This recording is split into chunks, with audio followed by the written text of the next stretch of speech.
Welcome to Fiction Audiobooks. If you enjoy the content, like and subscribing would be greatly appreciated. If you have any recommendations for novels, comment below. Please join my Patreon at https://www.patreon.com/fictionaudiobook. Chapter 80, Awaiting Judgment. The thing one fears most is when the air suddenly goes quiet. Byakuya Kuchiki had originally only intended to make a joke. After all, in his understanding, this would count as a capital offense punishable by death. It was roughly equivalent to a boss asking an employee why they didn't come to work by asking, "Did you get hit by a car?" only to find out the employee really did get hit by a car. However, after he said those words, Yoruichi and Soifon managed to maintain their composure. It was just that. Standing opposite him, Ichigo Kurosaki's expression immediately became off. Crap, Ichigo revealed a flaw. Yoruichi jerked her gaze toward Ichigo Kurosaki. The other party was, after all, still a first-year high school student. Naturally, his lying skills were not as natural as theirs, who had lived for decades or centuries. Almost everyone present turned their heads simultaneously, looking at Ichigo Kurosaki with his weird expression, and then looking at Soifon. The looks on their faces were replaced by incredulous shock.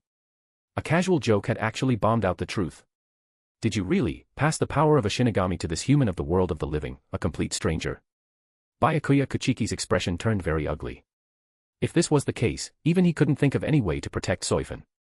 With the influence of the Kuchiki clan, perhaps he could save Soifon from the death penalty, but he could not guarantee whether she would be imprisoned in Mukon or a place like the Maggot's Nest. Impossible. Ranjika Matsumoto almost shouted it out. She lunged forward a step, blocking the space between Soifon and Byakuya Kuchiki. Captain Soifon is just exhausted from battle. Spirit particles are sparse in the world of the living, so recovery is just slow.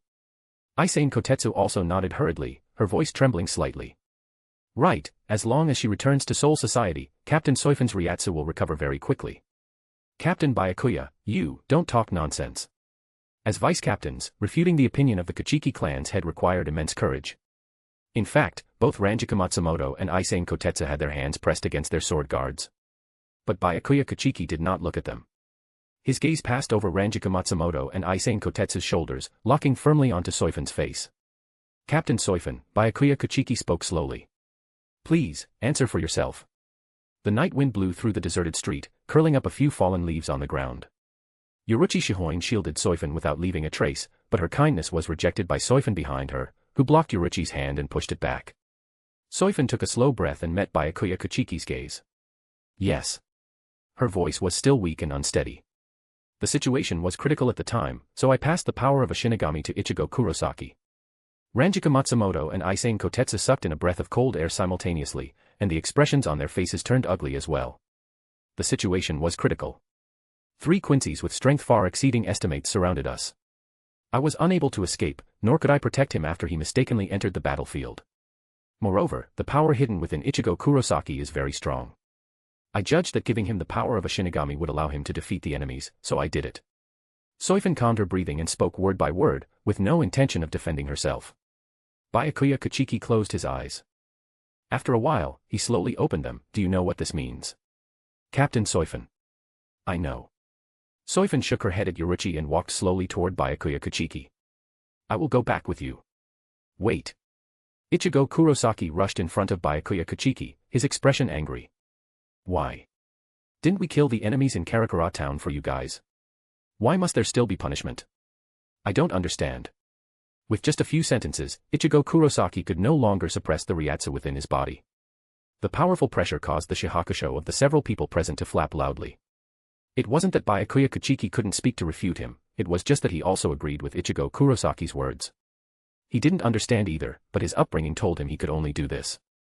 Tap. Soifon's hand rested on Ichigo Kurosaki's shoulder, halting the other party's surging Ryatsu. Calm down, Ichigo. I gave the power to you because that was the only way to defeat the enemies at the time. I made this choice, so I must bear the consequences of this choice. Soifon slowly pushed aside Ichigo Kurosaki, who was blocking her way, and walked up to Byakuya Kuchiki. She turned around to stand side by side with him, facing the crowd. Don't let Byakuya's constantly icy appearance fool you, he is actually my friend, and a noble of the Siri-Idi. With him here, I won't receive a heavy sentence. As soon as Soifon finished speaking, everyone coincidentally shifted their gazes to Byakuya Kuchiki, who had been silent on the side, wanting an answer from him. The tsundere Byakuya Kuchiki did not give a direct answer. He merely snorted coldly, glanced at Soifon, and then looked away. I do not have that kind of ability. The punishment for Captain Soifon should be decided by Central 46. However, although Captain Soifon violated the law, she also slew strong enemies. Merits and faults will naturally be judged by others. After saying this, Byakuya Kuchiki turned around, raised his Zanpakuto, and opened the Senkamen. He glanced back at Ranjika Matsumoto and Aizen Kotetsu, signaling for the two to keep up. With one person on each side supporting Soifon, Ranjiku, and Aizen followed behind Byakuya Kuchiki, arriving before the Senkamen. Ichigo Kurosaki was stunned. He opened his mouth, seeming to want to say something else, but was interrupted by another voice. Byakuya. Yoruichi Shihoin stepped forward to Byakuya Kuchiki's side, staring at him. What is it? Byakuya Kuchiki met her gaze without a hint of a guilty conscience. Yoruichi spoke, what you just said, it counts, right? After staring at each other for a few seconds, Byakuya Kuchiki said, as the head of the Kuchiki clan, I would not go so far as to lie to a wanted criminal like you. After returning to the Siriitii, Soifon's weak Ryatsu fluctuations immediately attracted the attention of the various captains. The process of the debriefing report went very quickly. Soifon did not hide the fact that she had passed Shinigami power to a human under emergency circumstances. The air in the entire 1st Division barracks solidified. The veins on the back of Captain Commander Yamamoto's hand, which was resting on his cane, bulged slightly. Good. Less than 100 years have passed. Yoruichi Shihoin was like this, and now her successor is like this too. Captain Soifon. The Captain Commander's words concealed anger. Do you admit your guilt?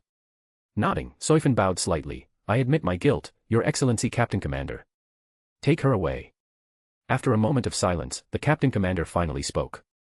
Confine her in the 4th Division Special Confinement Unit under strict guard, to await judgment by Central 46. 2 1st Division soldiers stepped forward, just about to escort Soifon away, but were blocked by Aizen Kotetsu, who had returned with them. Captain Commander, Captain Soifon's spirit body is weak. Let me take her back to the 4th Division for treatment first, before locking her in the Special Confinement Unit. Would that be acceptable? Aizen Kotetsu braced herself, bearing the pressure of being watched by numerous captains, and pleaded with the Captain Commander sitting in the center. The Captain Commander narrowed his eyes slightly, sizing up Aizen Kotetsu for a good while, before slowly spitting out a single word. Granted. Ghostfire the director is back. But with a brand new look, Fire Ghost. New story, Classroom of the Elite, Black Sphere Academia. White heavy checkmark read 40 chapters ahead on all series. White heavy checkmark get exclusive content and updates. Help us hit our targets. Direct hit 100 Power Stones equals +1 free chapter for all. Rocket 140 members equals +5 bonus chapters, all stories. Ghost P, Walnut-chan. Chapter 81, Death Penalty. Aizen Kotetsu and Ranjika Matsumoto flanked Soifon, shielding her as they secretly escorted her out through the back door of the 1st Division barracks. The two exchanged a glance, and Ranjika Matsumoto crouched slightly in front of Soifon. Excuse me, Captain Soifon. Feeling the world spin around her, Soifon was lifted up into Ranjika Matsumoto's arms. Soifon rested steadily against the soft and fragrant embrace, with Aizen Kotetsu following closely behind. They did not take the main roads of the Siriitii, choosing instead to traverse hidden paths to avoid any acquaintances they might accidentally encounter. In the courtyard of the 4th Division Captain's quarters, Anohana had long been standing silently in the shadows beneath the corridor. When Ranjika Matsumoto landed with Soifon in her arms, Anohana said nothing. She merely glanced at Soifon in the other's embrace, then turned silently to lead the three of them across the courtyard. This was a secluded building constructed from seikiseki stone, with a complex barrier sealed outside the door.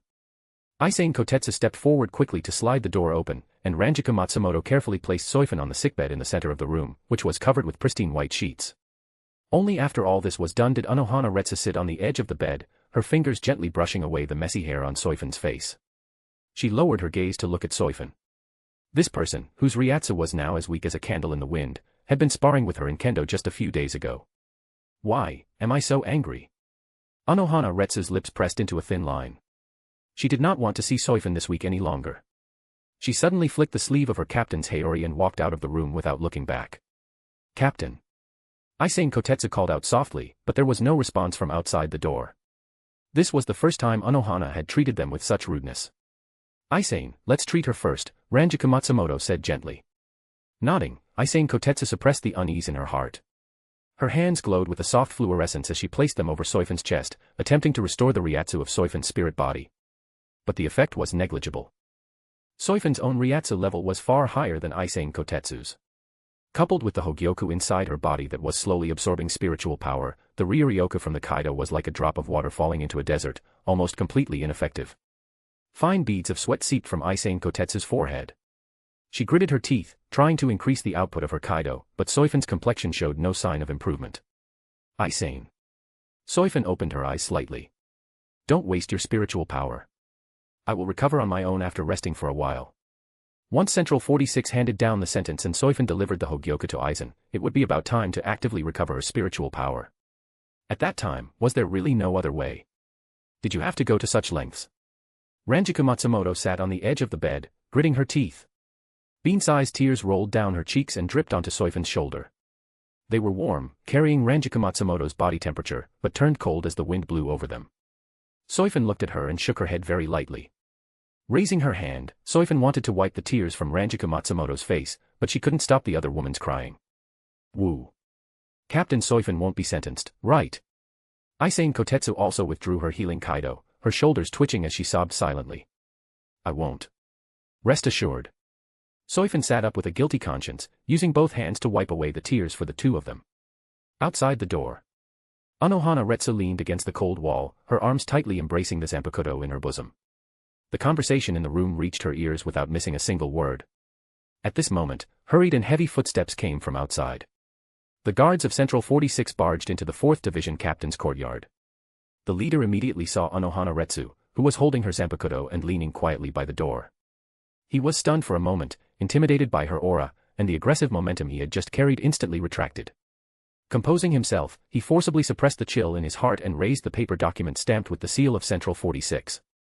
2nd Division Captain Soifon is suspected of privately granting Shinigami powers to a human in the world of the living, a serious violation of the iron laws of the Siriidii. We are hereby ordered to immediately escort her to Central 46 to face judgment. The door to the room opened, and Aizen Kotetsu and Ranjika Matsumoto blocked the doorway, both of their expressions very ugly. Captain Soifon's injuries have not healed, she is still undergoing treatment. Aizen Kotetsu's voice was much louder than usual. On what grounds do you want to take her away now? Exactly. Ranjika Matsumoto's Ryatsu fluctuated faintly. How can a heavily injured person face judgment? Buffeted by the aura of the two women, the guard captain's momentum weakened by another 3 degrees. He could only grip the document tightly in his hand and hold it in front of him. Just then, a weak but clear voice came from inside the room, Aizen, Ranjiku, move aside. Soifon walked out slowly, supporting herself against the doorframe. Wait. Anohana Retsu, who had been silent all this time, suddenly spoke. She finally raised her head, and those eyes that were usually so gentle became terrifying at this moment. Captain Soifon is physically weak and has difficulty moving. I will carry you there. Under the nervous gaze of the guards, Anohana Retsu bent her waist slightly, allowing Soifon to press against her back. The group left the 4th Division in silence. On the way, Soifon's chin rested lightly on Anohana Retsu's shoulder. She could smell the faint fragrance in Anohana Retsu's hair. I'm sorry, Soifon's voice was almost drowned out by the wind. For making Captain Anohana worry about me. Hee hee. Anohana chuckled, carrying a hint of passive-aggressiveness. There are many people Captain Soifon needs to apologize to. Soifon closed her mouth and spoke no more. Central 46, Judgment Hall. Beneath the massive dome, the lighting was dim. The tiered circular seating was filled with members of Central 46, clad in black robes that obscured their faces. Soifon was placed on a solitary wooden chair in the center of the hall. After setting her down, Anohana Retsu quietly departed. An elder sitting at the highest point struck the table heavily with a wooden gavel, the dull thud echoing through the empty hall. Captain of the 2nd Division, Soifon. Another voice immediately followed. As a captain of the Gotei 13, you knowingly broke the law by unauthorizedly granting Shinigami powers to a human. This act is a serious violation of the iron laws of the Siriidii. Do you admit your guilt? Seconded. Such conduct adds to the severity of the crime. She must be severely punished. With the dignity of a captain, you should have set an example. Captain Soifon, you are too disappointing.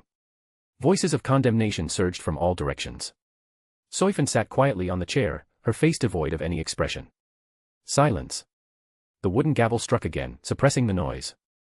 Following the deliberation of Central 46, the verdict is as follows: 2nd Division Captain Soifon, for privately granting a human Shinigami powers, with irrefutable evidence, serious circumstances, and vile influence, and for knowingly breaking the law as a captain, the crime is aggravated. Sentenced to death. The prisoner is to be confined in the Senzeikyū, the elder's voice continued to echo. 7 days from now, at Sokayaku Hill, the execution shall be carried out. Ghostfire the director is back. But with a brand new look, hee, Fire Ghost. New story, Classroom of the Elite, Black Sphere Academia. White heavy checkmark unlock a 40-chapter backlog for all my series. White heavy checkmark receive exclusive content and regular updates. Help us reach these goals. Direct hit 100 Power Stones equals +1 universal bonus chapter. Rocket 140 members equals +5 extra chapters for all stories. Ghost P, Walnut-chan. Chapter 82, Confession. The news of Soifon being sentenced to death was disseminated by Central 46, presumably intended to serve as a warning to others. CI. Heavy shackles locked her wrists and ankles. The metal was biting cold. Soifon was left alone in a cell at the highest point of the Senzeikyū. Sitting on the freezing floor, Soifon looked through the narrow, vertical window and could see Sokayaku Hill in the distance. After confirming that there was no one monitoring her within her sensing range, Soifon extended her hand, and the Quincy power within her body began to circulate quietly. The free-floating spirit particles in the air, as if drawn by an invisible vortex, began to slowly and continuously surge into her dried-up spirit body. A few minutes later, the void in her spirit body was filled bit by bit. Although she was far from her peak condition, she was at least no longer in a state where a gust of wind could blow her over. Death penalty. The corners of Soifon's mouth curled up slightly. You really show no mercy at all, Captain Aizen. Under normal circumstances, given her status and the energy of the Kachiki clan, it would be impossible for her to be sentenced to death, let alone for the verdict to be reached so quickly. Someone must have used Kyoka Suigetsu to give things a push from behind. Do you hate Central 46 that much? Sosuke Aizen. After an unknown amount of time, a noisy commotion suddenly came from outside the cell. This was followed by messy and hurried footsteps. The door to the room imprisoning Soifon was pushed open, and light once again filled the cell. Teacher Soifon. Toshiro Hitsugaya stood at the doorway. Behind him, Momo Hinamori and Rukia squeezed in from the left and right. Both of their eyes were red and swollen, with tear tracks crisscrossing their faces. When their gazes fell upon the shackles on Soifon's body, their breathing involuntarily stopped for half a second. Momo Hinamori clamped her hand over her mouth, tears surging forth once again. Rukia bit her lower lip tightly, her fingernails digging deep into her palms. How can they treat a captain like this? Toshiro rushed out of the door in a fit of rage, intending to make the guards outside unlock Soifon's shackles. At this moment, Soifon spoke up to stop him. Toshiro, calm down. She walked to the prison bars and raised her hand to hammer against the metal railing. How can it be the death penalty? Toshiro gritted his teeth. Have those old fogies in Central 46 lost their minds? They probably had. After all, they were controlled by Aizen's Kyoka Suigetsu. Soifon reached out, gently wiping away the tears on Momo Hinamori's face, then wiped the corners of Rukia's reddened eyes. The shackles emitted a harsh metallic scraping sound with her movements. Don't cry. This might be one of the last times we meet. Do you really want the memory I keep of you to be your tear-stained faces? Momo Hinamori and Rukia shook their heads desperately, yet their tears flowed even more fiercely. Soifon turned to Toshiro, her gaze calm. Toshiro. Toshiro raised his head, his crimson eyes meeting her gaze. You are the most outstanding student I have ever taught, Soifon said slowly. In the future, I'll trouble you to take good care of Momo and Rukia. Upon hearing these words, which sounded almost like entrusting orphans to a guardian, Toshiro turned abruptly and rushed out of the cell without looking back. A chilling coldness rose up outside the Senzeikyū. Only Soifon and the two girls, who were sobbing uncontrollably, remained in the cell.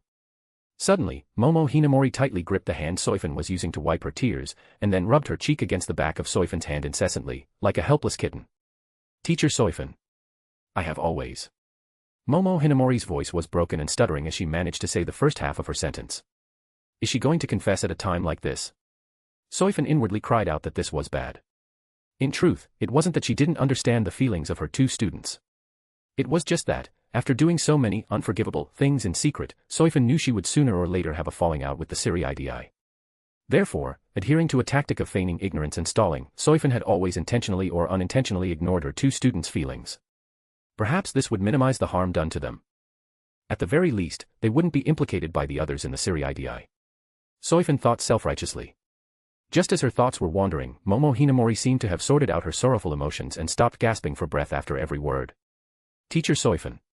I have always liked you. Not the kind of like a student has for a teacher. It's the kind where I want to be with you forever. I want to become lovers with Teacher Soifon. The last word of this sentence was shouted out, stirring up a faint echo in the empty cell. After shouting this, Momo Hinamori seemed to have used up all her courage. She could only lean against the prison bars, staring at Soifon with eyes red from crying, not blinking once. Almost simultaneously, Rukia pressed her forehead against the cold Seikiseki stone bars, her eyes filled with tears. Me too. Rukia's voice carried a sobbing tone. I have also always liked Teacher Soifon. You were the first person to affirm me. You were the teacher who brought me from Class B to Class A. It was Teacher Soifon who saved my sister. It was Teacher Soifon who made me feel that even without the halo of the Kachiki clan, I am not worthless. She reached out her hand through the gap in the bars, her fingertips trembling, and gently grasped Soifon's arm. Clatter. The sound of shackles moving rang out. Soifon lowered her head, looking at her clothes and arm being clutched, and remained silent for a long time. Should she respond? At this point, not responding would be even more hurtful, right? I only hope that 7 days from now, you won't hate me. Soifon took a deep breath. So that's how it is. She smiled self-deprecatingly. I thought you two just lacked motherly love. Soifon also leaned against the Seikiseki stone bars, resting close to the two young girls. I'm sorry, Soifon finally spoke, carrying a hint of self-blame. I wasn't able to feel your feelings before. The apology was real, but the latter half of the sentence was false, she simply hadn't dared to respond. Soifon wanted to reach out and hug them together, but the tight shackles on her hands did not allow her to do so. Teacher Soifon doesn't need to apologize. We just felt that if we didn't say it now, there might not be a chance later. Momo Hinamori and Rukia sobbed uncontrollably, showing no intention of blaming Soifon for being obtuse. As their voices fell, Soifon struggled to raise her wrists bound by the shackles. Her fingertips landed gently on the top of Momo Hinamori's head, rubbing it. Subsequently, she turned to Rukia and did the same. To be confessed to by both of you at the same time, actually, I am very happy. If in the future, you don't hate me, then let's be together forever. The two heads that lifted simultaneously were brimming with expressions of surprise. Did Teacher Soifon accept? But, is this really not just Teacher Soifon lying to us before her death? They had heard there was an old saying in the mysterious East, when a man is about to die, his words are kind. And since Teacher Soifon is about to be executed, the forever she spoke of must refer to the underworld. Sigh. They'd better go back and conspire on how to break her out of jail. Ghostfire the director is back. But with a brand new look, Fire Ghost. New story, Classroom of the Elite, Black Sphere Academia. White heavy checkmark, read 40 chapters ahead on all series. White heavy checkmark, get exclusive content and updates. Help us hit our targets. Direct hit 100 power stones equals +1 free chapter for all. Rocket 140 members equals +5 bonus chapters, all stories. Ghost P, Walnut-chan. Chapter 83, The Last 7 Days. 1st Division Barracks. Your Excellency Captain Commander. Led by Byakuya Kuchiki, with Toshiro Hitsugaya and Unohana Retsu following close behind, the group pushed open the office door and immediately questioned the Captain Commander. They showed absolutely none of their usual composure or aristocratic etiquette.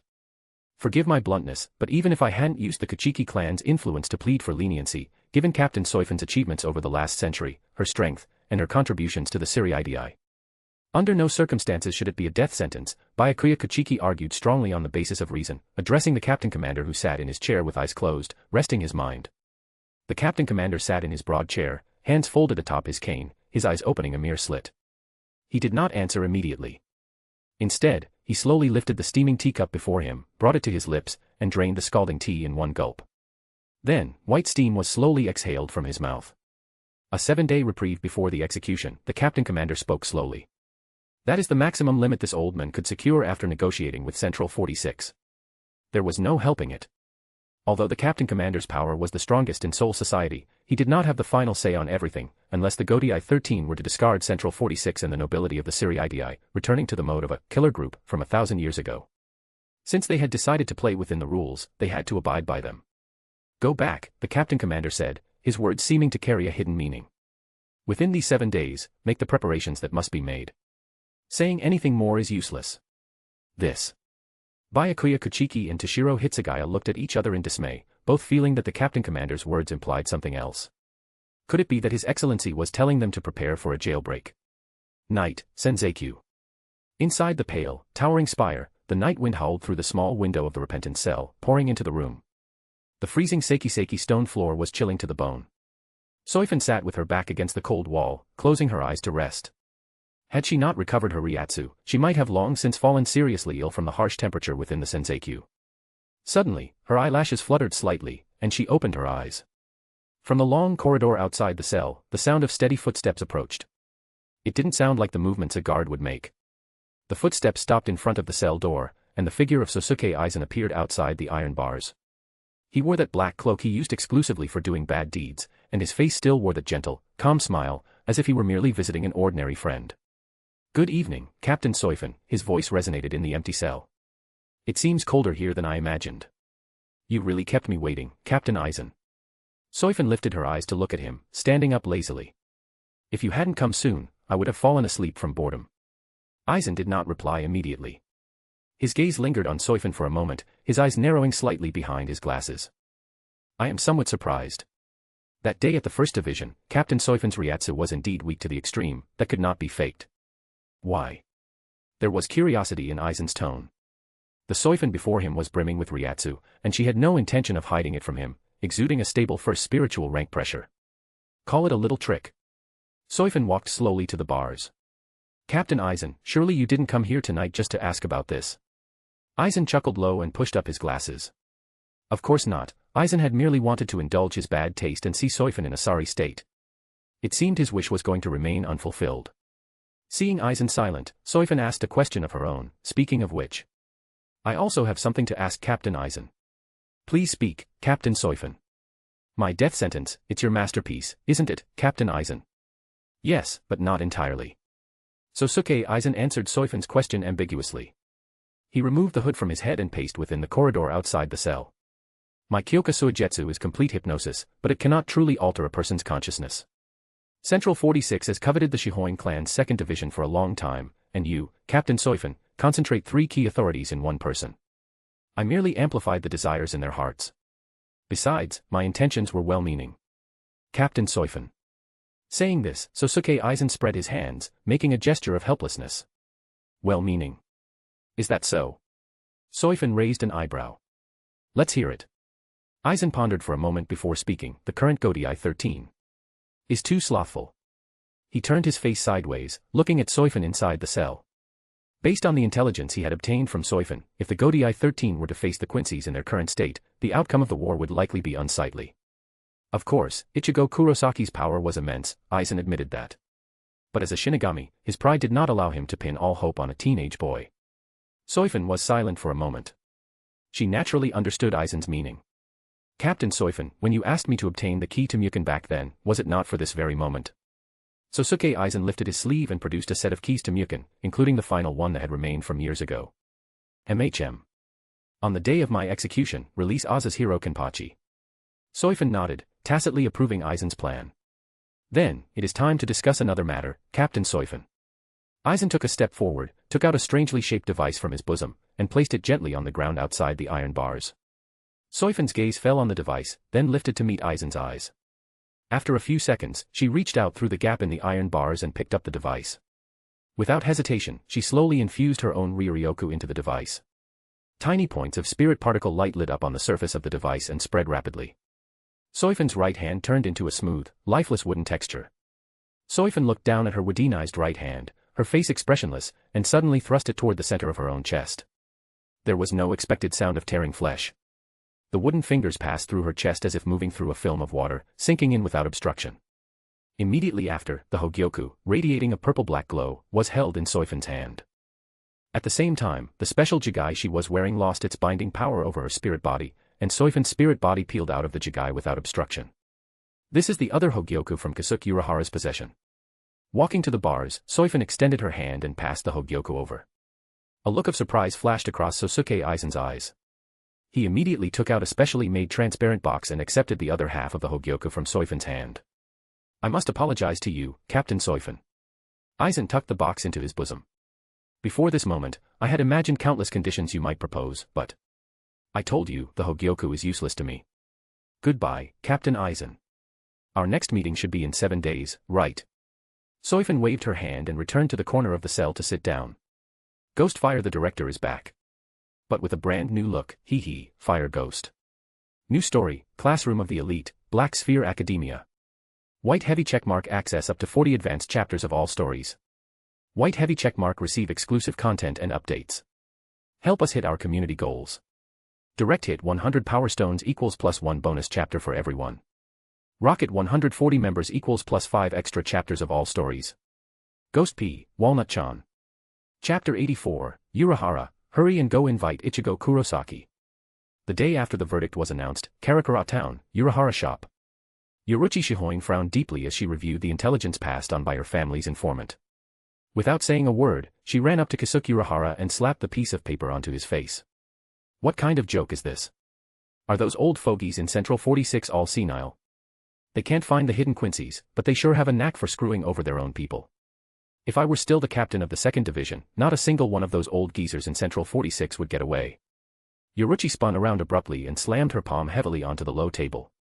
The wooden table let out a groan of distress, and several small glass bottles atop it jumped and clattered.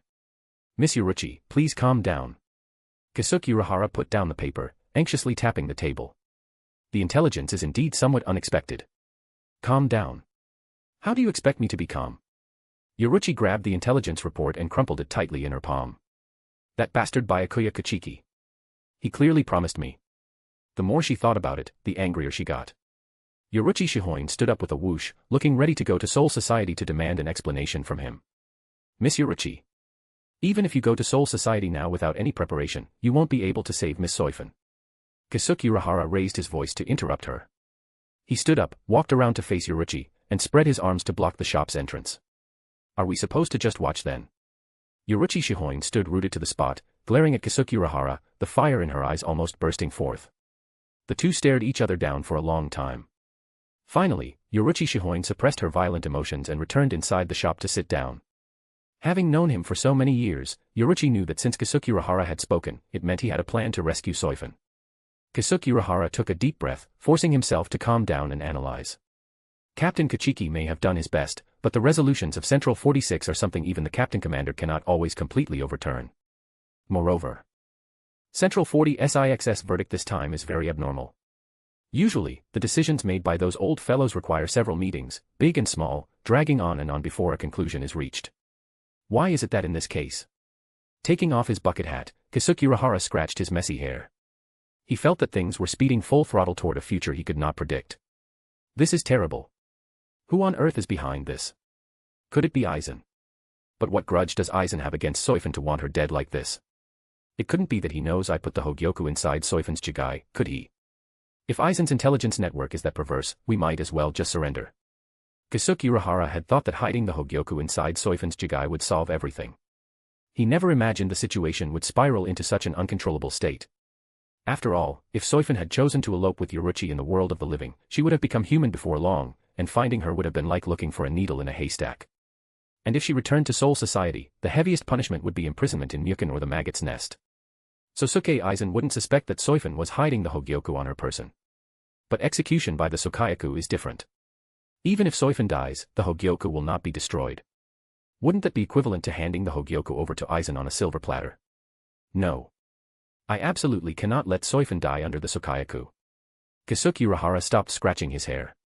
He abruptly raised his head to look at Yoruichi Shihoin, who was equally agitated across from him. Miss Yoruichi. His voice returned to its usual calm. We must go to Soul Society and rescue Miss Soifon. Bang. What welcomed him was not Yoruichi Shihoin's agreement, but a heavy punch.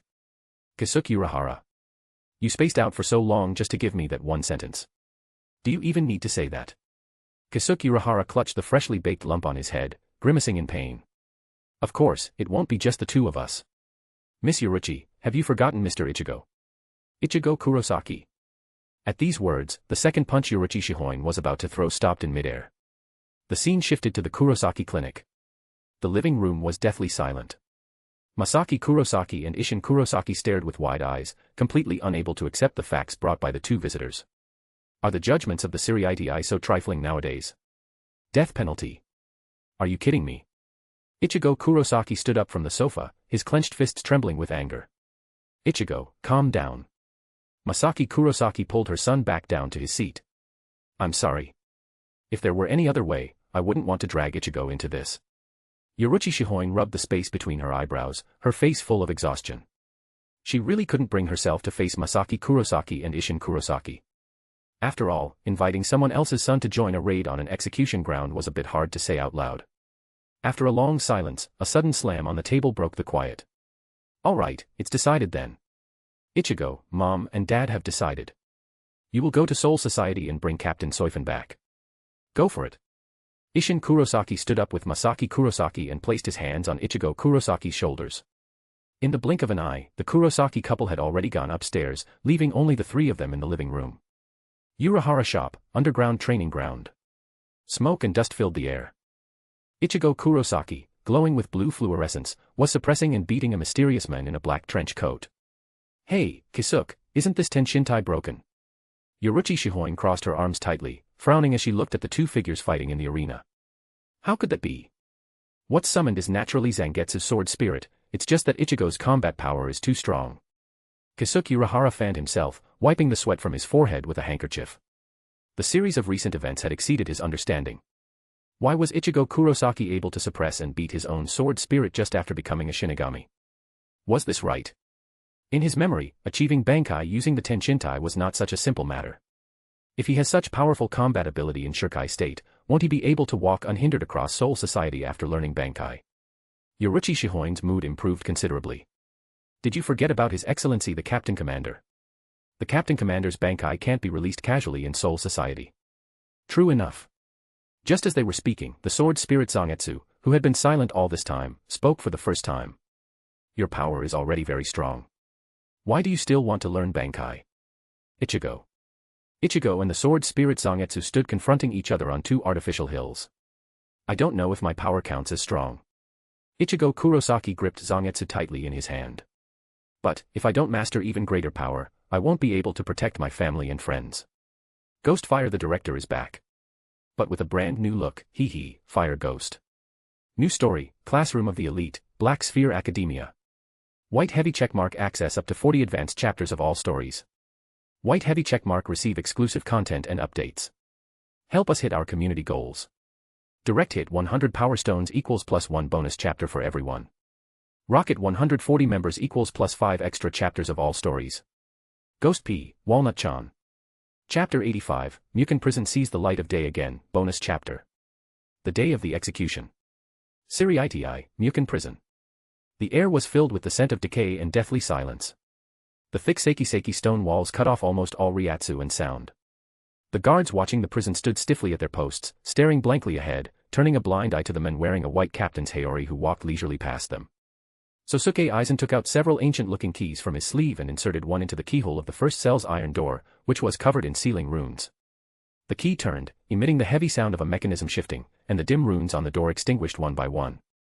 The iron door slid open silently. Inside the cell, a thin man with long hair slowly raised his head. He moved his body, stiff from disuse, and looked at Sosuke Aizen who had appeared before him. Is it time? Azuhiro Soya ignored the Zanpakuto chattering away while lying on his body and stood up. About time, I suppose. Sosuke Aizen looked at his empty shoulder with interest. Who are you talking to? Azuhiro Soya paused in his steps and replied impatiently, an annoying fellow. Could it be your Zanpakuto? Aizen extended his spiritual senses, but still could not detect any living thing here other than the two of them. Something like that. Azuhiro Soya followed Aizen out of his cell, only to find that the men before him did not intend to walk toward the exit, but instead walked toward the seal next door. Are you lost? Sosuke Aizen. Azuhiro Kenpachi stopped, looking at the men before him with vigilance. The plan has changed, Aizen replied gently, casting his gaze toward the adjacent cell. There is another guest who also needs to leave the table early. Thus, Azuhiro Soya said no more, simply following silently behind him. Aizen walked to the neighboring cell door and used another key to open the seal. The prisoner in this cell clearly did not have Azuhiro Soya's composure. The moment the door opened, a disheveled figure with sunken eyes lunged fiercely at the doorway, only to be blocked by an invisible barrier of spiritual power. Patience, Mr. Tsuneyashiro. Sosuke Aizen dangled the keys in his hand, indicating that he hadn't fully undone the other's seal yet. It was said that the criminals imprisoned in Mukin were terrifying existences who could not die, but due to Sosuke Aizen's intervention, the pitiful Tokinata Tsuneyashiro had also been locked inside. If Aizen hadn't released him, the man might have become the first prisoner in history to starve to death in Mukin. Calling him the disgrace of Mukin wouldn't be an overstatement.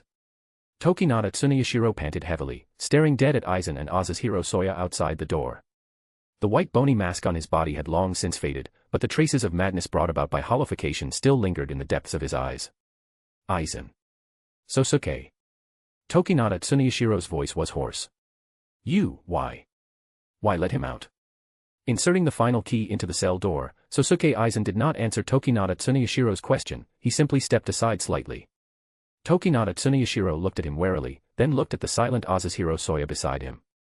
Finally, the thirst for freedom outweighed his suspicions.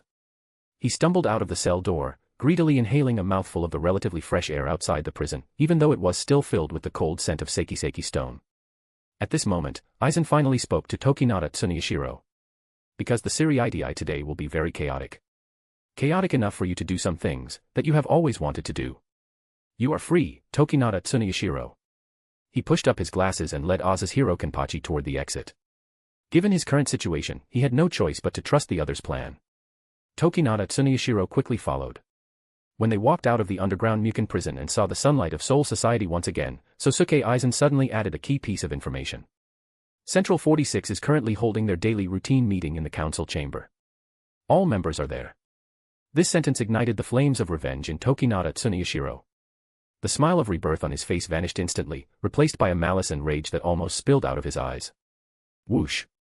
Tokinata Tsuneyashiro's figure turned into a blur, fleeing toward the Central 46 compound, the symbol of the highest authority in the Siriidii. Rukongai, a deserted wasteland. An ancient Senkaman opened, and 3 figures walked out from the light. Is this Soul Society? Ichigo Kurosaki walked out of the Senkaman wearing a cloak, looking curiously at the buildings before him that seemed straight out of the Edo period. That's right.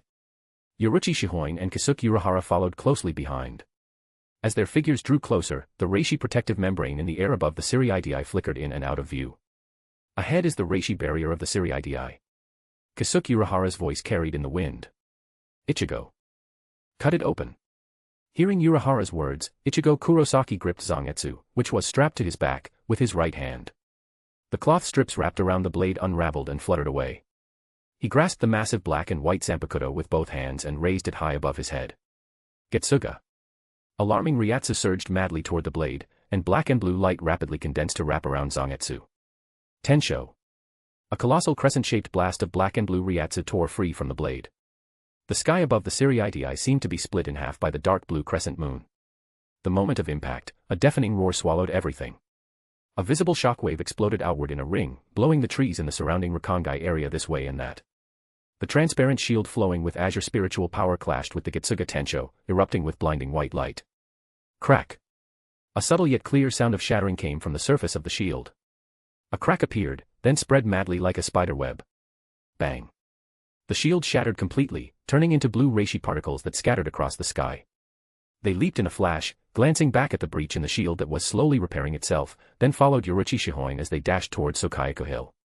Inside the Senzei-kyu. Shunsui Kairaku and Jushiro Yukitake walked unhurriedly on either side of Soifon, who was bound by Bakudo. When the Getsuga Tensho collided with the Siriidii's shield, both of them stopped almost simultaneously. They raised their heads, looking in the direction of the Ryatsu explosion, and exchanged a glance. Unfamiliar Ryatsu. Who could it be at a time like this? Soifon, whose head was lowered, twitched her brow.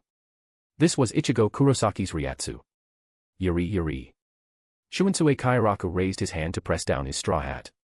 How scary. Why did such a huge commotion have to happen at this specific time? We'd better walk a bit slower, be careful. Jushiro Yukitake coughed twice and looked at Soifon. Captain Soifon, what do you think? I am long since no longer a captain, Captain Yukitake. Soifon sighed. The blatant partiality of her 2 colleagues really made her feel a bit embarrassed about defecting. Meanwhile, at Sokayaku Hill. Ranjiku Matsumoto, Aizen Kotetsu, Momo Hinamori, and Rukia, the 4 of them quietly sneaked to the area directly beneath the cliff where the execution stand was located. Ghostfire the director is back. But with a brand new look, Fire Ghost. New story, Classroom of the Elite, Black Sphere Academia. White heavy checkmark jump 40 chapters ahead of the public release. White heavy checkmark get access to special perks and news. Help smash these goals. Direct hit 100 power stones equals +1 bonus chapter, for everyone. Rocket 140 members equals +5 extra chapters, for all stories. Ghost P, Walnut Chan. Chapter 86, from today onwards, Standing in the Heavens. On the other side, in the heart of the Siri-Idi, the council chamber of Central 46. The heavy, carved doors were pushed open silently. Tokinata Tsuneyashiro, holding a blood-stained Asachi, slowly walked into the circular hall. The 46 elders in the hall seemed completely unaware of his arrival. They maintained their respective postures, some reviewing files, others whispering to their neighbors, completely failing to notice the malicious Ryatsu approaching them. Seeing this, the corners of Tokinata Tsuneyashiro's mouth slowly split open, revealing a twisted grin. No matter how you did it, thank you, Sosuke Aizen. He arrived behind the nearest sage, raised the Asachi, and brought it down. Splurt. Warm liquid splattered onto Tokinata Tsuneyashiro's face. The old man's body trembled before slowly slumping onto the table, silent forevermore. He was like a scythe moving through a wheat field. Every time he raised and lowered his hand, he took away the life of an elder. Almost at the same time he finished slaughtering the members of Central 46, the news of Tokinata Tsuneyashiro and Azuhiro Soya's escape from Mukon was discovered by patrolling seated officers and squad members. Before long, a Ryatsu broadcast covering the entire Siri-Idi exploded in the minds of all Shinigami. Emergency announcement. Mukon felons Azuhiro Soya and Tokinata Tsuneyashiro have broken out of prison. All patrolling Shinigami involuntarily looked up at the sky, expressions of disbelief on their faces. They didn't know who the two escaped prisoners were, but they knew how terrifying Mukon was. Since the history of the Siri-Idi began, no prisoner had ever escaped from there. It seems that fellow Aizen was right, the Siri-Idi is indeed too slothful. Azuhiro Soya strolled leisurely toward Sokayaku Hill. Did they only realize it now? Azuhiro Soya was wearing a white captain's haori with the number of the 11th Division printed on the back. Surprisingly, none of the squad members running past him along the way felt anything was amiss about him. They probably never imagined that criminals from Mukon could appear here so openly and boldly. Meanwhile, Ikaku Madarame and Yumichika Ayasegawa were rushing to the execution grounds to provide support. On a wide main road, they ran head-on into the men wearing the 11th Division captain's haori, who exuded a strange and dangerous aura. Both of them skidded to a halt almost simultaneously. Ikaku Madarame's eyes went wide, staring dead at the conspicuous character 411 on the back of the white haori, then abruptly looked up at the completely unfamiliar face of the newcomer. Ikaku took a step forward. Stand right there. Who the hell are you? You dare impersonate the captain of the 11th Division and wear a captain's haori without permission. At the same time, Yumichika drew his Zanpakuto, locking onto Azuhiro Soya in a pincer formation with Ikaku. Finally, someone noticed something was wrong. Azuhiro Soya stopped, feeling somewhat gratified. You are. He sized them up for a moment before speaking. Members of the 11th Division. Cut the crap. Ikaku released his Zanpakuto. Take off that haori first, then come with us. Shoulders shaking slightly, Azuhiro Soya smiled. I didn't expect Zaraki Kenpachi to have two subordinates with brains. After saying this, Azuhiro Soya didn't seem to care about their reaction, he simply raised his left hand gently. The next second, dozens of figures emerged silently from both sides of the street. They were stark naked, they were all Jigai. Immediately after, the dozens of Jigai raised their hands in unison, aiming at Ikaku and Yumichika. Rikujikoro, 6-rod light prison. Blinding golden light exploded. Dozens of golden beams of light locked the two men down simultaneously, rendering them unable to make a sound. For the sake of you having brains, I'll spare your lives. Azuhiro Soya lowered his hand. Without even looking at the two large yellow light bulbs sealed in place, he continued walking unhurriedly toward Sokayaku Hill. At a street corner, Tokinata Tsuneyashiro just happened to run into his fellow inmate, Azuhiro Soya, and planned to invite him to flee together. Azuhiro Soya stopped, his gaze sweeping coldly over Tokinata Tsuneyashiro with undisguised disgust. Central 46, did you finish killing them? Of course. Having confirmed that the other party had taken care of Central 46, Azuhiro Soya wasted no more words. The next second, dozens of ropes made of spirit particles, emitting a faint glow, instantly wrapped around Tokinata Tsuneyashiro's body from all directions. You. What are you doing? Tokinata Tsuneyashiro was both shocked and furious, glaring at Azuhiro Soya. Azuhiro Soya ignored his questioning completely. He simply held the Bakudo rope and dragged the other men along as he continued toward Sokayaku Hill. Asterisk. Sokayaku Hill. Just moments ago, the Ryatsu that Ichigo Kurosaki had erupted with astonished all the captain-level Shinigami present. As the only captain on the scene who had sensed Ichigo Kurosaki's Ryatsu before, Byakuya Kuchiki abruptly turned his head toward the direction of the Siri-Idi, his eyes widening slightly. It's that fellow. Unintentionally, Byakuya Kuchiki's mutter was caught by the captains present. Standing beneath the Sokayaku, the captain commander gripped his cane, his sharp gaze turning to Byakuya Kuchiki. Captain Kuchiki, do you know whose Ryatsu this is? The eyes of all the captains focused on Byakuya Kuchiki in unison. Byakuya Kuchiki turned to face the captain commander and spoke slowly, "That is a human boy named Ichigo Kurosaki. The very human to whom Captain Soifon once gave Shinigami powers." As his words fell, a moment of silence descended upon the execution grounds. "A human? Are you joking?" Sajin Komamura growled low, his massive body leaning forward slightly. How could a human who just awakened his powers possess this level of Ryatsu? Indeed, ridiculously strong, Mayuri Kuratsuchi analyzed with great interest. His Ryatsu is even much stronger than mine. Who cares when he awakened his powers? As long as he can fight, it's fine. Zaraki Kenpachi, displeased, dragged his Asachi across the ground, the sword pressure carving out a deep trench. Just then. Disaster. Disaster. A member of the stealth force rushed onto Sokayaku Hill. Before he could even kneel properly, he spoke anxiously. The elders of Central 46 have all been murdered. The entire council chamber, it is full of blood and corpses. Dead silence. Absolute dead silence, as if even the wind had stopped breathing at this moment. The expressions of all the captains froze. Since the establishment of the Siriidii, there had never been such shocking news. Unexpectedly, His Excellency the Captain Commander merely nodded to indicate he had heard. Humph. He did not seem to have much anger regarding the demise of Central 46. But in the next moment, his gaze snapped to Soifon on the execution stand. Almost at the same instant, Anohana Retsu's gaze also quietly fell upon Soifon. Could it be her? This thought flashed through the minds of the Captain Commander and Anohana Retsu like lightning. But Soifon had been under strict surveillance. From her return to Soul Society to report, to the Senzaku, and now Sokayaku Hill, she had never left the guard site. How could she have had the opportunity to contact outsiders to plan and execute the massacre of Central 46? The Captain Commander shifted his gaze, looking up at the sun in the sky. Time was running out. There was less than an hour left before the execution began. Since Central 46 was dead, sending Soifon's sentence back for retrial wasn't impossible, but to cause such a huge commotion on the day of the execution, prisoners from Mukon, the massacre of Central 46, the invasion of Ryoka.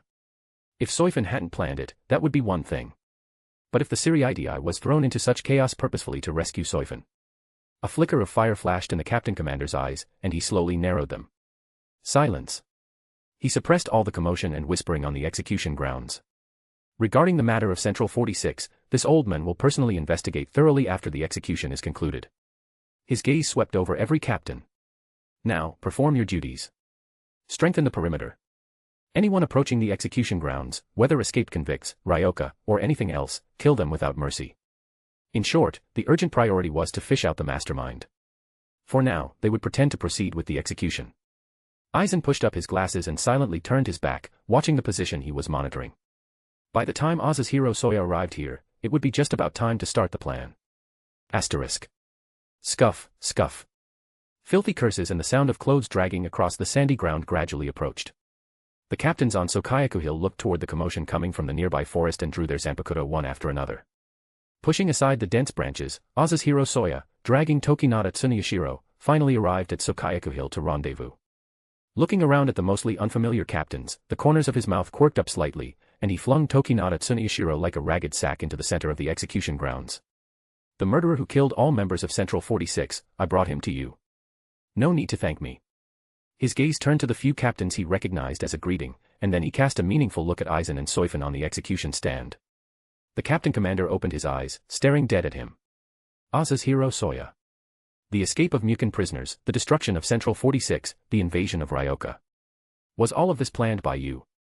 Oz's hero Soya shrugged. Who knows? Rather than that, I'd say the current Siriidii is far too rotten. To think so much chaos could happen in a single day.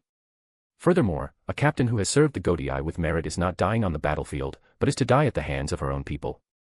Oz's hero Soya tilted his head slightly, looking at Captain Commander Yamamoto. Well said. A loud roar suddenly exploded from the edge of the execution grounds. Orange hair stood slightly on end from the surging Ryatsu as Ichigo Kurosaki landed on Sokayaku Hill holding Zangetsu. What exactly did Soifon do wrong? She protected Karakura Town, she protected me. Just because she killed a few bastards who came to the world of the living to cause trouble, she has to be executed. What kind of bullshit logic is that? Getsuga Tensho. Ichigo Kurosaki was beside himself with rage. He raised Zangetsu high, accumulating Ryatsu, and a massive crescent moon shot straight toward the base of the execution stand where Soifon hung. Seeing this familiar move, the captains present were all slightly stunned. Even His Excellency the Captain Commander, sitting steadily beneath the Sokayaku, was the same, pretending not to react in time and letting it slide.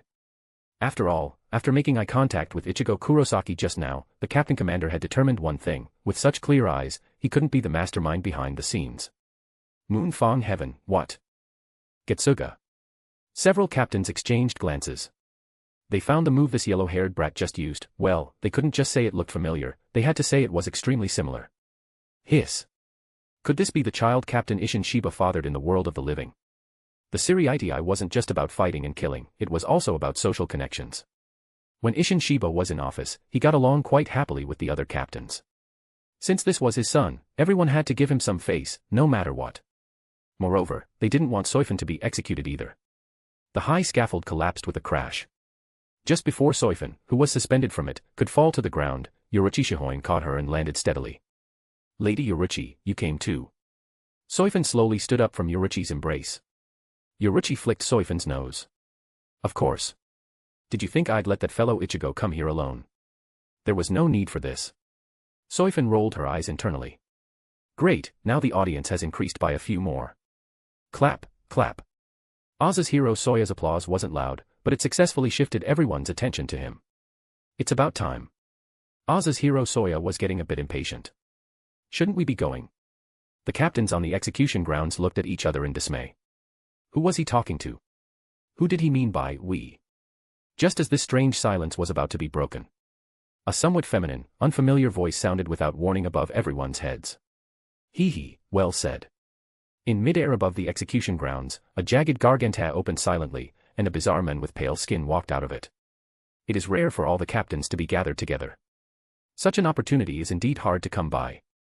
The moment his words fell, he raised his hand and gently pressed it against the hilt of the sword at his waist. Whisper, Muramasa.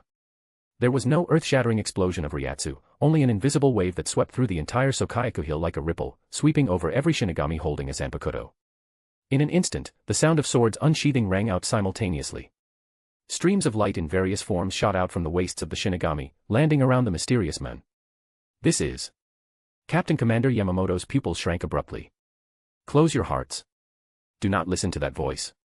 But his warning came too late.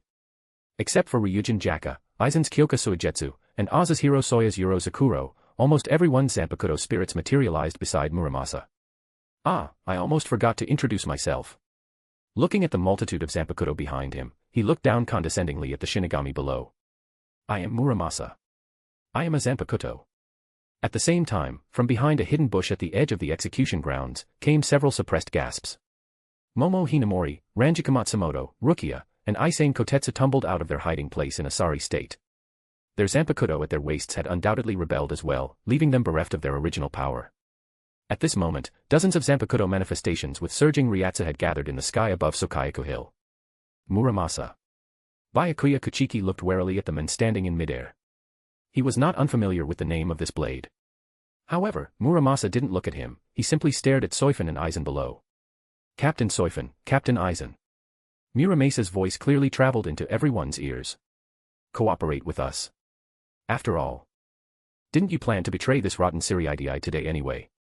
As long as you join our side, Muramasa spread his hands, I won't control your Zanpakuto to fight against you. How about it? After speaking, Muramasa took out Soifon's confiscated Zanpakuto and threw it toward her. Smack.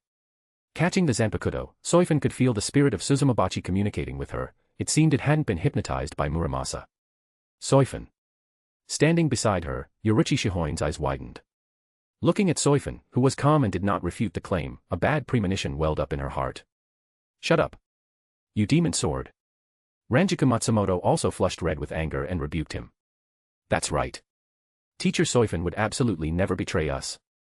Stop spitting blood on people. Momo Hinamori and Rukia shouted almost simultaneously.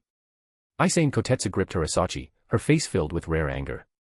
However, in stark contrast to their fierce rebuttals was the silence of Soifon and Aizen.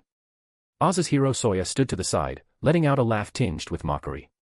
He turned his head to look at Sosuke Aizen not far away.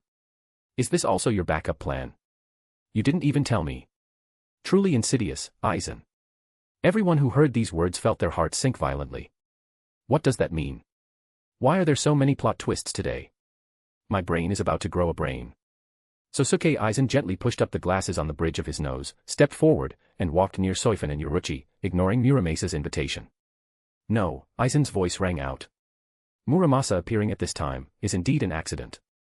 They were actually ignoring Muramasa and starting to chat. Muramesa's smile froze on his face. He slowly descended, hovering in midair not far from the ground. Sosuke Aizen, Soifon. His voice turned cold. I will say it one last time. Join us. This is your final chance. Aizen didn't even look at him, but instead looked at Soifon beside him. Captain Soifon, what do you think? Not much. No interest. Hearing this, Aizen chuckled softly.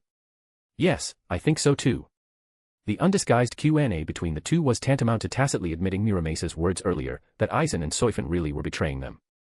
At the same time, Kanami Tozen and Jin Ichimaru also walked silently out of the crowd to stand beside Aizen and Soifon. However, compared to Kanami Tozen, Jin Ichimaru looked more like he was being threatened. After all, if he didn't go over, Aizen wouldn't let him stay in Soul Society peacefully. What? Captain Soifon. Captain Aizen. Captain Tozen and Captain Ichimaru too. You guys. 4 respected pillars of the Gotei 13 were actually admitting to being traitors calmly in front of everyone. Impossible. Impossible. Sajin Kamamura's massive body trembled with anger. What did they just hear? Beside Soifon, Yoruichi Shihoin's body swayed. Her pupils reflected Soifon's calm profile, full of pain and disbelief. Simultaneously, the blood drained instantly from Ranjika Matsumoto's face. Her lips parted slightly, but she couldn't make a sound. Rukia and Momo Hinamori clenched their fists, bright red blood flowing slowly from between their fingers and dripping onto the ground, yet they felt no pain. Aizen Kotetsu couldn't even hold the Asachi in her hand, it fell to the ground with a clang. This is it. We're done for. Kasuke Urahara pressed down on his bucket hat, his expression becoming increasingly ugly. Hey, what exactly? As an outsider, Ichigo Kurosaki felt a bit confused. It seemed like something big was happening, but it also seemed like this big event had nothing to do with him personally. Then, Kasuke Urahara's hand pressed onto Ichigo Kurosaki's shoulder. Ichigo, don't make a move yet. Hearing this, Ichigo Kurosaki was stunned. Make a move. Against who? As Soifon and Aizen's voices fell, Muramesa's face turned completely dark. Very well. Very well. His voice was distorted by anger. Since you refuse a toast only to drink a forfeit. He abruptly spread his hands, and invisible waves of Ryatsu erupted again. This time, they were clearly directed at Soifon, Aizen, and Azashiro Soya standing to the side. Hum. The invisible ripples swept past.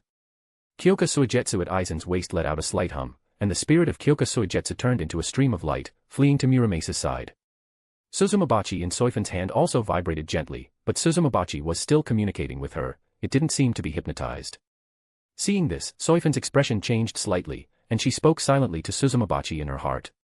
Pretend to be hypnotized and go over there to see what the situation is. After a moment, a yellow flash flew out of the scabbard and also arrived at Muramesa's side. Only Azashiro Soya remained with nothing beside him, it seemed his sword spirit had not been hypnotized. Muramasa slowly retreated, the dozens of materialized Zanpakuto behind him following like loyal guards. Since you rejected my kindness, Muramasa said, gloating. Then, without the help of Kyoka Suigetsu and Suzumabachi, how much of the captain's wrath can the few of you withstand? He raised his hand and made a please proceed gesture. I won't interfere in the internal strife between you captains. I will just stay here and enjoy this grand spectacle, unseen in the Siri for 1,000 years. As his words fell, he drifted backward with all the materialized Zanpakuto, stopping high in the air at the edge of the execution grounds, truly assuming the posture of a spectator watching a fire from across the river. Almost at the same instant Muramasa finished speaking. Soifon. A heart-wrenching roar rang in Soifon's ears. Yoruichi Shihoin lived up to her title of Flash Goddess, turning into a dark purple flash appearing right in front of Soifon. The Kido Ryatsu of Shunko tore through the surrounding air, grazing a few strands of loose hair at Soifon's ear. Although Yoruichi Shihoin didn't strike to kill with this move, she used enough force to severely injure a captain. However, Soifon's body dodged the punch at a speed the naked eye couldn't catch. Simultaneously, her right hand struck viciously at Yoruichi's stomach. Bang. The dull sound of physical impact. Yoruichi curled up like a shrimp, whimpered a few times, and collapsed to the ground. She struggled to crawl up, but the severe pain from her abdomen made her unable to move for a moment. Why? Every word she spoke brought a trickle of blood from the corner of her mouth. Why did you lie to us? Soifon slowly turned to look at the wretched Yoruichi, a trace of heartache flashing in her eyes. She pursed her lips and spoke slowly. I never lied to you, Lady Yoruichi. I just didn't tell the whole truth, that's all. Miss Yoruichi. Kasuke Urahara shouted in loss. Ichigo Kurosaki was also stunned. Holy crap, is Soifon that ruthless to her own girlfriend? On the other side, almost at the same time Yoruichi made her move, Sajin Komamura also let out a heaven-shaking roar.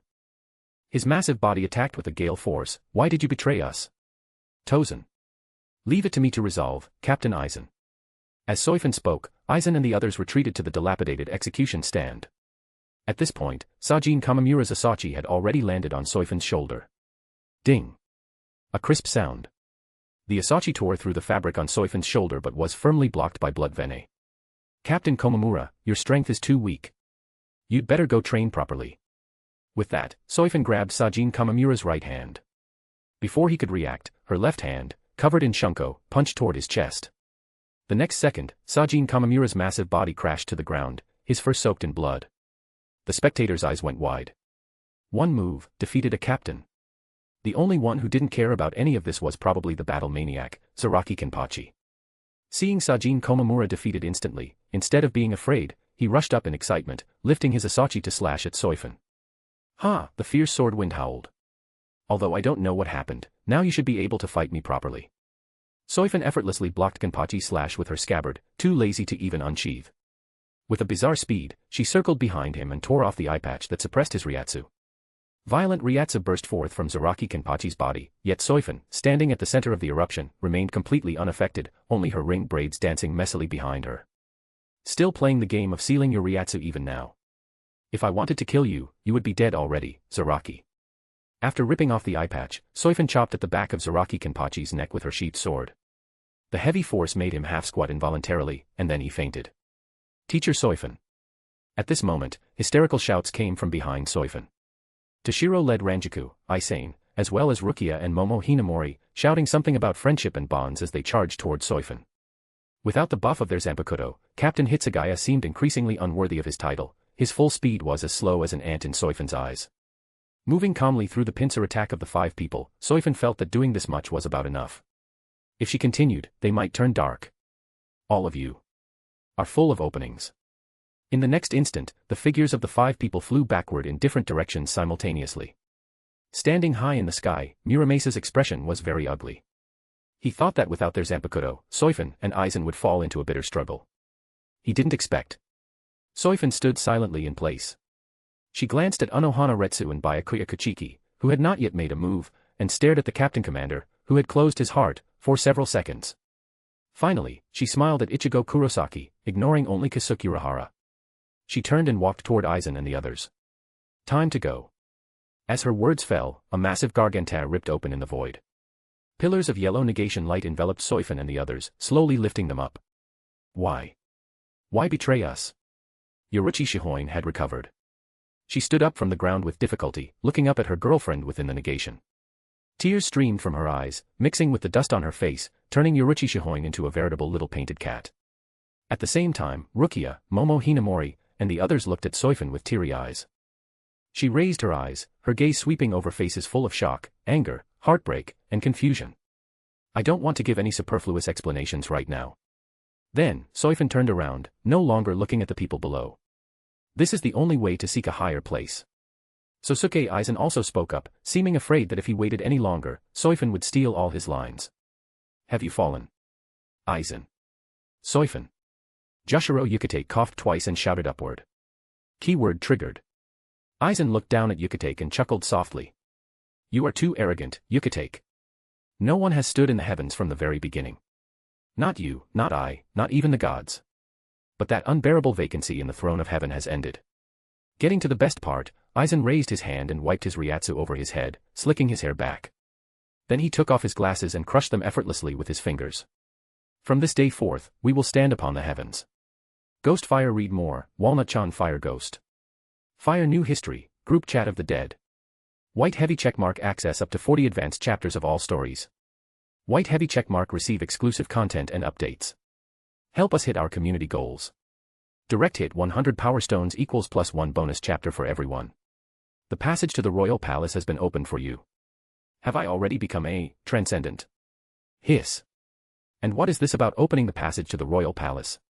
If she went up now, wouldn't she be turned into a Soul King candidate by the monk? However, it seems she isn't quite qualified yet, so she is safe for the time being. Her senses returned to normal. The strengthening Soifon just underwent seemed to take less than a second, so fast that Aizen and the others didn't even have time to notice before her strengthening had ended.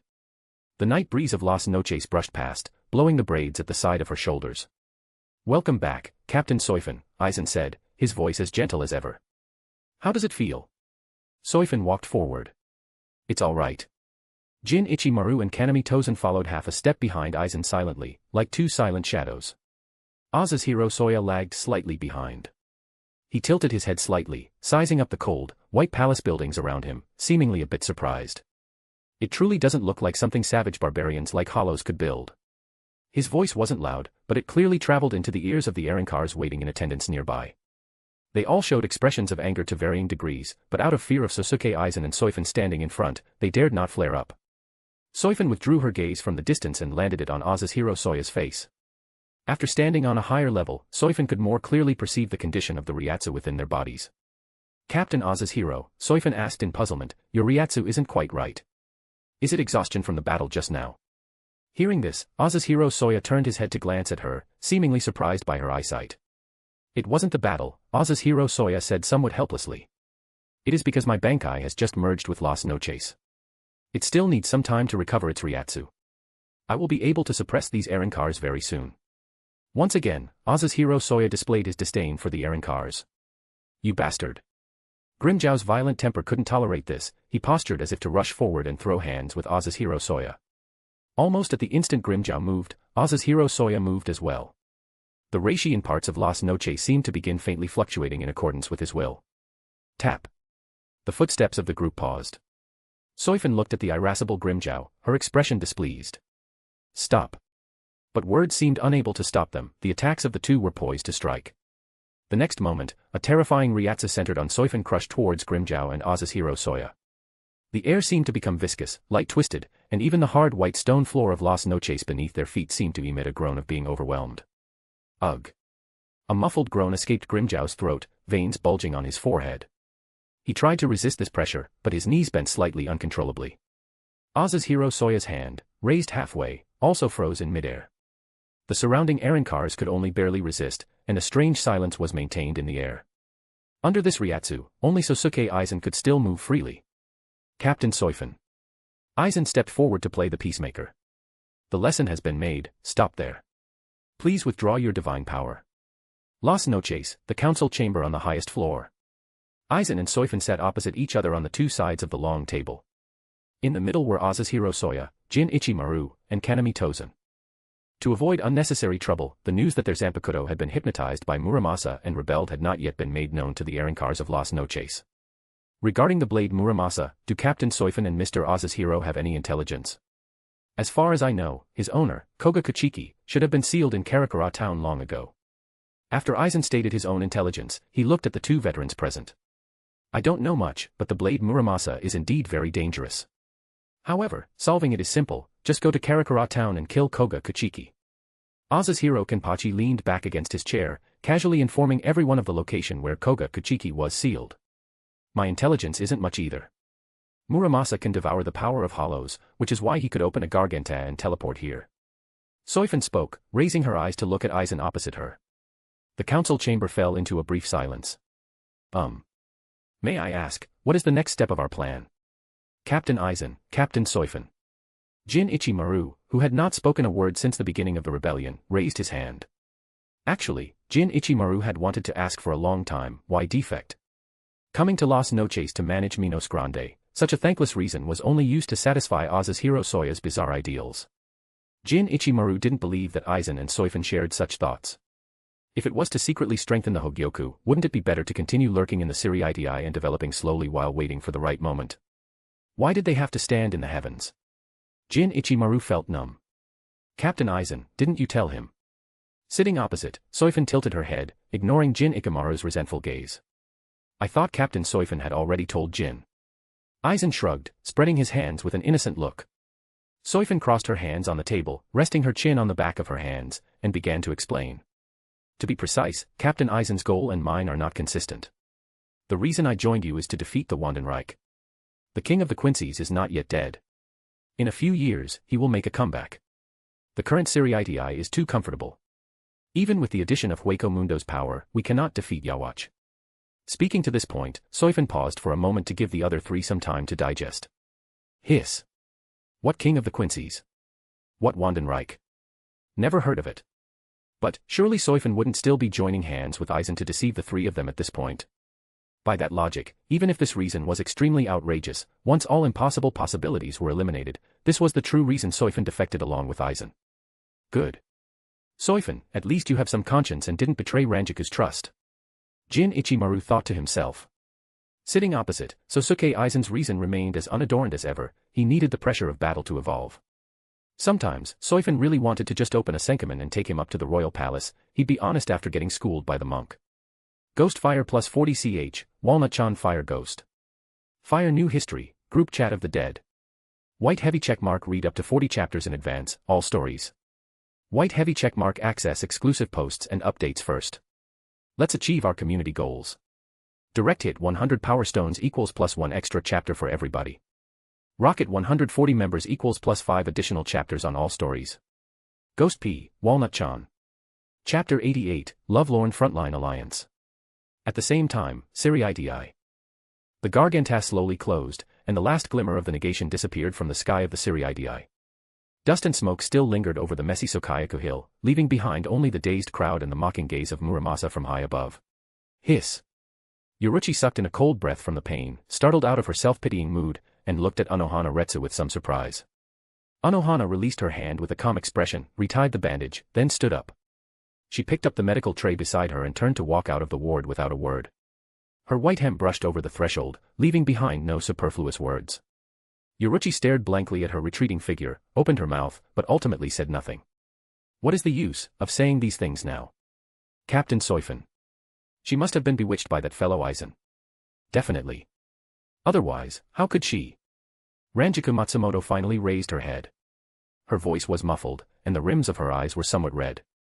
Right. It must be Sosuke Aizen.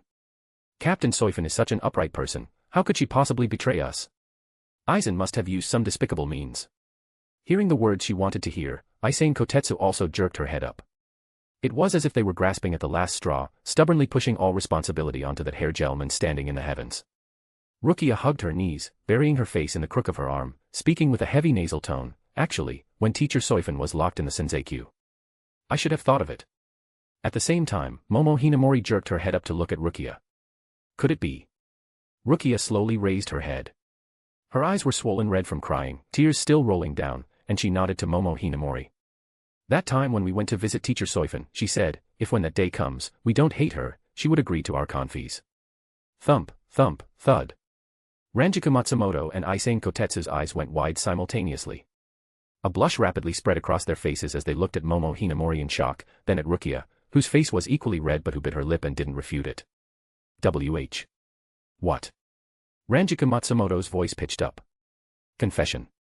You guys confessed to Captain Soifon. And she actually replied like that. Aizen Kotetsu also covered her mouth, her eyes round and wide. Meanwhile, Yoruichi Shihoin on the hospital bed felt as if she had been struck by lightning. She abruptly straightened her body, ignoring the pain in her abdomen, and slammed her fist onto the bedboard, making a dull thud. Are you kidding me? Soifon agreed to the confession of you two little girls. That fellow Soifon, didn't she tell you? She and I have already done the things adults should do. Did you not know? Yoruichi Shihoin began to bristle like a hissing cat. Ha. That kind of thing. There are even more experts. Ranjiku Matsumoto and Aizen Kotetsu were shocked once again. Their gazes swept back and forth between Yoruichi and the two young girls, the sheer amount of information almost causing their brains to crash. The two of them were like badgers in a melon field, practically stuffed full from eating so many melons. Momo Hinamori and Rukia wiped away the tears at the corners of their eyes. Their faces turned even redder, but it looked more like the redness of overheating. Senior Yoruichi. Did you and Teacher Soifon confess your feelings? Rukia raised her red eyes, looking stubbornly at Yoruichi. Yoruichi choked. Confessing or whatever, it seems they really hadn't. But they had already done that kind of thing, was confessing or not even important anymore. Momo Hinamori immediately followed up, her voice still carrying a crying tone. Since there was no confess, then you are at most. It's just a dirty physical relationship. It doesn't count at all. What a physical relationship. The atmosphere in the ward became bizarre and tense. Yoruichi was instantly stifled. A spasm of pain from her abdominal wound prevented her from speaking a complete sentence. She could only glare fiercely at these two audacious little girls. Ranjiku Matsumoto and Aizen Kotetsu were completely bewildered. They looked at the trembling Yoruichi, then at the two young girls who were equally agitated and aggrieved. Finally, they looked at each other, and both saw a hint of unnatural bitterness in the other's eyes. If Momo Hinamori, Rukia, and Senior Yoruichi were jealous, then what did that make the two of them? Perhaps they couldn't even compare to these people who were jealous. The two of them were nothing but ostriches who didn't even dare to face the feelings in their hearts. Ranjiku Matsumoto and Aizen Kotetsu lowered their heads, staring blankly at the white bed sheets. After a long time. I feel like us arguing like this is a bit funny. What is the point of fighting over this? Teacher Soifon has already. Suddenly, Rukia shook her head with some self-mockery. After making a fuss, the feeling of sadness had faded quite a bit, and her IQ had reoccupied the high ground.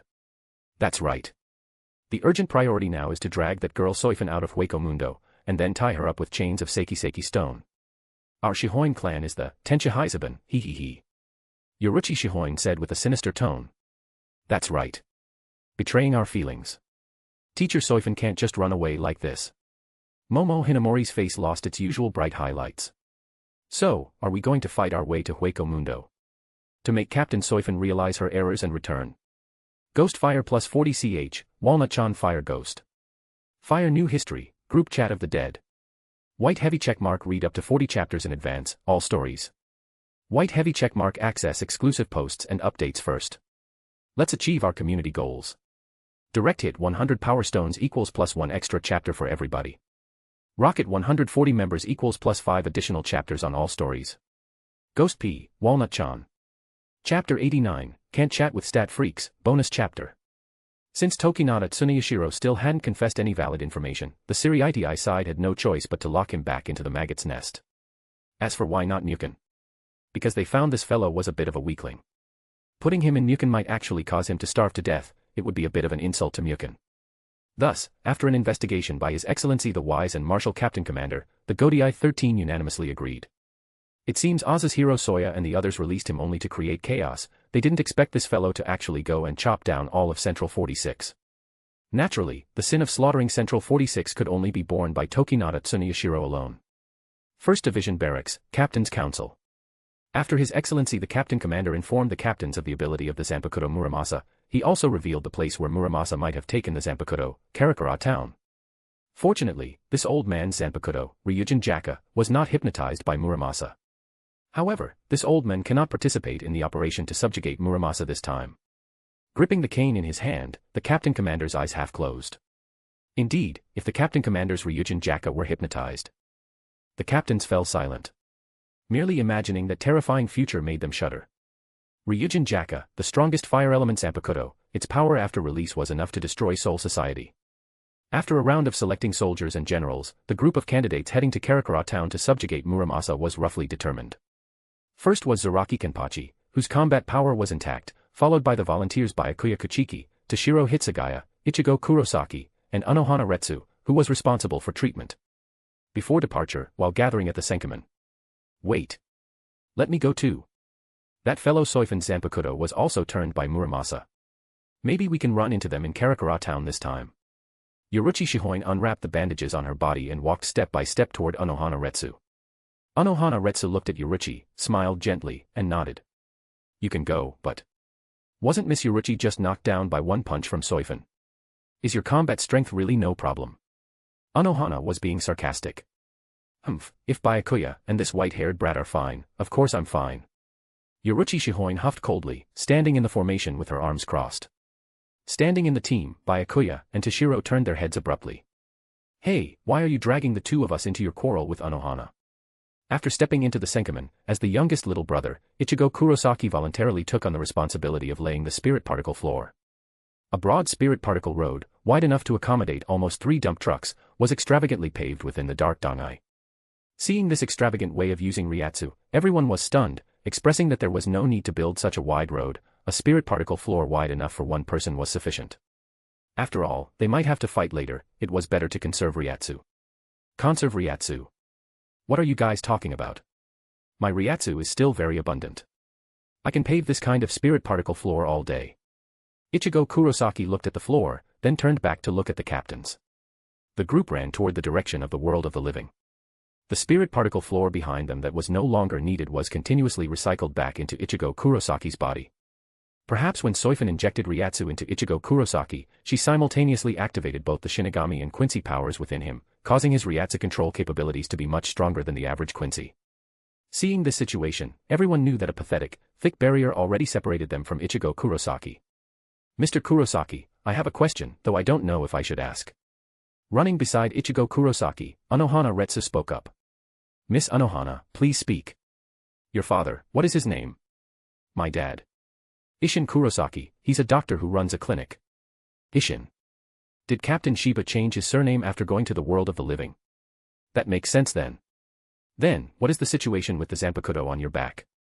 Yoruichi Shihoin followed behind the two, staring at Zangetsu on Ichigo Kurosaki's back. After the blade spirits bewitched by Muramasa left, the Zanpakuto would all turn into the appearance of an Asachi. She had also watched Zangetsu's spirit walk to Muramasa's side back then, so she hadn't expected Ichigo Kurosaki's blade not to turn into an Asachi. Is Miss Yoruichi asking about Zangetsu? What about it? I'm asking you. The spirit of Zangetsu is clearly gone, so why is your sword still in Shirkai state? Oh right, old man Zangetsu left, but a white guy who looks exactly like me said that he is also Zangetsu. Ha. A white guy. Are you sure that's not the hollow inside you? So, before old man Zangetsu comes back, I can only cooperate with him for now. As he spoke, Ichigo Kurosaki unwrapped the bandages around Zangetsu and slashed out a blue-black Getsuga Tensho toward the front, then turned back to smile confidently at everyone behind him. See, my Shirkai still works. At the same time, inside Las Noches. It seems the Gotei 13 has already taken action. The targets are Koga Kuchiki's sealing location, as well as the Zanpakuto that were taken away. On the screen, the Ryatsu distribution map of Karakura Town was displayed. Only Ryatsu of captain level and above would be included in this instrument's monitoring range. Have you found Muramasa's hiding place? Soifon looked at the map but found no dense gathering of powerful Ryatsu. Not yet, but it is confirmed they are not in Soul Society. Currently, we can only guess they are in the world of the living. Aizen shook his head. The surveillance in Hueco Mundo hadn't sensed any Garganta fluctuations either, so they could only judge that the enemy was hiding in the world of the living. But as for what method the enemy used to hide the Ryatsu of so many Zanpakuto, he didn't know either. After confirming the target, Soifon picked up the Asachi at her waist and walked out toward the perimeter of Las Noches. Lady Soifon. A somewhat urgent voice came from behind. Are you leaving Las Noches again? Soifon did not stop walking, she only turned her head slightly to see Neliel trotting up to catch up, her long green hair fluttering behind her. Yes, going to the world of the living to handle some business. Soifon turned around and smoothed the other's messy long hair. Neliel bit her lower lip and plucked up her courage. Then do you need me to go with you? I can help you. Bring you along. If I directly say Nell's strength isn't enough, would that hurt her too much? Seeing Soifon hesitate, the light in Neliel's eyes instantly dimmed, and her shoulders slumped slightly. Is it because my power is too weak and I would drag you down? Soifon looked at her dejected appearance and fell silent for a few seconds. Then, she reached out her hand, wanting to subconsciously pat the other's masked head. However, Soifon seemed to have misjudged the height difference between the two. Sensing Soifon's hand hovering in midair, Neliel very sensibly bent down, offering her head to Soifon's hand. Should I say you are sensible or insensible? Pretending nothing happened, Soifon rubbed the mask and head, which felt excellent to the touch. No. Soifon looked into her eyes. Harabel and you are both Arinkars I have high hopes for. Work hard on your cultivation, Neliel. Don't let anyone look down on you. As her words fell, she stayed no longer. Her figure flashed, disappearing into the Gargantas slowly splitting open in front of her. Neliel stood in place, watching the Gargantas slowly close until the last sliver of the gap vanished. She raised her hand, gently pressing the spot on her head Soifon had just patted. The temperature of the other's hand seemed to still linger there. Yes, Lady Soifon, I won't let you down. After all, this life of mine was also saved by you, Lady Soifon. Ghost Fire Seek, Walnut-chan Fire Ghost. Fire New History, Group Chat of the Dead. White heavy checkmark read 40 chapters ahead of everyone else. White heavy checkmark get cool exclusive stuff and updates. Let's hit these goals. Direct hit 100 power stones equals 1 extra chapter for the public. Rocket 140 members equals 5 extra chapters on all stories for supporters. Ghost P, Walnut-chan. Chapter 90, Nothing a Kiss Can't Solve. World of the Living, Karakura Town. The impact of the last, gas explosion incident, had not yet completely subsided. Yellow warning signs were visible everywhere on the streets, and the roar of various engines from ongoing construction could still be heard. The giant crater in the forest of the eastern suburbs had now become a check-in spot for sightseeing tourists. The Senkamen of the Siriitii opened in midair, and the Shinigami walking out from within happened to see the tourists below taking photos and checking in. Oi, can this place really become a tourist attraction? As a native, Ichigo Kurosaki remarked with extreme speechlessness. Ha! Zaraki Kenpachi carried his chipped sword on his shoulder. He released his senses but still did not detect any powerful fluctuations of Ryatsu. Speaking of which, I don't know where that brat Yachiru ran off to. Have you guys seen her? Since being knocked unconscious by Soifon last time, Zaraki Kenpachi had woken up to find Yachiru missing. He had searched the entire Siriitii but couldn't find her. Without something resting on his shoulder, Zaraki Kenpachi always felt a bit off. Vice Captain Yachiru isn't here. Hitsugaya circled around Zaraki Kenpachi once, and indeed, he didn't find a trace of that pink-haired midget. Wait, what does the Yachiru you're talking about look like? Ichigo Kurosaki thought for a moment. That day on Sokayaku Hill, he seemed to have seen a little pink-haired girl running over to Muramesa's side. Anohana Retsu added, pink hair, short stature. Ichigo Kurosaki scratched his head, it actually really is. Immediately, he spoke about glimpsing a small pink figure mixing into the camp of the Zanpakuto on Sokayaku Hill. Everyone fell silent for a moment, their expressions varying. It is known that Yachiru Kusajishi is a Shinigami. How did a Shinigami mix in without being discovered? Anohana Retsu gave Zaraki Kenpachi a look of deep meaning, then turned to face the ceiling side of Koga Kuchiki. Vice Captain Yachiru is really reckless. Let's go. To the ceiling site first. With a tap of her toes, the group followed Anohana, speeding toward the location where Koga Kuchiki was sealed. On the way, she exhorted them again, if we encounter Muramasa or any materialized Zanpakuto, do not advance rashly. Our primary goal is to confirm the status of Koga Kuchiki's seal. At the same time, at the edge of another relatively remote, abandoned factory district in Karakura Town, Soifon stepped onto the weed-covered ground. She had not changed into the white Las Noches uniform issued to her by Aizen, but stubbornly wore the halter-neck, backless shihakusho. Almost the instant she walked out of the Garganta, Soifon's spiritual senses had already perceived several familiar captain-level Ryatsu. Among them, Ichigo Kurosaki's was the most obvious, like a lighthouse in the dark night. Their direction of travel was precisely the location where Koga Kuchiki was sealed all those years ago. Without any hesitation, Soifon's figure immediately vanished from the spot. Concealing her presence, she skimmed toward the destination at a speed far surpassing the squad from the Siriitii. Soon, a small island in the center of a lake appeared in Soifon's field of vision. This was the place. She landed silently under a large tree on the island. The view here was open, allowing her to take the entire sealed area into her sight. Then, she raised her right hand and spread her 5 fingers. A transparent membrane of twisted light and Ryatsu perception spread out with her as the center. The lake island was unusually quiet. Soifon leaned her back against the tree trunk, her spiritual senses carefully probing every inch of the land beneath her feet. Soon, her brows furrowed slightly. Koga Kuchiki's seal had already been destroyed. The sealing Kido deep in the earth could no longer be detected, only residual, weak Ryatsu remained buried in the soil. This was very wrong. According to the intelligence in her memory regarding Koga Kuchiki, that man was a typical case of no brains and always unhappy. If he had truly broken the seal and emerged, the first thing he would do would definitely be to charge back to Soul Society. At the very least, Koga Kuchiki should have caused a huge scene in the world of the living, declaring his return and revenge to the entire Siriitii. But right now, aside from the Zanpakuto rebellion triggered by Muramasa, there were no reports of other large-scale disturbances or attacks. After Koga Kuchiki broke the seal, it was like a pebble thrown into a deep pool. Soifon decided to continue waiting where she was, letting Ichigo Kurosaki and the others see exactly what was going on. Time passed minute by minute. Several fluctuations of Ryatsu, varying in strength, appeared on the opposite shore of the lake and approached the small island at extremely high speed. After landing, Anohana Retsu made no superfluous movements. Her gaze quickly swept over the surrounding environment, and she immediately crouched down, pressing her fingers gently against the ground. A moment later, she raised her head and nodded slightly to Byakuya Kuchiki and the others behind her. Her hands began to form complex seals, mobilizing the Ryuryoku of her entire body. Rumble.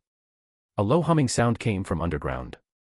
The ground trembled slightly, and the soil flipped open to the sides, revealing a black coffin covered in dust and cracks below. As Anohana Retsu completed the final hand seal, the coffin slowly rose from underground, the dust on its surface falling away. Finally, amidst a toothaking friction sound, the coffin lid slowly slid open to one side, revealing a gap. The seal has been destroyed. Koga Kuchiki has already escaped. Anohana Retsu looked at the empty coffin and spoke with a grave expression. What? Everyone was shocked. Byakuya Kuchiki's expression was the ugliest. Only Zaraki Kenpachi grinned, his eyes filled with excited bloodlust. Reported immediately. Toshiro's hand was already pressed on the Asachi at his waist, about to open a Senkaman to return to Soul Society. Just as everyone's minds were shaken and they were preparing to withdraw to Soul Society immediately, a huge garganta with jagged, irregular edges tore open above their heads. From the pitch-black fissure, several figures slowly descended. The person in the lead was draped in slightly worn noble attire, his long hair loose and his face gloomy and pale. It was precisely Koga Kuchiki. He still wore the fragments of the face mask from his imprisonment all those years ago. And behind him, suspended in sequence, were several figures emitting powerful ryatsu, the materialized Muramasa, Hyarinmaru, Senbon Sakura, and Tenkan. Koga Kuchiki's gaze slowly swept over the group below, who were readying themselves for a formidable enemy. Finally, it landed on Byakuya Kuchiki, whose face was ashen. TSK. Genryusai Shigekuni Yamamoto actually didn't come. I've been looking forward to his Ryujin Jaka for a long time. After a sneer, his gaze refocused on Byakuya Kuchiki, the corners of his mouth hooking up in a mocking arc. However, it's not entirely without gain. The current head of the Kuchiki clan. How does it feel to watch your own Zanpakuto standing on my side? Koga Kuchiki tilted his head slightly, looking Byakuya Kuchiki up and down, then took a step forward.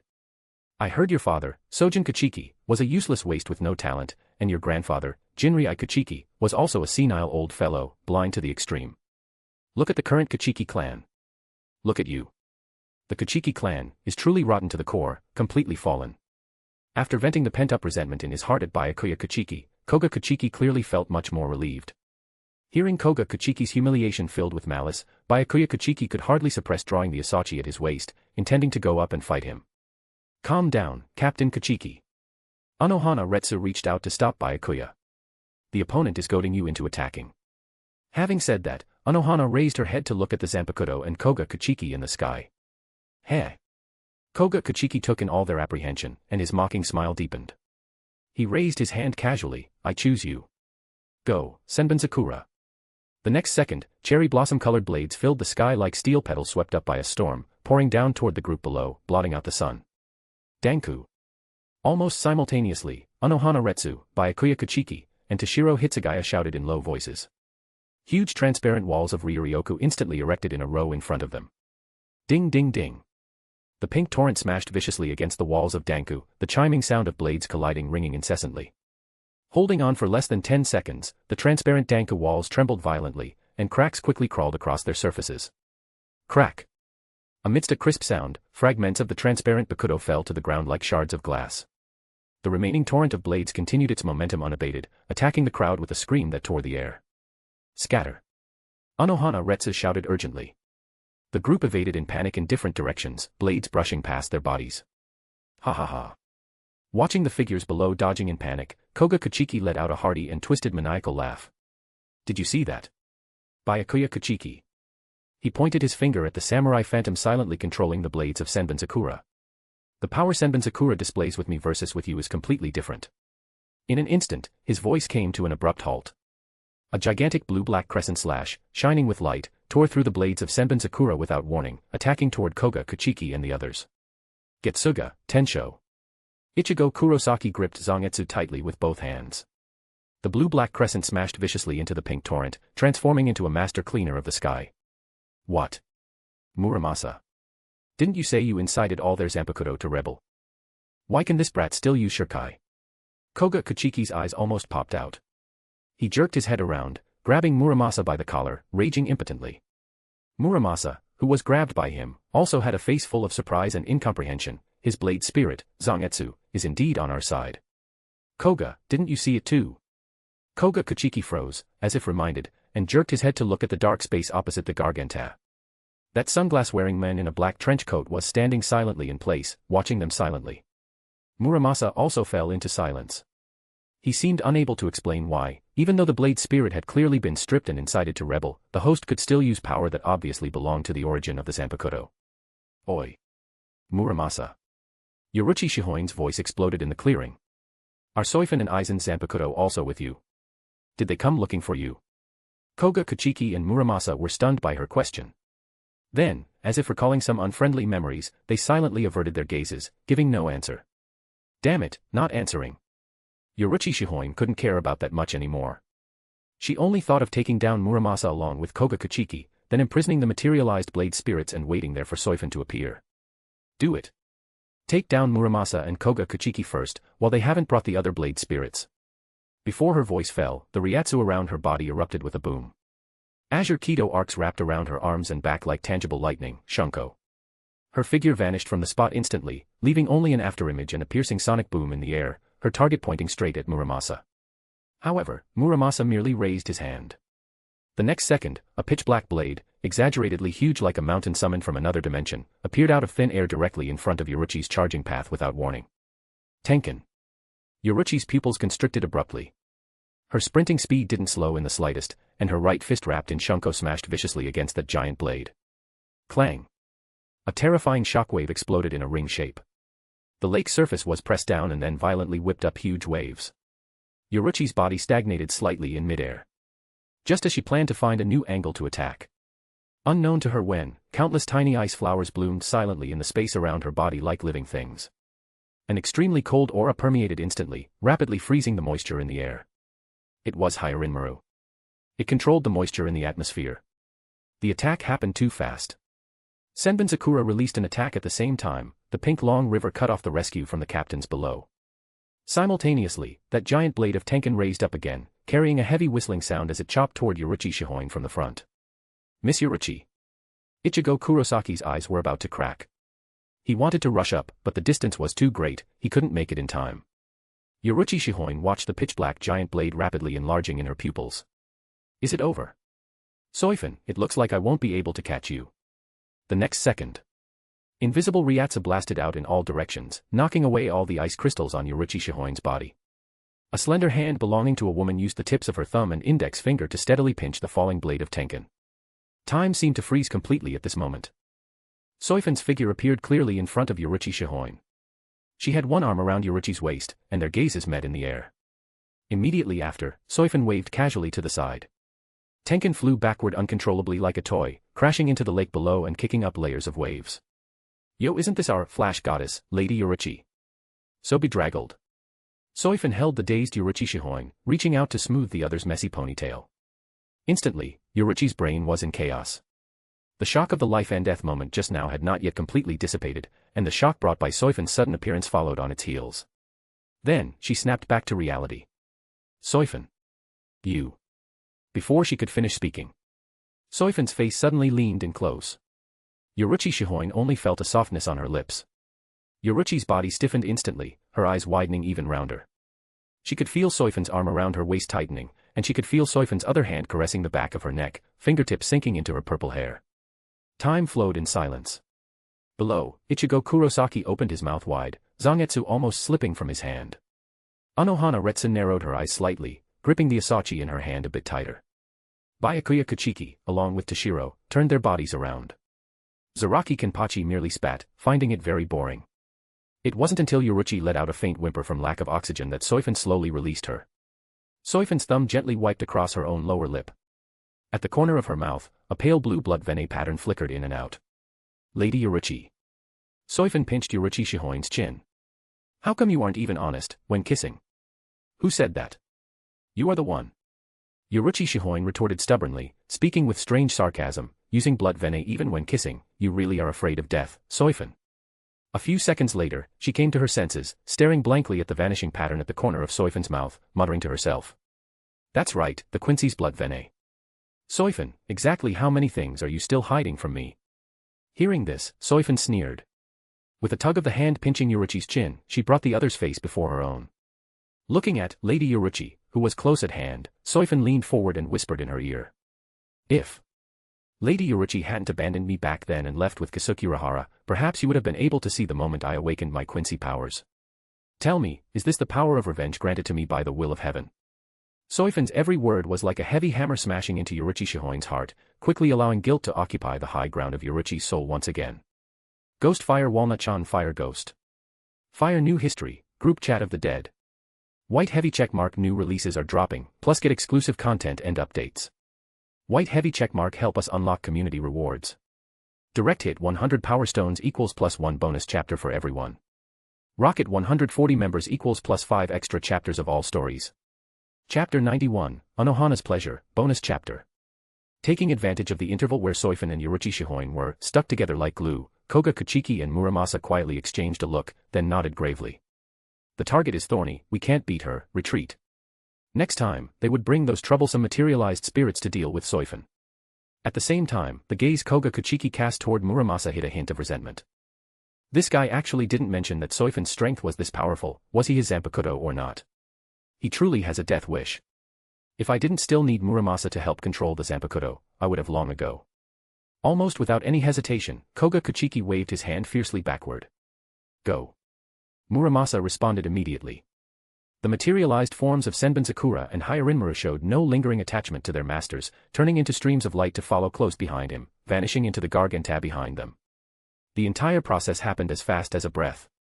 The group below only now recovered from the shock of the earth-shattering kiss performed by Soifon and Yoruichi Shihoin, as well as the multiple impacts brought about by the terrifying Ryatsu. Crap. They ran away. Toshiro Hitsugai's expression changed as he switched back from onlooker mode. Yoruichi Shihoin was even more exasperated. She grabbed Soifon by the collar. Soifon. It's all your fault. Doing such rude things at a critical moment. The clues we finally found have all run away now. While she shouted, the hand behind her back quietly made an extremely covert gesture, encircle. Everyone on the ground understood tacitly, quietly moving their feet to form a multifaceted pincer movement around the two of them. Soifon seemed completely oblivious to the movement below, simply looking at Yoruichi's face close at hand, staring intently without blinking. No, what are you looking at again? Perhaps because Soifon's gaze was too aggressive, Yoruichi Shihoin subconsciously shrank back. Soifon tilted her head. Fine, then I won't look at Lady Yoruichi. Phew. Yoruichi Shihoin hadn't even managed to let out a sigh of relief when suddenly, a soft sensation touched her face again. Soifon. Yoruichi's whole body went stiff. Taking advantage of Yoruichi's momentary daze, the hand Soifon had around her waist pushed gently.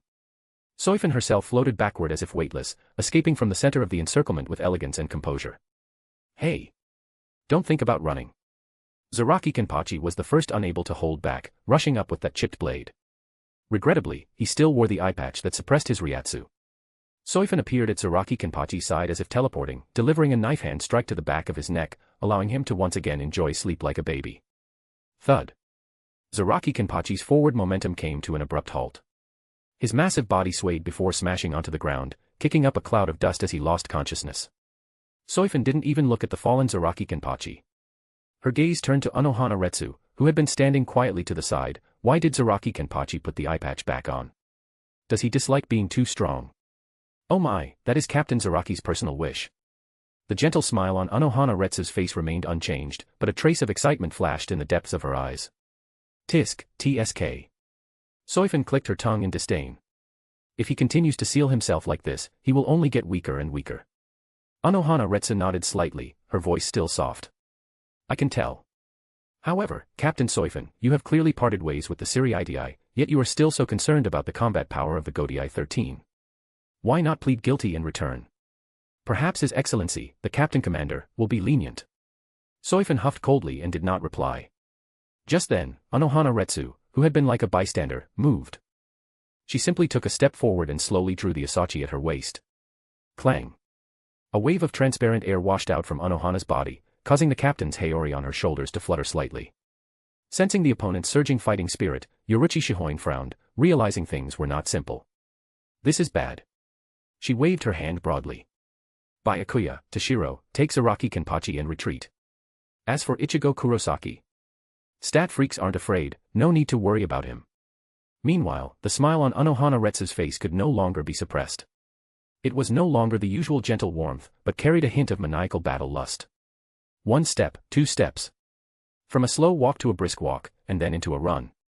In the blink of an eye, her figure holding the sword appeared in front of Soifon. Anohana didn't even use any footwork or technique, simply and directly, she slashed horizontally toward Soifon's waist. Ding! The blades collided, erupting with a piercing shriek far exceeding any previous battle, sparks flying everywhere. Captain Soifon. Anohana Retsu's voice trembled slightly with excitement. Fortunately, you didn't agree to my request just now. Amidst the clash of blades, Soifon could also feel the opponent's trembling breath hitting her face. Now, we can finally kill each other openly and honestly. Immediately after, Anohana Retsu's wrist turned. The blade edge slid upward along Soifon's blade, aiming for Soifon's neck. Before her voice had even faded, the asachi in her hand accelerated abruptly. It was no longer elegant and methodical kendo, but transformed into the most primitive slashing instinct. Fierce sword energy splashed madly in all directions. The surrounding tall trees snapped and fell in unison, and the lake surface was sliced into waves by the crisscrossing sword energy. The spectators had long since retreated to a further distance. Toshiro and Ichigo Kurosaki wore faces full of astonishment. Is this still the Captain Anohana I know? Captain Anohana, she is actually this strong. The two of them had always thought the captain of the 4th Division was skilled in healing and Kido. Heh. The current Soifon is the one who is truly troublesome. Yoruichi Shihoin knocked on their heads, then began to question why Ichigo Kurosaki was slacking off just now. If this stat freak had acted, Soifon would have been captured by them long ago. Wait, no matter how you look at it, Sister Soifon doesn't look like an enemy. Ichigo Kurosaki covered his head and retorted. After all, he had only gone to Soul Society initially to save Soifon. Since she was fine now and hadn't killed anyone, why should they attack Soifon? Yoruichi Shihoin wanted to refute, but standing from Ichigo Kurosaki's perspective, there really didn't seem to be any problem. Returning to the center of the battlefield. A faint blue fluorescence occasionally lit up on Soifon's body. Her shihakusho had been scraped with many tears, but she was not injured. In contrast, Anohana Retsu already had several shallow bloody marks on her captain's haori. Yet, her offensive did not weaken in the slightest, instead, it became faster and faster, and the smile on her face grew increasingly twisted. She was intoxicated by this extreme pleasure of combat. Wounds continued to increase on her body, fresh blood dyeing the white haori with spots of red plum blossoms. Anohana remained completely oblivious. Her attacks became increasingly wild, and she even began to emit pants of pleasure. Ha! Hee hee. Anohana Retsu suddenly chuckled low, her voice warping slightly from extreme excitement. Captain Soifon. Soifon. Her slashes became heavier, even beginning to abandon defense. Great. This is truly great. Let us slaughter until we are satisfied. Soifon. The next moment, Anohana Retsu spun her body violently. The blade traced a cold semicircular arc, chopping down viciously. Ding. Soifon held her sword horizontally to block, steadily catching this heavy chop, then abruptly raised her hand to knock Anohana's sword aside. Whoosh. When her figure appeared again, she had already locked onto Anohana from behind, the blade in her hand resting against Anohana's slender, snow-white neck, severing a few strands of hair at her chest. This speed. Anohana Retsu's breathing became disordered for the first time. This is blood artery, amazing, isn't it? Soifon leaned into Anohana's ear and whispered, do you still want to continue, Captain Anohana? The fanatical fighting spirit receded like a tide, and Anohana Retsu slowly lowered the hand holding the sword. She had already been let off the hook. Continuing to fight and pester endlessly would make her a scoundrel who refused to admit defeat. Ah. It is my loss, Captain Soifon. Ghost Fire Walnut-chan in P4 more, Fire Ghost. Fire New History, Group Chat of the Dead. White Heavy Checkmark get immediate access to 40 early chapters for all stories. White Heavy Checkmark enjoy exclusive material and special announcements. Help us unlock these community rewards. Direct hit 100 Power Stones equals +1 bonus chapter for everyone. Rocket 140 members equals +5 extra chapters across all stories. Ghost P, Walnut-chan. Chapter 92, You're Too Arrogant, Urahara. This encounter battle ended with a whimper rather than a bang. Due to both sides intentionally holding back and fighting in a manner akin to flirting, this battle between the Siriidii and the traitors appeared completely awkward and nondescript. In the end, the people from the Siriidii took the unconscious Zaraki Kenpachi and returned to Soul Society through the Senkamen. Ichigo Kurosaki released his Shinigami form, reverting to a teenage boy in a standard high school uniform, and remained in the world of the living. To be honest, the battle between Soifon, Anohana, and Yoruichi looked more like they were practicing the technique of flirtatious glances and the blade of lingering affection. Of course, these words were only kept inside Ichigo Kurosaki's heart, he absolutely did not refrain from speaking them aloud. Ichigo Kurosaki scratched his hair, looking at Soifon who stood not far away, his face written with hesitation and distress. Soifon ne. Ichigo Kurosaki hesitated before walking over. What exactly is the situation between you and those Shinigami from Soul Society now? The momentum of the rebellion was huge, but apart from the members of Central 46 they mentioned and the pitiful Tokinata Tsuneyashiro, it seemed no one else had been harmed. The situation is a bit complicated. Soifon adjusted her shihakusho. Roughly speaking, we are enemies who aren't really enemies, something like that. However, I didn't expect that you, Ichigo, would run all the way to Soul Society to save me. I should go to your house and apologize to your parents. Soifon felt a bit embarrassed. This apology wasn't directed at Ichigo Kurosaki, but at Isshin Kurosaki and Masaki Kurosaki. Meanwhile, inside the Kurosaki clinic, Kisuke Urahara was sitting on the sofa, speaking rapidly as he recounted everything he witnessed at Sokayaku Hill to Isshin Kurosaki and Masaki Kurosaki. This included claims like Soifon intentionally showing weakness, swindling the Hogyoku, and conspiring with Aizen to defect. So, Soifon might not have intended to give the power to Ichigo from the very beginning. Perhaps that was just part of her plan. In order to get close and obtain the Hogyoku, we must.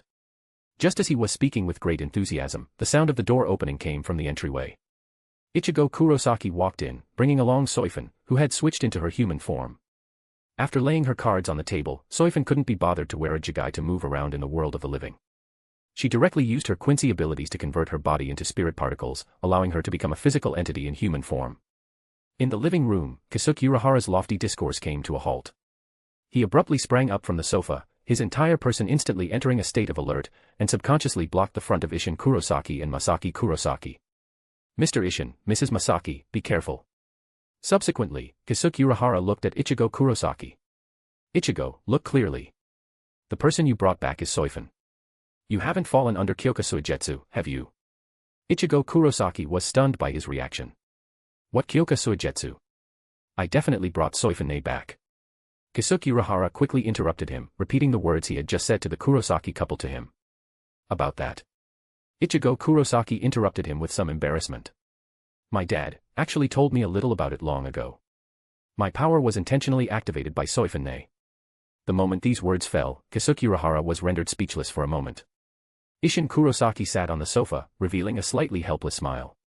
Ah, it sounds like defecting is indeed a very bad thing, but as a pioneer of this version, I don't seem qualified to reprimand Captain Soifon. Moreover, judging from Kisuke Urahara's description, it seemed that aside from causing the Siriitii to lose some face, their defection didn't result in the deaths of any innocent people. On the point that Central 46 did not count as people, everyone maintained a very tacit agreement. Feeling like his punch had landed on cotton, Kisuke Urahara sat back down, staring into Soifon's eyes. Captain Soifon, hiding such powerful strength, why would you associate with Aizen? You should be very clear that Aizen's goal is to. Soifon calmly finished his sentence, replace the Soul King and rule the three worlds anew, right? Kisuke Urahara's pupils constricted violently. You know, yet you still chose to cooperate with him. Why not cooperate? Soifon leaned comfortably back on the sofa, nestling against Masaki Kurosaki's shoulder. Since Aizen wants to sit on that unpopular seat, why not support him? The amount of information in Soifon's sentence was simply too great. Kisuke Urahara took a deep breath, trying hard to calm himself down. It appeared the other party was not ignorant of the Soul King. The use of the word unpopular showed that Soifon also understood quite a bit of insider information. Does Miss Soifon not understand? Once Aizen's plan succeeds, the three worlds, which rely on the power of the Soul King to maintain balance. You are too arrogant, Kisuke Urahara. What makes you think that Sosuke Aizen, relying on the Hogyoku created by the two of you, can truly replace the Soul King and sit in that position? Kisuke Urahara opened his mouth, but found he couldn't refute it for a moment. The power of the Hogyoku was indeed dangerous, but to say it could replace the Soul King was a bit presumptuous. If nothing else, even with the Soul King fragments added, Aizen hadn't obtained the power of the Quincy yet, and hollow power was not a condition for maintaining the stability of the three worlds. So, since Soifon knew everything, why was she still playing house with Aizen in Hueco Mundo? Kisuke Urahara, it seems your brain has become dull. Soifon pointed at her own head, then shifted her gaze to look at Masaki Kurosaki beside her, playing the Riddler for once. Mrs. Kurosaki. Following Soifon's line of sight, Kisuke Urahara, not being a woman after all, could only politely glance twice before looking away. Gradually, Isshin and Ichigo also glanced at their wife and mother. Why are you looking at me? Masaki Kurosaki touched her cheek, there were no grains of rice or food scraps stuck to it. By the way, regarding the reason Masaki lost her powers, do you know it, Kisuke Urahara? Soifon remembered that she seemed to have asked the Kurosaki and Ishida families to keep this matter a secret from Kasukirahara. Lost her powers. Kasukirahara took a deep look at Soifon and stroked his stubbly chin. From his daily interactions over the past few years, he had naturally discovered that the situations of Masaki Kurosaki and Kane Katagiri were somewhat strange, but both the Kurosaki and Ishida families had kept their mouths shut. In the end, Kasukirahara had simply attributed it to the Quincy's wariness of Shinigami and didn't investigate in detail. Now, it seemed they hadn't hidden it from Soifon, who was also a Shinigami. Because you aren't worthy of trust, Kasukirahara. Soifon stood up from the sofa. Her shadow under the lights engulfed Kasukirahara opposite her. You only spoke of how I took that Hogyoku from your hands, yet you didn't explain why you stuffed the Hogyoku into that specially made jigai, and then had me wear it when my Ryatsu was depleted. Leaving aside whether I did it on purpose, the fact that you plotted against me cannot be changed. Do you have anything to defend yourself with? If you didn't plot against me, would that Hogyoku have flown into Aizen's hands on its own? After Soifon finished speaking, she looked coldly at Kasukirahara sitting on the sofa. Suddenly, the living room of the Kurosaki clinic fell silent, leaving only the sounds of Karen and Yuzu playing on the second floor. Kasukirahara opened his mouth, wanting to explain his actions, but following Soifon's logic, he was indeed in the wrong. I just wanted to hide the Hogyoku. Kasukirahara finally used the greater good to explain. The Hogyoku is too dangerous, Aizen couldn't be allowed to get it. So, where is the danger now? Soifon sneered. I gave the Hogyoku to Aizen naturally because he has value to be exploited, and I have the strength to suppress him. That is only temporary. The Hogyoku will choose the direction of evolution based on the host's desire, correct? Since you know that, Captain Soifon. Then can the Hogyoku evolve to be even more powerful than the Soul King? It should not be possible, right? Soifon's question caused Kasukirahara to crash for half a second. Usually, people would at most compare it to the Captain Commander, which was already impressive enough. Who drops the ultimate trump card like the Soul King right at the start like you. Having said her piece, Soifon paid no more attention to Kasukirahara. She nodded apologetically to Isshin and Masaki. Apologies, I still have to be busy with the matter of the Zanpakuto, so I'll be going first. Miss Soifon knows where the blade spirits are hiding. Kasukirahara asked from behind, chasing the question. Soifon waved her hand. Even if I know, I won't tell you. Give up, Kasukirahara. Ghost Fire he. Walnut-chan for more chapters, Fire Ghost. Fire New History, Group Chat of the Dead. White heavy checkmark unlock a 40-chapter backlog for all my series. White heavy checkmark receive exclusive content and regular updates. Help us reach these goals. Direct hit 100 Power Stones equals +1 universal bonus chapter.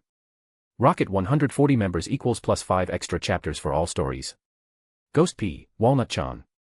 Chapter 93, Suzumabachi, soon to become the gang boss. Using the Garganta to hide in the forest of Minos, Muramesa's group, with the help of the Quincy, slipped from the shadows into the Wandenreich. After Koga Kuchiki and his entourage returned to the Wandenreich in a bedraggled state, Hashwaltha's figure emerged from the shadows, a subtle smile hanging on his face. What happened? Didn't you agree to bring back Genryusai Shigekuni Yamamoto's Ryujin Jaka when you left? How did you end up in such a sorry state? Hashwalth spoke with eccentric sarcasm, his gaze glancing at Tenkan, who was still draped in pond algae nearby. He had long found this Koga Kuchiki fellow unpleasant.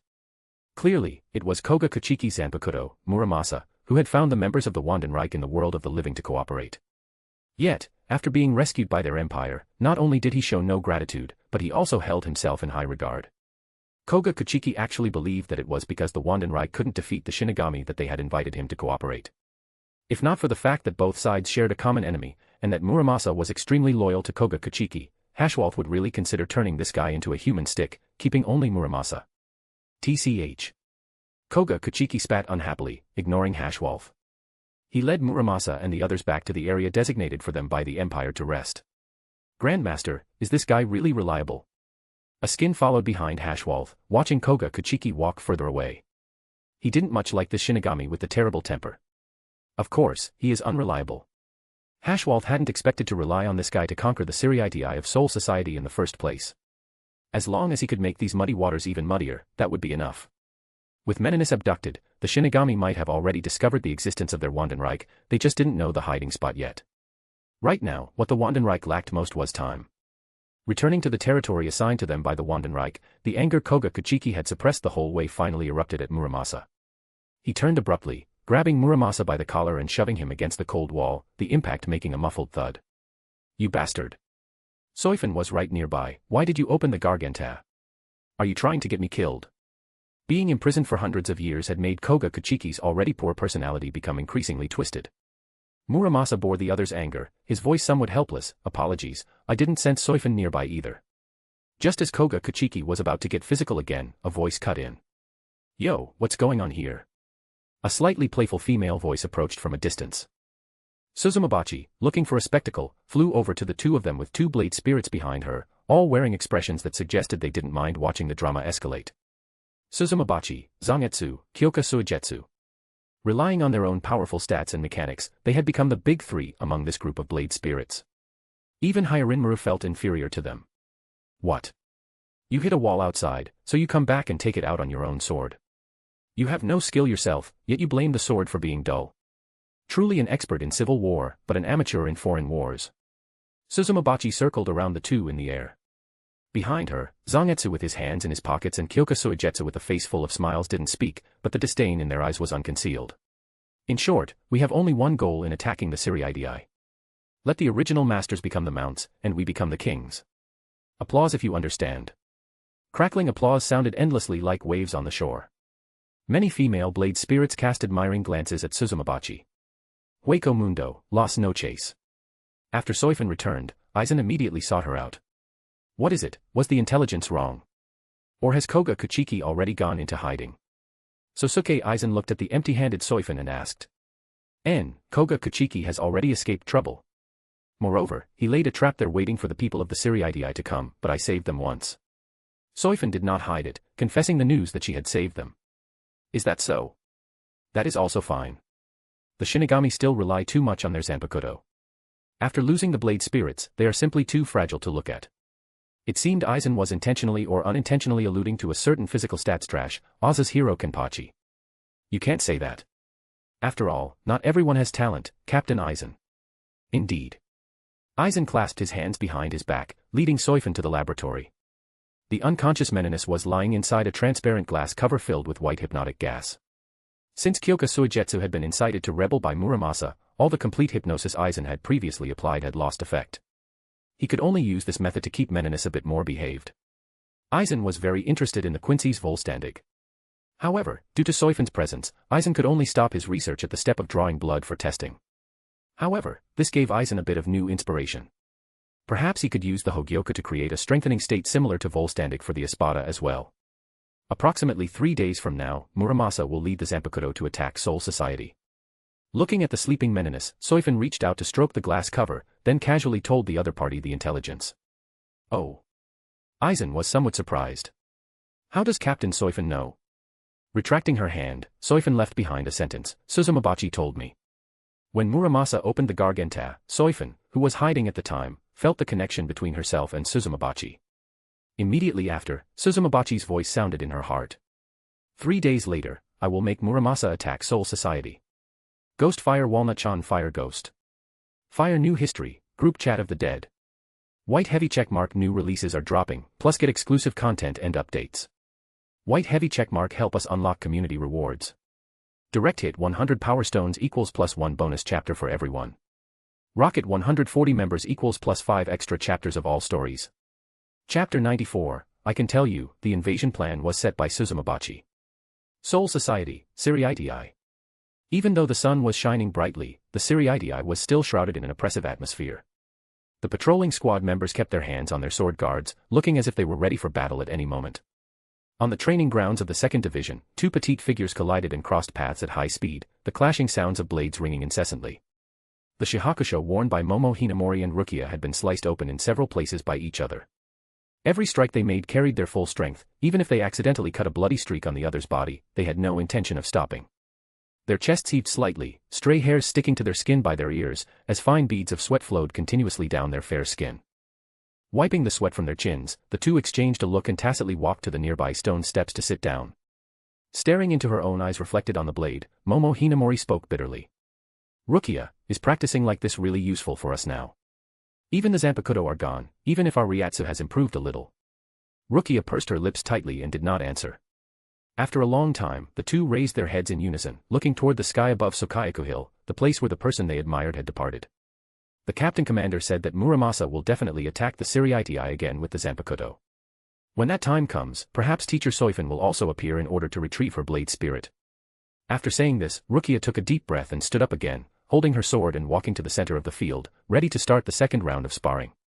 Glancing at Yoruichi and Anohana who were watching from the side, Momo Hinamori listlessly carried her sword to follow the other's footsteps, though she was still muttering a bit in her heart. Even Miss Yoruichi and Captain Anohana teaming up couldn't take down teacher Soifon. No matter how hard the two of them tried, it would be of no use, right? They weren't protagonists in a novel who could suddenly explode with power just like that. Leaning against the shadows of the wall, Yoruichi Shihoin spoke to Anohana Retsu beside her. Say, how do we win now? To whom are you referring, Miss Yoruichi? Anohana watched the two sparring without looking away. Win against Captain Soifon, or win against that Muramasa? Yoruichi Shihoin's eyes flickered, and she finally said insincerely, Muramasa, I guess. It seems. Miss Yoruichi also knows that with our current strength, we cannot beat Captain Soifon. Anohana Retsu let out a self-deprecating chuckle. TSK, being so pessimistic isn't like you. Having her inner thoughts exposed, Yoruichi was a bit displeased. I have no choice but to be pessimistic, Miss Yoruichi. Do you know? The strength Captain Soifon displayed that day is already not far off from Yawatch, the king of the Quincy from 1,000 years ago. In the battle back then, it was only with the help of Vice Captain Sasakai that the Captain Commander barely managed to kill him. Although the current Captain Commander is much stronger than 1,000 years ago. However, if Soifon were to attack the Siriitii while the Captain Commander was wary of Muramasa, the captains without their Zanpakuto abilities would likely not be enough to fight her. After pausing for a moment, Anohana Retsu changed the subject. However, perhaps the future of the Siriitii will rely on you, Miss Yoruichi. Huh? Yoruichi Shihoin didn't understand. Has Miss Yoruichi forgotten that kiss between you and Captain Soifon? Anohana turned her head with a beaming smile to look at Yoruichi. Cough, that's enough out of you. By the way, have you found out where Muramasa is hiding? A rare shy blush actually appeared on Yoruichi Shihoin's honey-colored skin, and she turned her head away, no longer paying attention to Anohana's teasing. Meanwhile, on the outskirts of Rakangai, the Zanpakuto had already entered Soul Society silently. Walking beside Muramasa, Koga Kachiki took a breath of the long-absent air, the bloodthirsty look on his face becoming increasingly manic. Standing at the very front of the formation, Kyoka Suigetsu sensed his abnormality and glanced back lightly. In an instant, the excitement Koga Kachiki had just built up froze, his smile vanished. Koga Kachiki, no matter how great your resentment is, you can only go find the members of the Kachiki clan, understand? Seeing that the other party dared not flare up, Kyoka Suigetsu threatened with a smile. What did you say? Shouldn't we concentrate on the first division, seize the Captain Commander's Ryujin Jaka, and then destroy the Siriitii in one fell swoop? Ignoring Muramasa's obstruction, Koga Kachiki angrily stepped forward to the three blade spirits in front and questioned them. Apologies, we have no intention of destroying the Siriitii, only a simple invasion. Destruction is just your wishful thinking, Koga Kachiki. Suzumabachi turned around in the air, hands on her hips. You've got to be kidding. In the end, it was Koga Kachiki who unilaterally backed down, taking Senbon Sakura and rushing ahead toward the Kachiki clan manor. He was afraid that if he talked back any further, they wouldn't even allow him to seek revenge on the Kachiki family. Alright, it's time for us to cause a scene too. Tobium and Sodi no Shirayuki walked out side by side. Finally waited for this day. Tobium stretched her waist. I wonder what kind of expression Momo will have when she sees me. Save it with your love-struck fool of an owner. Sodi no Shirayuki rolled her eyes. I wonder if Rukia has practiced properly after leaving me. Hey Nico played with the fine sand in her hands. I don't see it that way. Without their blade spirits, they should be hiding somewhere crying their eyes out right now. Listening to the conversation of the blade spirits, Kyoka Suigetsu stood quietly to the side.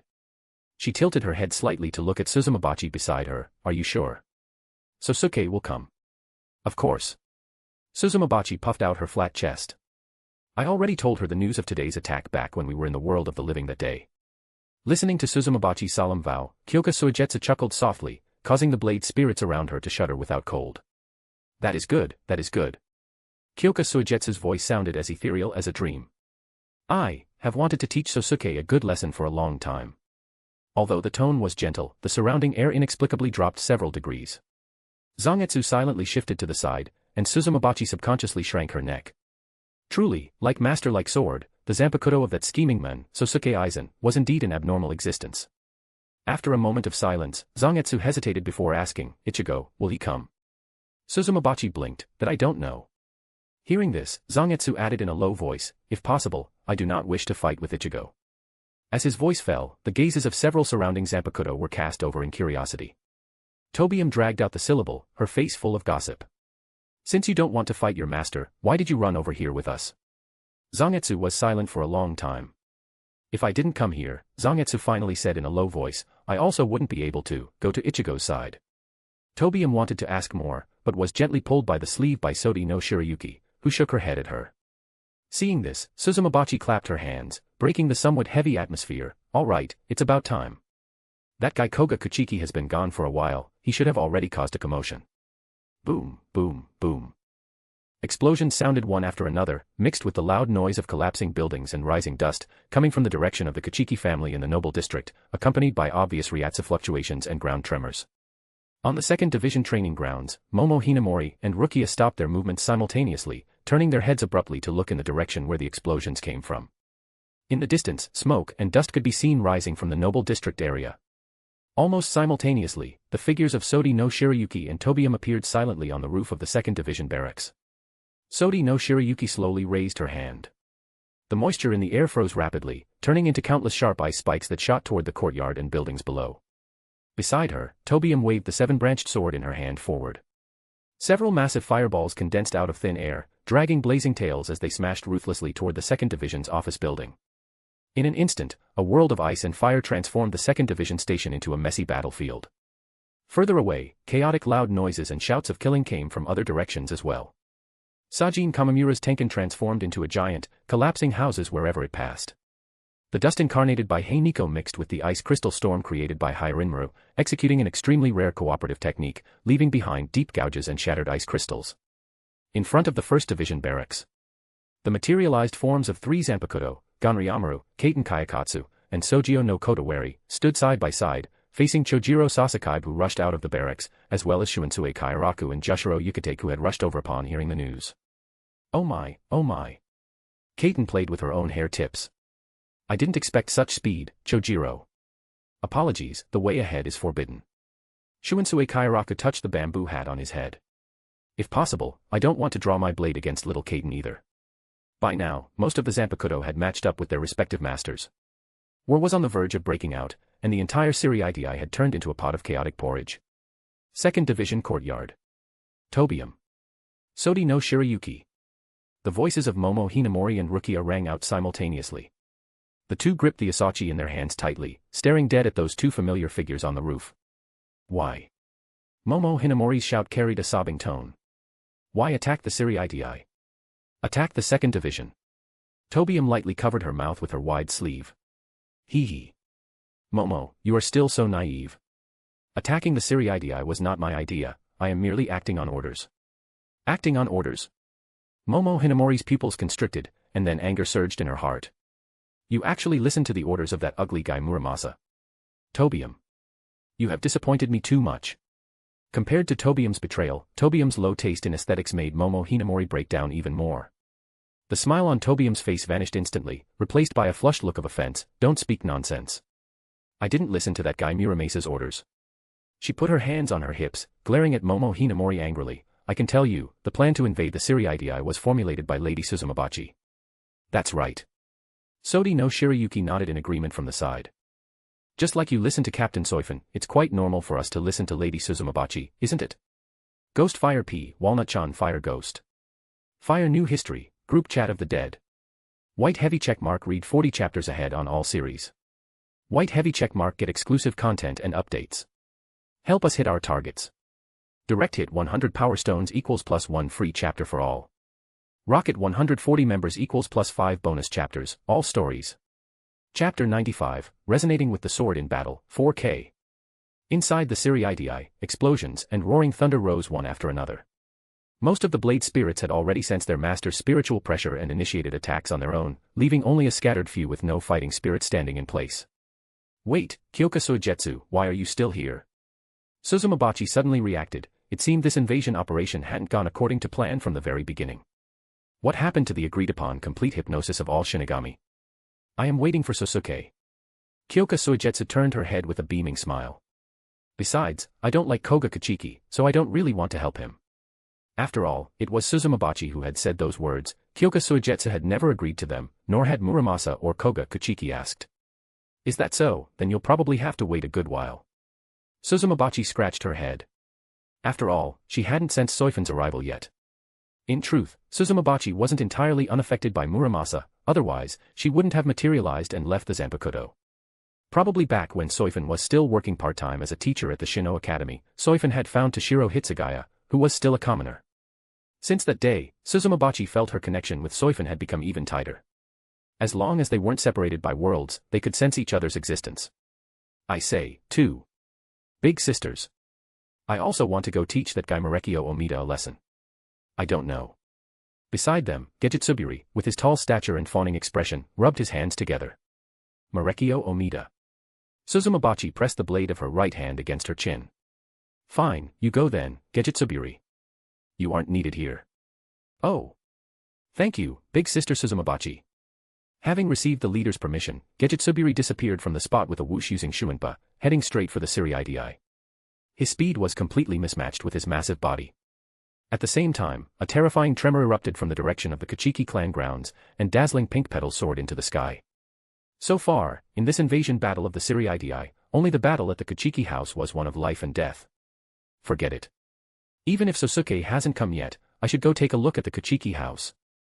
We can't let Koga Kuchiki be killed. If that happened, wouldn't we have materialized for nothing? Sighing, Kyoka Suigetsu took a step forward, seemingly intending to truly start taking action. Noble District, Kuchiki Clan Manor. Byakuya Kuchiki knelt on one knee, his silvery white Kensekin scarf stained with blood and dust, and the captain's haori on his shoulder torn open. Koga Kuchiki stood on the rockery. Beside him, Muramasa stood in the air, flanked by Senbon Sakura surrounded by cherry blossoms. TCH, what a boring battle. I'll use this move to send you on your way, Byakuya Kuchiki. Koga Kuchiki seemed tired of playing. He raised his sword, condensing a cold, frosty Ryatsu. Hyoga Siren. The roar echoed through the courtyard as the tip of Koga Kuchiki's blade unleashed a torrent of extreme frost. Instantly, Byakuya Kuchiki's pupils constricted. At this distance, he couldn't dodge it at all. Bakudo number 81, Danku. Just as the frost was about to devour Byakuya Kuchiki, a calm female voice fell from the sky. A transparent wall of Ryatsu erected itself out of thin air in front of Byakuya Kuchiki. The Hyoga Siren slammed viciously against the barrier but couldn't break through in the slightest, eventually exploding into a sky full of ice crystals with a muffled thud. Then, two figures landed lightly on the corridor eaves that had not yet collapsed. How wretched, Byakuya Kuchiki. Soifon's lips curled up. If Hizana saw you looking like this, I'm afraid she'd faint from worry, wouldn't she? Beside her, Sosuke Aizen stood with his hands in his pockets. As expected, after losing the Zanpakuto's ability, even a captain is nothing more than this. Hearing their words, Byakuya Kuchiki's fingers gripping his sword tightened. Finally, he stood up stubbornly. Hizana has already been settled by me, there is no need for you to worry. He only answered Soifon's question, choosing to ignore Aizen's mockery. On the other side of the courtyard, Koga Kuchiki quickly recovered his composure after a brief moment of astonishment. No rush. Suzumabachi and Kyoka Suigetsu were on his side. For now, a tactical retreat was in order. Suddenly, the sky full of cherry blossoms erupted without warning, attacking the trio of Soifon, Aizen, and Byakuya. Boom. Astonishing spiritual pressure erupted from Soifon's body. The cherry blossom blades were forcefully washed away and torn apart by the Ryatsu the instant they neared the three. When vision cleared again, the rockery was empty. Meanwhile, on the outskirts of the Siriidii, Kyoka Suigetsu, who was about to take a step, suddenly paused. A trace of an indescribable smile spread from the corner of her lips. Oh my. You've finally come, Sosuke. In the next second, Kyoka Suigetsu's figure dissipated like a bubble on the spot. Ah. I sense Soifon's Ryatsu too. Let's go get them together. Suzumabachi directly shattered the ground, sprinting toward the direction of the Ryatsu at a speed bordering on teleportation. Department of Research and Development, Laboratory. Unlike the chaotic clamor outside, Mayuri Kuratsuchi's Department of Research and Development seemed untouched by the blade spirit invasion. There was only the sound of various instruments operating. Under the pale lights of the operating table, Ashisoji Jizo, fixed in place by various restraint devices, lay there quietly, enjoying an infant-like sleep. Complex needles were inserted into Ashisoji Jizo's body, comprehensively analyzing the various data of the Zanpakuto after materialization. Mayuri Kuratsuchi threw the syringe in his hand, which was still dripping with pale yellow liquid, into the trash can. Standing before the console, his fingers tapped rapidly on the keyboard. His eyes stared tightly at the data displayed on the screen, the grin on his face widening more and more. As someone who frequently conducted modification experiments on his own Zanpakuto, Mayuri Kuratsuchi already had several backups of Ashisoji Jizo's data in his database. Therefore, he only needed a slight comparison to discover how the blade spirit differed after being materialized by Muramasa. Found it. Interesting, this is truly too interesting. A maniacal smile gradually covered Mayuri Kuratsuchi's face. As Muramasa's ability was analyzed by him step by step, Mayuri also gradually thought of a method to resolve this Zanpakuto rebellion. He turned around and quickly issued orders to third seat Akon, who was on standby in the corner of the laboratory, connect to the Siri-IDI-wide communication network. Yes. Akon immediately began to act. A few minutes later, Mayuri Kuratsuchi stood before a massive communication device, cleared his throat, and pressed the talk button. Ahem, this is Mayuri Kuratsuchi of the Department of Research and Development. Regarding this Zanpakuto materialization rebellion incident, after in-depth research by this director, a solution has been found. Please try your best to fight your own Zanpakuto in order to retrieve the power of Shirkai. All seated officers, vice-captains, and captains, please delay for time as much as possible and circle around with your Zanpakuto to avoid causing irreversible destruction. The broadcast ended. Mayuri Kuratsuchi placed his gaze back on Ashisoji Jizo's golden body. He rubbed his hands together, then thrust probes emitting a cold glint into the other's body one by one. I have modified Zanpakuto many times, but I never imagined you would actively turn into a blade spirit for me to dissect. I am truly too moved. Ashisoji Jizo. Immediately following was the sound of sharp blades cutting through the blade spirit's skin. Mayuri Kuratsuchi was disemboweling his own Zanpakuto. The second division had already become a purgatory of ice and fire, with two chubby figures chasing each other across the rooftops. Tobium hovered in midair, her wide sleeves dancing in the wind. Every wave of the seven-branched sword in her hand brought forth scorching fireballs. Too slow, too slow. Momo, your Shuinpa used to be much faster than this. Tobium complained with puffed cheeks.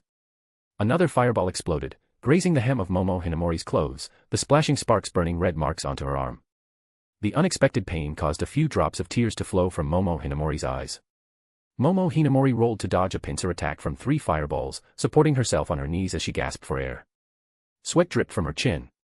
She raised her head to look at Tobium in the sky, her eyes somewhat red. Tobium, why?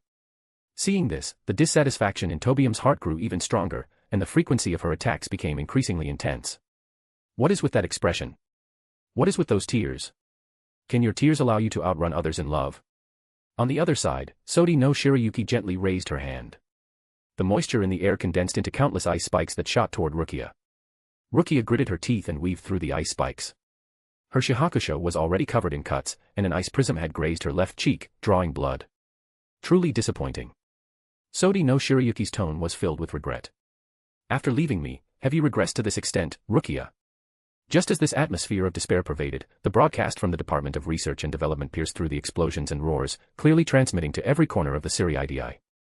Please try your best to fight your own Zanpakuto to attempt to retrieve the power of Shirkai. Momo Hinamori lowered her head, looking at her hands covered in burns and scrapes, then slowly raised her head to look at Tobium in the sky. I understand. She spoke softly, then took a deep breath and stood straight again. Rukia made the same movement. She no longer dodged wretchedly but held her Asachi horizontally in front of her. The aura of the two changed, distinct from their wretched appearance just moments ago. Tobium and Sodi no Shirayuki exchanged a glance, both seeing astonishment in the other's eyes. Meanwhile, on another battlefield in the Siri-IDI. Ranjiku Matsumoto panted for breath. Her long orange hair was stuck to her neck by sweat, and the sweat flowed down her hair strands into the bottomless abyss. I say, Ranjiku, hey Nico yawned. Weren't you quite good at fighting before? Why are you dodging my sand dust so wretchedly now? Ranjiku Matsumoto wiped the sweat from her forehead and smiled bitterly, because I had you helping me before. Hey Nico was stunned for a split second. However, Ranjiku Matsumoto suddenly smiled with relief. You're right, I indeed relied on you too much. She stabbed her Zanpakuto into the ground and raised her hands rapidly. Heido number 58, Tenrin. A whirlwind rose from the level ground, rolling up the sky full of sand and dust. Taking advantage of the moment Heiniko squinted her eyes, Ranjiku Matsumoto pulled the Asachi from the ground and charged forward. Oh! Finally getting a bit interesting, Ranjiku. Heiniko's interest was piqued. The sand dust blade condensed into form in her hand, and the corner of her mouth curled up. The blades of the two collided, emitting a crisp ringing sound. Immediately after, an ice dragon that really didn't know how to read the room barged into the battlefield. Toshiro Hitsugaya was wretchedly pushed into a house by the ice dragon. The courtyard wall collapsed, and Hyarinmaru hovered high in the sky, looking down at the ruins below. You are still the same as always, Toshiro. Hyarinmaru's voice was calm. You are too impatient during battle, that is why you cannot perfectly master Bankai. Boom. Toshiro's spiritual pressure surged, throwing off the rubble on his body. He spat out the grit in his mouth and slowly stood up. What do you mean? Hitsugaya stood in the air again holding his sword. Cannot perfectly master Bankai, is it not because my spiritual pressure isn't enough? Hearing this sentence, Hyarinmaru looked at him. It seems you still don't understand, that is why I said you are a hothead, Toshiro. Subsequently, Hyarinmaru raised his hand, waving out a roaring ice dragon that snapped at Toshiro. Below, Heiniko and Ranjiku Matsumoto tacitly leaped backward as the sky full of frost exploded above them once again. In front of the 1st Division barracks, the battle had entered a white-hot stage. Chojiro, Kaiten executed a backflip to dodge Shunsui Kairaku's slash. Upon landing, the treasure chest on her chest trembled slightly. If you don't use a Zanpakuto, you won't be able to catch me, you know. Shunsui Kairaku pressed down on his bamboo hat and smiled bitterly. Little Kaiten, you really are, as difficult to deal with as ever. Not far away, Jushiro Yukitake was playing games with Sojio no Kotowari. No desire for battle could be seen at all. Only the battle between Chojiro Sasakaibe and Ganryamaru was the most intense. Lightning and sword shadows collided constantly, and the speeds of both had reached the limit. Chojiro. Ganryamaru retreated after a collision, lightning dancing around his body. You've become weaker. Chojiro Sasakaibe did not refute him, gripping the sword handle with both hands and assuming the stance of the Genryu. Inside the 4th Division. There was no soaring firelight here, nor were there traces covered by frost. The medicinal herb garden in the courtyard remained intact. Unohana Retsu and Minazuki stood facing each other. Yachiru. Beneath the cloak, Minazuki spoke. Your blade has become dull. Unohana narrowed her eyes. So, you are scolding yourself. Your mouth has become quite sharp. Minazuki took 2 steps forward. Did you learn that from that girl named Soifon? Unohana tightened her grip on the sword handle. Captain Soifon. She and I are just sparring partners, nothing more. Letting out a sneer, Minazuki did not believe Unohana's defense. I didn't ask what relationship the two of you have, don't be so anxious. Besides, can what you two do now really be considered sparring? Don't deceive yourself, Yachiru. If that girl hadn't held back, you wouldn't know how many times you would have died. You only managed to linger on for a while by using our Bankai. With just this, you still have the face to say words like sparring. With every sentence Minazuki spoke, her eerie figure moved a step closer, finally stopping in front of Unohana. On the other side of the courtyard, Aizen Kotetsu was swept into the sickroom by a Tegimo, jars and bottles of medicine crashing to the floor. So amazing. She wiped the blood stain from the corner of her mouth and stood up tremblingly. Amazing. Are you talking about me? You have never cared about my power, Aizen. All day long, you're either studying Kaido or running around behind Soifon's butt. Have you ever properly looked at me? Itegimo stood in midair, only this way could she barely grab Aizen Kotetsu by the collar and lift the other up. I'm sorry. Aizen Kotetsu tightened her grip on the sword handle. In fact, she still had strength to spare. Kyoka Suigetsu had black hair like a waterfall, looking like a Yamato Nadeshiko who had walked out of an ink wash painting, with water ripple patterns embroidered on her cuffs and hem. Finally. I see you, Sosuke. From her long sleeve, a Zanpakuto silently extended out. It wasn't until the woman before him called his name that Sosuke Aizen finally shifted his gaze over, staring fixedly at his own blade spirit for a few seconds, as if admiring an old friend he hadn't seen in a long time. Long time no see, Kyoka Suigetsu. Hee. Hearing this hypocritical sigh, Kyoka Suigetsu sneered. She held the Zanpakuto in a reverse grip, the tip pointing to the ground, the blade refracting kaleidoscope-like rays under the moonlight. Seeing her posture, the smile on Sosuke Aizen's face grew even wider. He did not draw his sword, maintaining his posture with hands in his pockets as he jumped down from the eaves to the center of the courtyard. I have always wanted to know. Aizen issued a challenge with composure. Is it because your ability, Kyoka Suigetsu, is too strong? Or is it because of my Ryatsu that they fall into the effect of complete hypnosis? Come, prove yourself to me now, Kyoka Suigetsu. The instant his voice fell, a crisp, subtle cracking sound rang in everyone's ears. Crack. It was as if the first crack had appeared on a mirror, followed by countless sounds of shattering flooding in from all directions. In the eyes of Sosuke Aizen and Byakuya Kuchiki, the world distorted. The petals falling to the ground turned into maggots, and the stone path beneath their feet turned into a filthy swamp. Immediately after, countless Sosuke Aizens wearing captain's Hayori slowly rose from the putrid swamp. They adjusted the glasses on their faces in unison and spoke at the same time, their voices coming from all directions. Sosuke. This is the first time you've seen this perspective, right? This is the illusion seen by those you have subjected to Kyoka Suigetsu. Are you afraid? The moment the voices fell, all the phantoms raised their hands simultaneously, unleashing a Heido towards Sosuke Aizen, who was wearing the Lost No-Chase uniform. Heido number 91, Senju Koten Taiho. Dozens, perhaps hundreds of red floating cannons covered the sky of the courtyard. All the phantoms spoke at once, their voices superimposing into a deafening resonance. The next moment, points of crimson light poured down, submerging Sosuke Aizen's figure. Byakuya Kuchiki subconsciously took a half-step back.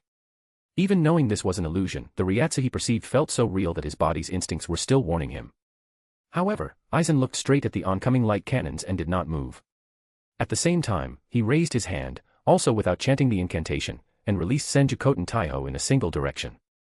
He locked onto the only real Heido attack among all the phantom attacks with incomparable precision. The red streams of light collided in midair, erupting with blinding light and shock waves, blasting a deep pit in the center of the courtyard. The illusions receded like a tide. Why is it like this? Kyoka Suigetsu's sleeves had been stained black in the exchange just now, and were currently emitting wisps of black smoke. Aizen withdrew his hand and put both hands back into his pockets. The number and speed of the Senju Koten Taiho you released were different from the illusion setup. Although you mixed your own attack within the illusions, it was still too obvious to me, just like a firefly in the dark night. Furthermore, Sosuke Aizen continued to walk slowly toward Kyoka Suigetsu. The illusions created by Kyoka Suigetsu themselves carry no damage. Those flames will not burn, that frost will not freeze. Therefore, I only needed to guard against that one single real attack. Stopping in front of Kyoka Suigetsu, Sosuke Aizen was about to raise his hand to grab her blade. Swish. A blade light flashed past. Kyoka Suigetsu slashed back in exasperation, but Aizen easily tilted his head to dodge it. Don't get too cocky, Sosuke. Instantly, countless phantoms of Kyoka Suigetsu densely filled the entire courtyard, raising their swords in unison to hack at Sosuke Aizen. Countless fake figures passed through Sosuke Aizen's body. In Byakuya Kuchiki's field of vision, it was as if Aizen and Kyoka Suigetsu were not on the same layer, able to clip through each other at will. However, the Ryatsu of each and every Kyoka Suigetsu felt as if it truly existed without any flaws.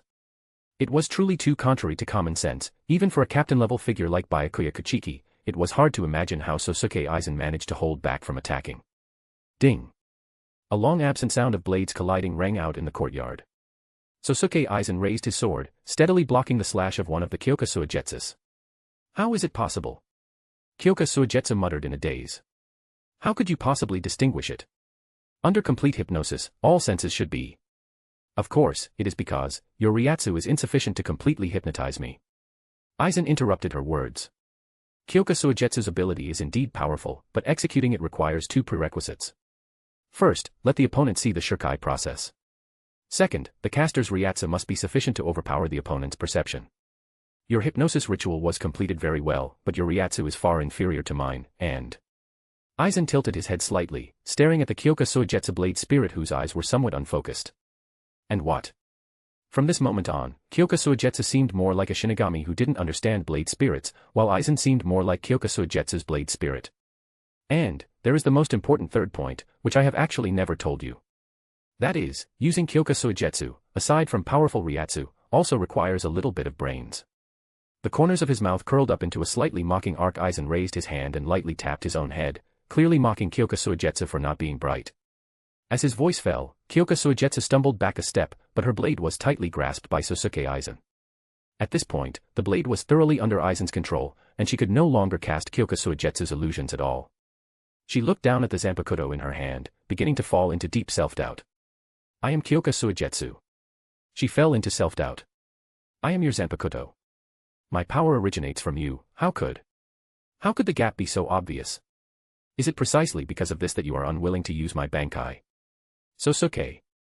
Kyoka Suigetsu's inner voice was hysterical, but she could only suppress her crumbling emotions, because Sosuke Aizen did not like anything out of control, including Zanpakuto. Precisely because you are my Zanpakuto. Aizen's hand gripping the blade applied more force. Therefore, I understand your limits better than anyone.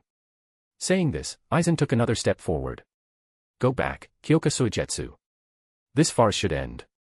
Kyoka Suigetsu wanted to dodge, wanted to counterattack, wanted to weave illusions again, but her blade was already held by Aizen. Hearing only a crisp crack, Sosuke Aizen crushed Kyoka Suigetsu's blade. Her body began to turn transparent, transforming into transparent purple points of light starting from her fingertips, finally converging into a beam that flowed back into the Asachi held in Aizen's right hand. The courtyard returned to silence. Aizen withdrew his hand, looking down at the Asachi at his waist. A layer of extremely faint purple luster appeared on the surface of the scabbard, subsequently transforming into the appearance of Kyoka Suigetsu. He raised his head, looking at Soifon who had been standing on the corridor eaves the entire time. Did you know? Aizen. Soifon hugged her arms, lacking interest. Just now, I was watching you perform an act without props. After all, in the eyes of someone who could ignore Kyoka Suigetsu, Sosuke Aizen had just been smiling and talking to the air, then Kyoka Suigetsu's blade spirit had quietly sneaked behind him like a thief, only to be seen through by Aizen. Apologies, Kyoka Suigetsu was a bit mischievous. Next, it seems it is Captain Soifon's turn to resolve the problem between you and your blade spirit. Sosuke Aizen flourished his sword and sheathed it, then leaped onto the neighboring roof, watching the confrontation between Suzumabachi and Soifon. He was very much looking forward to the contest between the two users of death in 2 steps. At the same time, Suzumabachi also raised the blade on her right hand, her left hand on her hip as she stared at her master. Now it's time for the two of us to fight, Soifon. Are you sure? Soifon lazily lifted her eyes, revealing no expression. Of course I'm sure.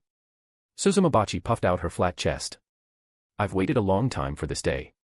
If you lose the spar, you know what the consequences are, right? Soifon's voice carried a hint of threat. Huh. The excited expression on Suzumabachi's face froze, and she blinked somewhat guiltily. Is there a punishment for losing? Tilting her head slightly, the corner of Soifon's lips curled into a wicked arc. Nothing much, it's just that I might rarely use you in battle in the future, Suzumabachi. Suzumabachi was stunned for a moment, then puffed up her cheeks in anger. That's fine. Anyway, you've hardly used my abilities in battle recently either, Soifon. That was the honest truth. Ever since Soifon gained the power of the system, she indeed hadn't used Suzumabachi's power much in battle. Her hornet's crest hadn't been carved onto an enemy for a long time. A few seconds later, Suzumabachi took a deep breath. The Ryatsu around her body began to climb steadily. The enhancement from the royal ki had strengthened her main body's abilities quite a bit as well. Today, I will make you. Her figure suddenly vanished from the spot. Become my mount, Soifon. The instant the voice fell, Suzumabachi had already appeared half a meter directly in front of Soifon, the blade on her right hand thrusting straight towards Soifon's shoulder with a piercing whistle. This strike was so fast that even Byakuya Kuchiki couldn't see the afterimage. But Soifon merely turned sideways slightly. The blade grazed past her cheek, the wind it generated blowing the ring braids behind her head and gently brushing past Suzumabachi's cheek. Too slow. Don't forget, I have also been enhanced by the royal ki, Suzumabachi. Speaking in a whisper only the two could hear, Soifon's left hand precisely clamped onto Suzumabachi's wrist, dragging her body downward. Suzumabachi was pulled into a forward stumble, but her reaction was extremely fast. She raised her left leg with the momentum, her knee smashing viciously towards Soifon's abdomen. Thud. The next moment, Soifon's left elbow and Suzumabachi's knee collided, emitting a muffled sound that blew away the fallen leaves on the eaves. Suzumabachi used the force to flip backward, adjusting her posture in midair. Her figure vanished again, leaving dozens of indistinguishable afterimages in the courtyard. Every afterimage approached Soifon from a different angle. These were the afterimages left behind when Shuinpa reached its extreme speed. Combined with Suzumabachi's already petite stature, it was enough to dazzle most opponents. Infinite Shuinpa. The next moment, a massive amount of Ryatsu constantly wound around Soifon's body like a whirlwind. Because the speed of the Ryatsu rotation was too fast, it became transparent like wind, hence the name. Is this Yoruichi's move again? Byakuya Kuchiki protected his body with Ryatsu, pressed against the wall behind him by the powerful wind pressure, looking unwillingly at the person and blade fighting above. The gap was too large. He had thought he was constantly improving over these years, but unexpectedly, he still couldn't even see their backs. Soifon's figure vanished at the same time. In the next instant, she appeared on Suzumabachi's movement trajectory, throwing out a punch. In Suzumabachi's eyes, Soifon's petite fist expanded rapidly in her field of vision, finally stopping steadily a few centimeters before her face. Boom. The fist did not directly hit Suzumabachi's body. But even so, the Ryatsu explosion compressed to the extreme still generated a terrifying impact. Suzumabachi was sent flying backward, tracing an arc in the air before smashing ruthlessly into the mansion not far away. The entire battle was unpretentious. Sosuke Aizen still hadn't been able to see Soifon's true strength, the other party had resolved the battle just like that. He only knew that Soifon's movement speed was very fast and her attack power was very high, which was basically equivalent to having no intelligence. Soifon slowly withdrew her fist. The Ryatsu cyclone around her body gradually dissipated as she slowly landed in the ruins of the mansion. Suzumabachi raised her head, looking at Soifon who walked in front of her. She pursed her lips, offering no stubborn retort. I lost. After the two looked at each other for a long time, Suzumabachi spoke bitterly. In future battles, I. Before Suzumabachi could finish speaking, Soifon crouched down and extended her right hand toward Suzumabachi expressionlessly. Subconsciously, Suzumabachi closed her eyes and dodged her head to the left. The imagined pain did not arrive. Soifon's fingers gently wiped away the dust on Suzumabachi's face, her movements very gentle. Come back, Suzumabachi. Soifon pinched the flesh of Suzumabachi's cheek. I will use you a lot in the future. Trust me, Suzumabachi. She stared blankly at Soifon's hand stroking her cheek. A sour feeling welled up in her eye sockets. Suzumabachi bit her lip, wanting to hold it back, but tears still surged up disappointingly. Woo. Suzumabachi let out a small whimper, then lunged forward abruptly. She hugged Soifon's neck with all her might, burying her face deeply into the hollow of Soifon's neck. Soifon. Woo-woo. I thought you didn't need me anymore. Sometimes I really don't wish for Soifon to become so powerful, really. Ghost Fire went more, Walnut-chan Fire Ghost. Fire New History, Group Chat of the Dead. White heavy checkmark read 40 chapters ahead on every series. White heavy checkmark unlock supporter-only perks and news. Let's reach these milestones together. Direct hit 100 Power Stones equals +1 free chapter for all readers. Rocket 140 members equals +5 bonus chapters for all series. Ghost Walnut-chan on P. Chapter 97, The Rebellion Comes to an End. Damn Soifon and Aizen. Doing such hypocritical things. Koga Kuchiki had thought his grand plan for revenge was about to be realized, but unexpectedly, two meddlesome fellows had burst in halfway through and ruined his good deed. They had fled through the night with Senbon Sakura, not finding a shred of security until they ran back to the side of Zangetsu, the mysterious man in the trench coat. In contrast to the impotently furious Koga, and Muramasa who wore a face full of guilt, Senbon Sakura simply stared in the direction of the Kuchiki clan manor, remaining silent. Have you already conquered the Siriitii? Zangetsu sat on a massive rock not far away, the hem of his black trench coat hanging down.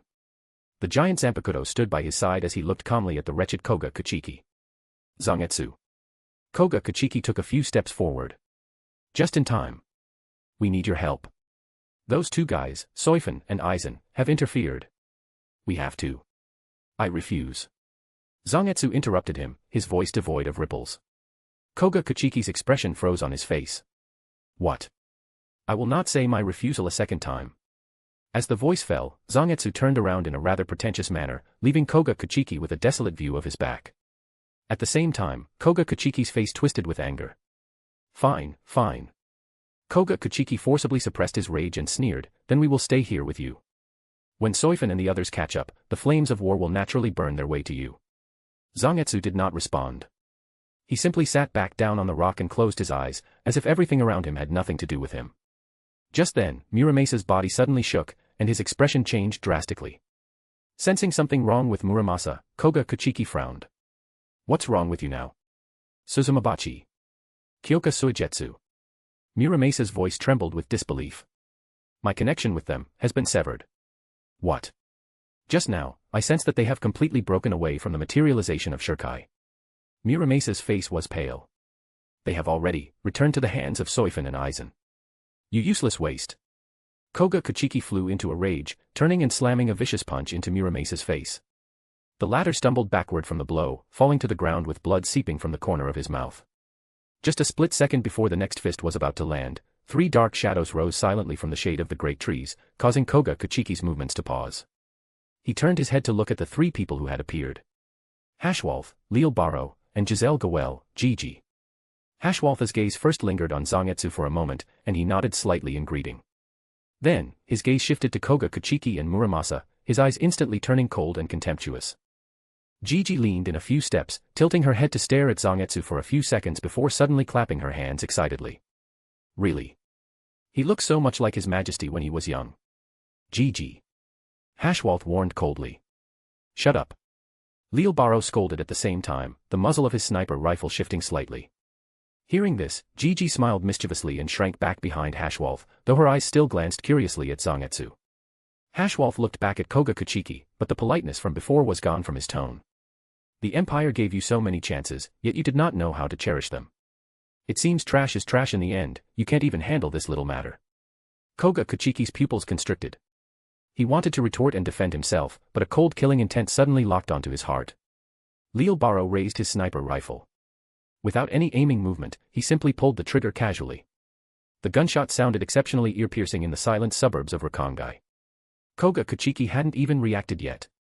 He looked down at his chest, where a large hole seemed to have opened up, through which the forest behind him could be seen. Then, he fell straight backward, smashing heavily onto the ground. Koga. Muramasa screamed and tried to rush over, but Hashwolf threw the broadsword at his waist and pinned Muramasa's foot to the ground with a single strike, immobilizing him on the spot. Do it while it's warm, Gigi. Lil Baro blew on his still-smoking sniper rifle, turning to urge her on. Aye. Coming now. Gigi skipped over to Koga Kachiki's corpse and squatted down to poke it. Then, she extended her right hand, condensing a slender arrow of Quincy power at her fingertip, and gently sliced open the palm of her left hand. Blood welled up and dripped down. Gradually, Koga Kachiki's skin acted like a thirsty sponge, absorbing the blood Gigi sprinkled on his body. Koga Kachiki's skin slowly turned dull and dark. His eyelids trembled slightly a few times before opening again. Having finished all this, Gigi withdrew her hand. Koga Kachiki stiffly sat up, moving like a marionette. Okay, my mission is complete, Hashwolf. Gigi ran back to the Quincy formation with a grin, smiling mischievously at Muramasa, who was pinned by Hashwolf. Koga Kachiki, who had already become a zombie, slowly raised his hand and made a grasping motion toward Muramasa. Muramasa's figure suddenly distorted, turning into a streak of purple light that flew uncontrollably back into the Zanpakuto at Koga Kachiki's waist. The target is the Siriidii. Attack, Koga Kachiki. Following Gigi's hand pointing toward the high walls in the distance, the zombified Koga Kachiki bent his knees slightly, then leaped violently into the sky. At this time, Hashwolf finally opened a shadow portal leading to the Empire and looked at Zangetsu sitting on the large rock. Will you return to the Empire with us? Zangetsu shook his head. I will not go. I cannot converse with him. Hashwolf did not insist, merely bowing again. Then. I wish you good luck. In the blink of an eye, the three Quincies from the Empire silently slipped into the shadows and vanished. Koga Kachiki's spiritual pressure was undisguised. Soifon and Aizen quickly arrived at his location, only to see Koga Kachiki wantonly destroying the great gate of the Siriidii, looking as if he had lost his reason. Sosuke Aizen stepped forward and unleashed a blade of sword pressure. The majestic spiritual pressure cut a deep, bone-exposing wound on Koga Kachiki's body, but the wound did not bleed, only dull, dark muscle tissue writhed slightly. This is. Aizen narrowed his eyes slightly. A corpse? Soifon did not answer. She simply narrowed her eyes to observe all this, having a probable answer in her heart. Was an ability used on him by the people of the Wandenreich? Is it Gigi? At the same time, centering on the Department of Research and Development, a sound wave resounded throughout the entire Siriidii. In an instant, countless rays of light of various colors streaked across the night sky like meteors, subsequently sinking into the Zanpakuto at the waists of every Shinigami who had mastered Shurkai.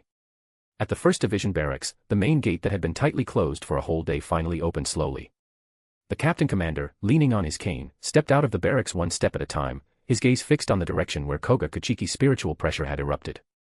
Close behind him, the spiritual pressures of various captains surged, converging toward that location at an astonishing speed. Because time was tight, Soifon wiped her left hand across her right hand, creating a golden light.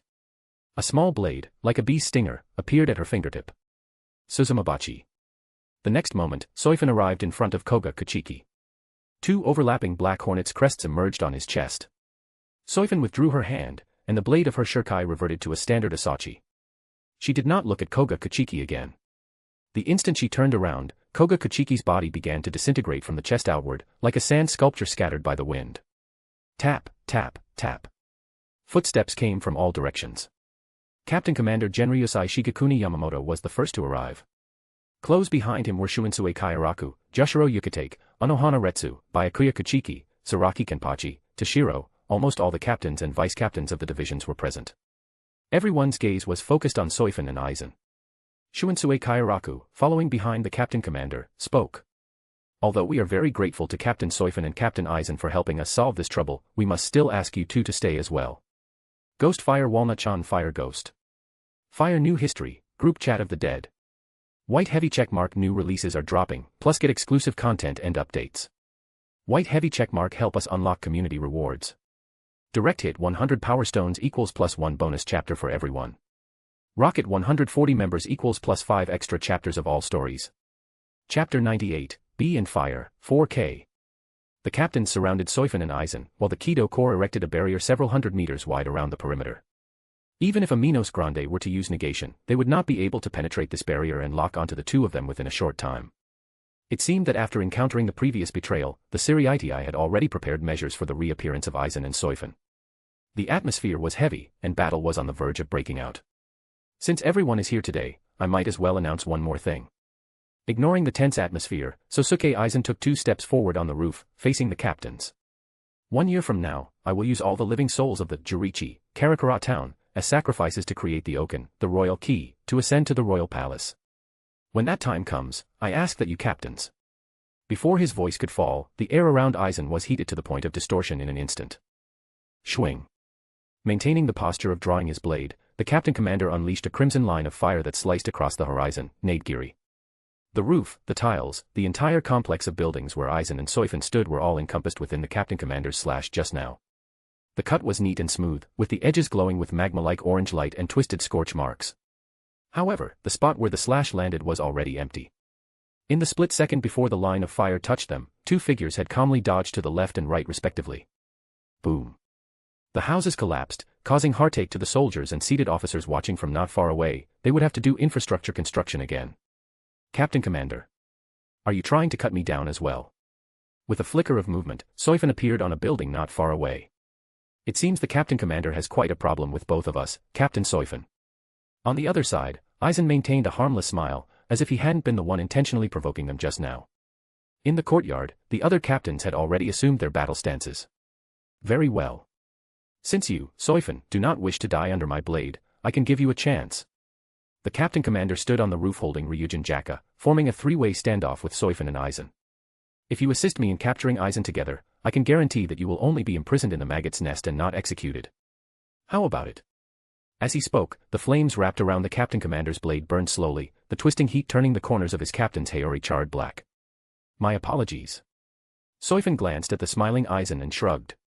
This time, forgive me for not being able to obey your command, Captain Commander. In that case. A terrifying and scorching spiritual pressure erupted from the Captain Commander's body. The tiles and debris on the roof let out a groan of being overwhelmed under this heavy pressure. Everyone, fall back. Kido Corps, maintain the barrier. Captains and vice-captains of all divisions, guard the 4 corners of the barrier to prevent the influence of Kyoka Suigetsu from spreading. Soifon and Aizen. I will take them down personally. As the White 1st Division captain's haori drifted down from the Captain Commander's shoulders, the captains of the various divisions dispersed to the 4 corners of the barrier at the same time, protecting the Kido Corps members maintaining the barrier. Seeing this, the smile on Aizen's face finally receded slightly. What an honor, Captain Commander. Aizen's expression gradually became grave. To be able to personally experience the power of the strongest Shinigami in 1,000 years. He slowly raised his right hand, gripping Kyoka Suigetsu at his waist. It emitted a crisp ring as it was unsheathed. The next instant, the Captain Commander's figure had already vanished from his spot.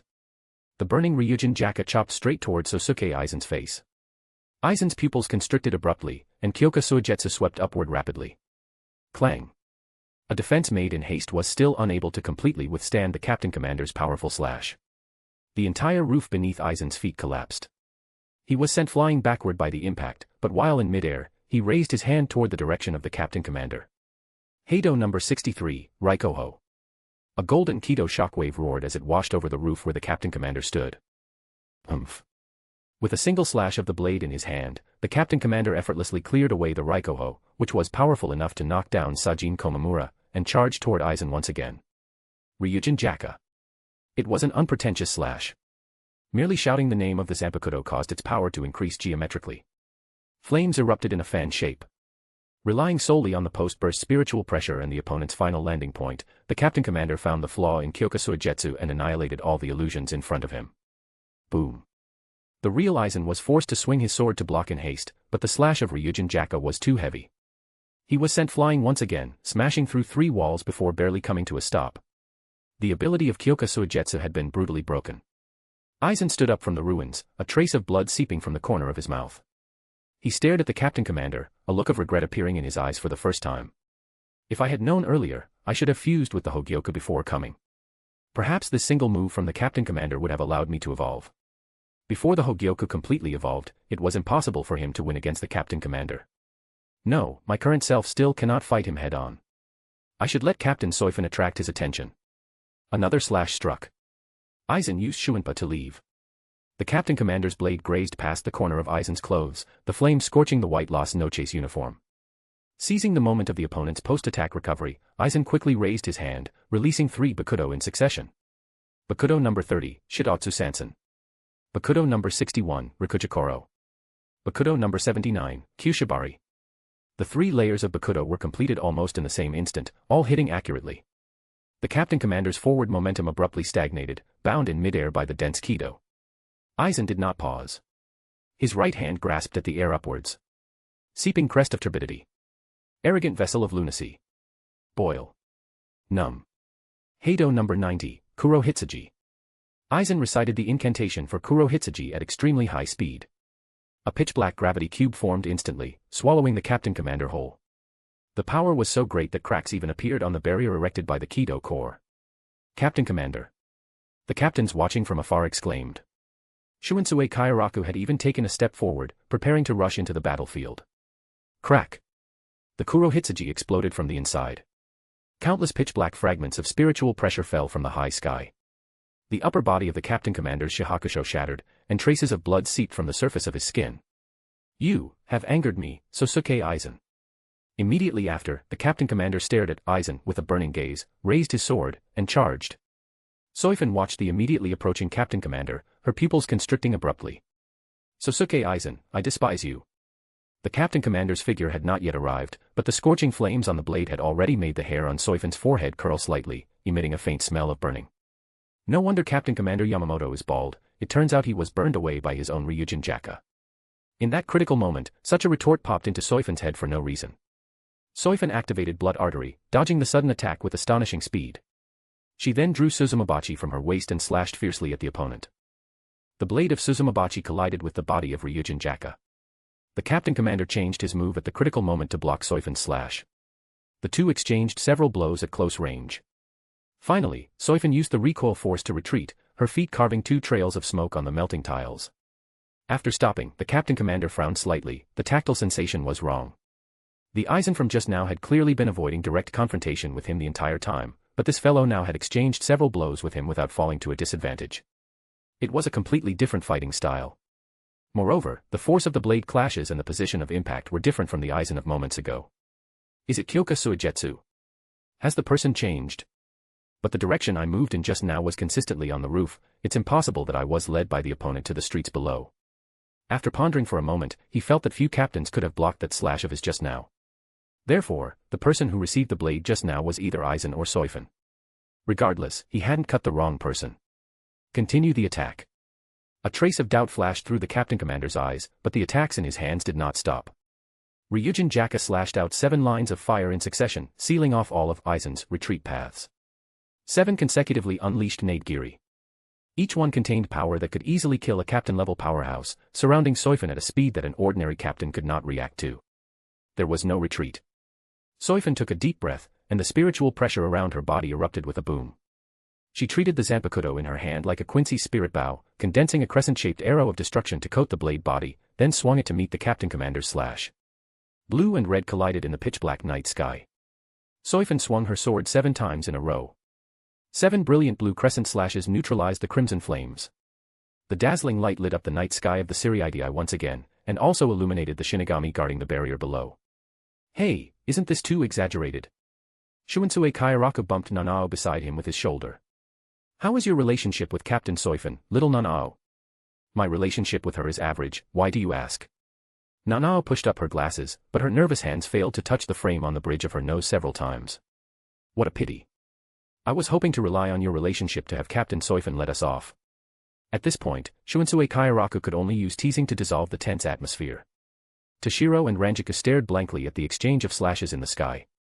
Every slash unleashed by the Captain Commander radiated a despair-inducing power, yet they were so simply neutralized by Soifon. I thought we were already good friends who talked about everything, Captain Soifon. Just how many secrets do you have that I don't know about? She thought she had already accepted the fact of Soifon's betrayal, but after seeing the opponent reveal such unexpected strength, Ranjika Matsumoto couldn't help but press her hand to her chest. Here, it felt a little uncomfortable. Such an exaggerated gap. Anohana subconsciously touched the Zanpakuto at her waist, seemingly recalling the other party's teasing today. At this point, could she and Soifon still spar on an equal footing? The blinding collision of slashes ended. On the battlefield in the sky, Captain Commander Genryusai Shigekuni Yamamoto slowly lowered Ryujin Jaka. The Shihakusho on his body had already curled up from the heat of his own Ryujin Jaka. In the probe just now, the Captain Commander had already determined one thing: the Aizen before him was indeed not Aizen. It was Soifon. You. The Captain Commander spoke to the Aizen in his eyes. What was that move just now, Soifon? Getsuga Tensho. Impossible. Soifon didn't have that type of Zanpakuto, she couldn't unleash such a slash. Just. Soifon thought for a moment, but still didn't tell the truth. Just a little new trick I learned, Captain Commander.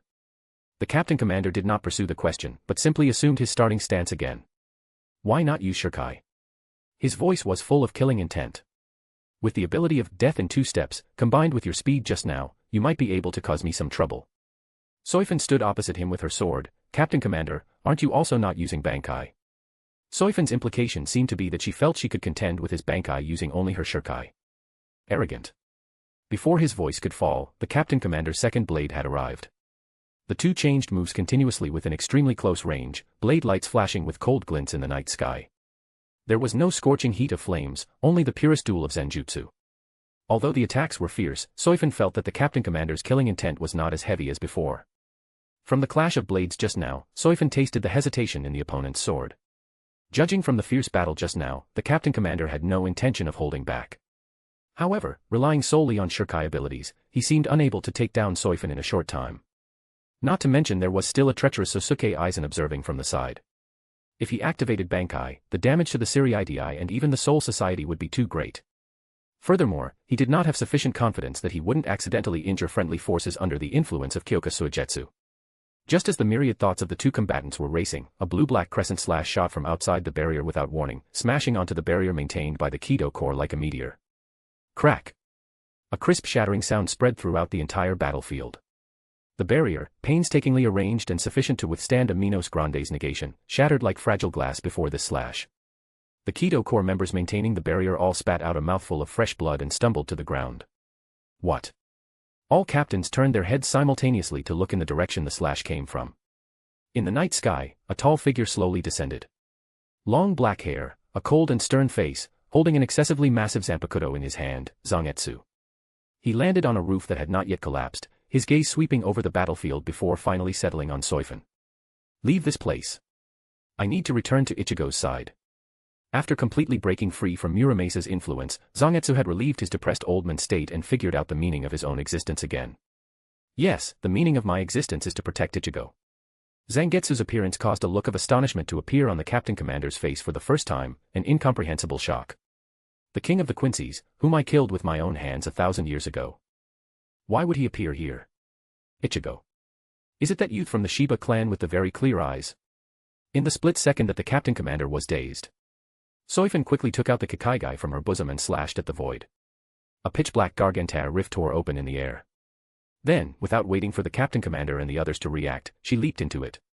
At the same time, the figures of Zangetsu and Aizen appeared at the entrance of the Gargantua almost simultaneously and rushed in together.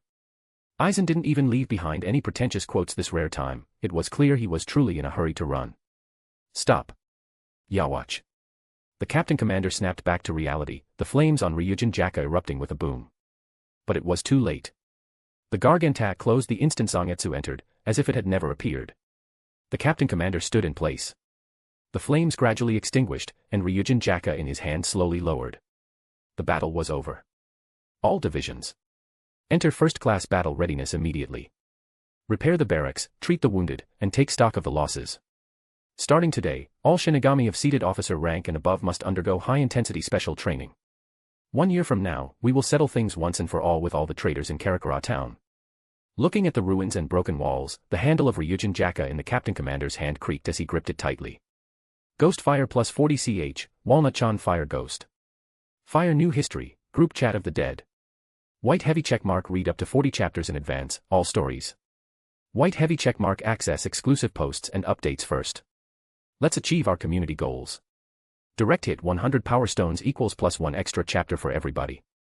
Rocket 140 members equals +5 additional chapters on all stories. Ghost P, Walnut-chan. Chapter 99, Zanpakuto Fusion. The Zanpakuto rebellion had ended. According to the nursery rhymes circulating in the streets, that night, Captain Commander Yamamoto fought 1 against 3, yet failed to capture the treacherous Soifon, the mysterious men in the trench coat, and Aizen, and could only watch helplessly as they left the Soul Society. Overnight, such rumors spread through every street and alley of the Siriidii and Rakangai. Even the seated officers of the Gotei 13 had no intention of stopping them, instead, they tacitly acquiesced to such a narrative. Inside the 1st Division barracks. Old man, we have already spread the news that you fell to a disadvantage, just as you instructed. Shunsue Kairaku and Byakuya Kuchiki stood together, reporting the work progress to the captain commander. There was no helping it. Among the surviving captains, only these two could be considered reliable. The other captains were either somewhat mentally or physically unwell, or their backgrounds were insufficient to handle this matter. Lord Captain Commander, does this not damage the dignity of you and the Gotei 13? Byakuya Kuchiki frowned tightly, looking at the silent old man before him. Dignity. Upon hearing this word, the captain commander sneered disdainfully. The fact is, this old man failed to capture those 2 thieves last night. It is better to let you all recognize reality sooner. Do not think that whenever something happens, this old man will always be there to wipe your asses. Although I am the strongest Shinigami in 1,000 years, I am still just a Shinigami. And Shinigami have limits. The captain commander's slightly closed eyes opened slowly, sweeping a glance over the two before him, his voice devoid of joy or anger. The Zanpakuto rebellion and the affair with Aizen and Soifon had exposed that the Gotei 13, currently in a period of lacking successors, was truly incompetent. Without the Zanpakuto and him, this old man, to suppress things, it was simply too unbearable to look at. The only 2 geniuses who had grown into the 1st spiritual rank didn't know what was wrong with their brains, insisting on defecting in broad daylight. The captain commander pondered day and night, feeling that he should ultimately blame the already dead Central 46. In short, let Stacka, morning soldiers will win, buff first. He hoped that under high pressure, a few geniuses capable of shouldering great responsibilities would emerge. That was what the captain commander believed. On the other side, after sending Zangetsu back to Ichigo Kurosaki's hands, Soifon brought the wretched Aizen back to the top floor of Las Noches. It was only after changing clothes and using Ryatsu to fix his hairstyle that Sosuke Aizen finally showed his face before Jin Ichimaru and Kanami Tozen. Wait, the decisive battle is in 1 year. And Captain Aizen, why did you announce this information publicly? Wouldn't a surprise attack on the Siriidii be better? Jin Ichimaru slammed the table and stood up. His seat in Hueco Mundo hadn't even warmed up yet, and now he was being told that they would go head-to-head with the Gotei 13 in a year. He really wanted to take an Arrancar hostage, open a Garganta, and go back to surrender. Yes, the decisive battle is in 1 year. Once I create the royal key, I will take you and Kanami to the royal palace together. At that time, I will make the 2 of you members of my 0 division. Aizen leaned back in his chair, resting his cheek on his hand. His expression was filled with composure, showing absolutely no sign of the wretched state from being beaten by the captain commander just moments ago. Who cares about becoming your 0 division? Although Jin Ichimaru really wanted to say that, he maintained an awkward yet polite smile and sat back down. After speaking, Sosuke Aizen glanced at the silent Soifon. He actually wanted to know how she viewed this decision of his. After all, as far as he knew, Soifon had quite a few good friends in Karakura town. However, Soifon did not acknowledge his gaze. She blinked at the task panel floating before her eyes, somewhat surprised. Task triggered, 1 mind, 1 body. Task completed. Reward obtained, Zanpakuto fusion, Zanpakuto will not be lost, consumption reduced, Ryatsu increased. The reward for killing Koga Kuchiki had finally arrived. Although the opponent's strength did not match the mission reward, the task was triggered after retreating safely from the hands of the captain commander. Perhaps repelling the captain commander was also calculated into the mission progress, resulting in such a rich reward. She roughly estimated her current Ryatsu.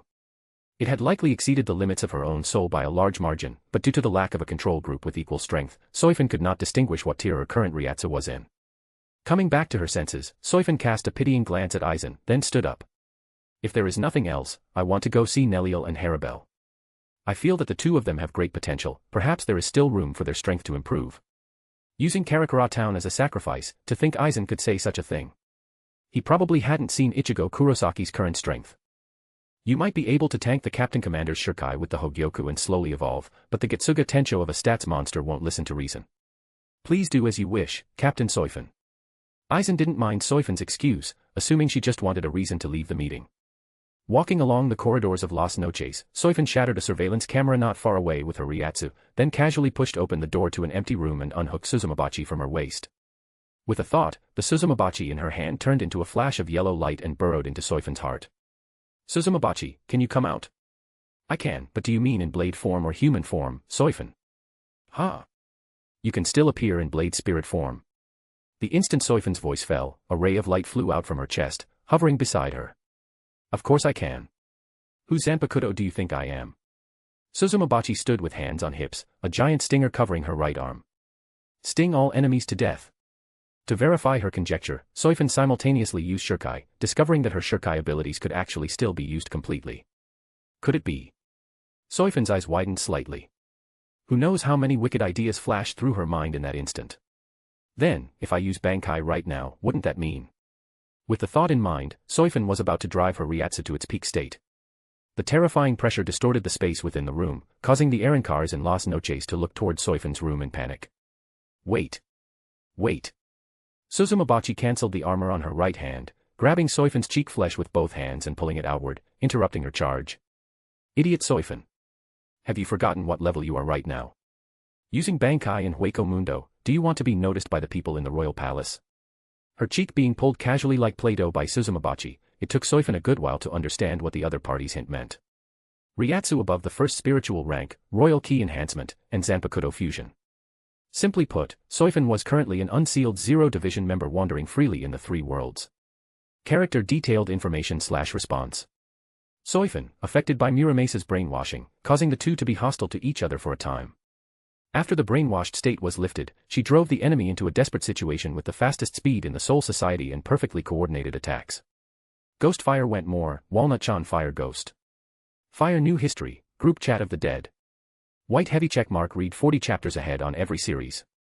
White Heavy Checkmark unlock supporter-only perks and news. Let's reach these milestones together. Direct Hit 100 Power Stones equals +1 free chapter for all readers. Rocket 140 members equals +5 bonus chapters for all series. Ghost Walnut-chan on P. Chapter 100, Submission, Imperial Shark Queen. Having inadvertently intimidated the Reincarnates of Las Noches with her spiritual pressure, Soifon felt that these unruly fellows had become much more respectful toward her as she walked down the corridors. After the recent enhancement from the system, a sudden thought occurred to Soifon. Since Reincarnates were Minos Grande who had received the power of a Shinigami, could they also develop a stage of power similar to Okuyura's Segunda Etapa? Theoretically speaking, Segunda Etapa was a skill belonging to Reincarnates. As long as they trained hard, every Espada should be able to master it. She needed to find an opportunity to discuss it with Aizen and Sailaporo, and perhaps conduct some research to test it out. Harboring such thoughts, on her way to find Harabel, Soifon bumped into Stark, who was walking toward her while taking Lilineti out to play. Both sides stopped at a distance of 3 paces. Lady Soifon, what a coincidence. Yo, shorty. Walking beside Stark, Lilineti was just about to call out the nickname in her heart when her mouth was firmly covered by Stark's hand. That spiritual pressure from earlier was released by Lady Soifon. Think carefully before you speak. After rapidly chanting his warning, Stark let go of Lilinet's mouth. Her eyes darted around before she let out an awkward laugh. Hey, Lady Soifon, how are you doing? Weighing the difference in spiritual pressure between Stark and Soifon, Lilineti could only reluctantly concede and bow her head. There was no helping it, she just treated it as doing it for the sake of Stark's safety. However, the Soifon standing opposite her merely let out a cold chuckle, staring at Lilineti for quite a while. Hey, you think you can run after offending Captain Soifon? A moment later, after staring the other party down until she shrank behind Stark, Soifon finally spoke at a leisurely pace. Stark, and this shorty, hello to you both. Shorty. Lilineti completely bristled with anger, immediately becoming agitated. Who are you calling? She jumped out from behind Stark, a trembling finger pointing at Soifon. Who's a shorty? Soifon ignored her cursing demeanor, bypassing Stark to continue heading toward the Espada's quarters. However, after taking a few steps, she stopped and looked back at Stark. Is there anything else, Lady Soifon? Sensing her gaze, Stark clamped a hand over Lilinet's mouth and turned his head somewhat stiffly. Soifon said, if you have nothing to do lately, don't leave Las Noches. Stark frowned. Why? There might be a plan in the near future that requires the participation of you Espadas. Seeing his expression gradually turn grave, Soifon added, it's a good thing that can enhance your strength. Hearing this, Stark's eyes brightened a little. He had little interest in increasing his own strength, but he was very interested in his comrades becoming stronger. I understand. Stark finally nodded. Thank you for informing us. Soifon said no more, merely waving her hand to indicate they could leave. Dragging along the still muttering and complaining Lilineti, Stark continued walking down the corridor. A few minutes later, Soifon arrived in front of the connecting corridor between the palaces of the 3rd and 4th Espada. As the only 2 female Espada Arancars in Las Noches, Neliel's and Haribel's palaces were built connected to each other. This was their special request when the palaces were constructed. The main doors of the palace were wide open, but the area in front of the gates was empty, save for a solitary white figure standing there. Sunday through Sunday was holding a broom taller than herself, sweeping the white sand in front of the door haphazardly. Her gaze wandered, her mind clearly not on the sweeping. When the sound of Soifon's approaching footsteps grew near, Sunday through Sunday sharply raised her head. Seeing that the visitor was Soifon, she hastily threw aside her broom, trotted over, and bowed respectfully in greeting. Lady Soifon. After speaking, Sunday through Sunday cautiously raised her head, covertly sizing up this new king of Las Noches. Soifon nodded, her gaze sweeping over the empty interior of the palace before looking back at Sunday through Sunday. Where are Haribel and Neliel? Ah, Lady Haribel and Lady Neliel. Sunday through Sunday straightened up and pointed toward the outside of the palace. They went outside to spar.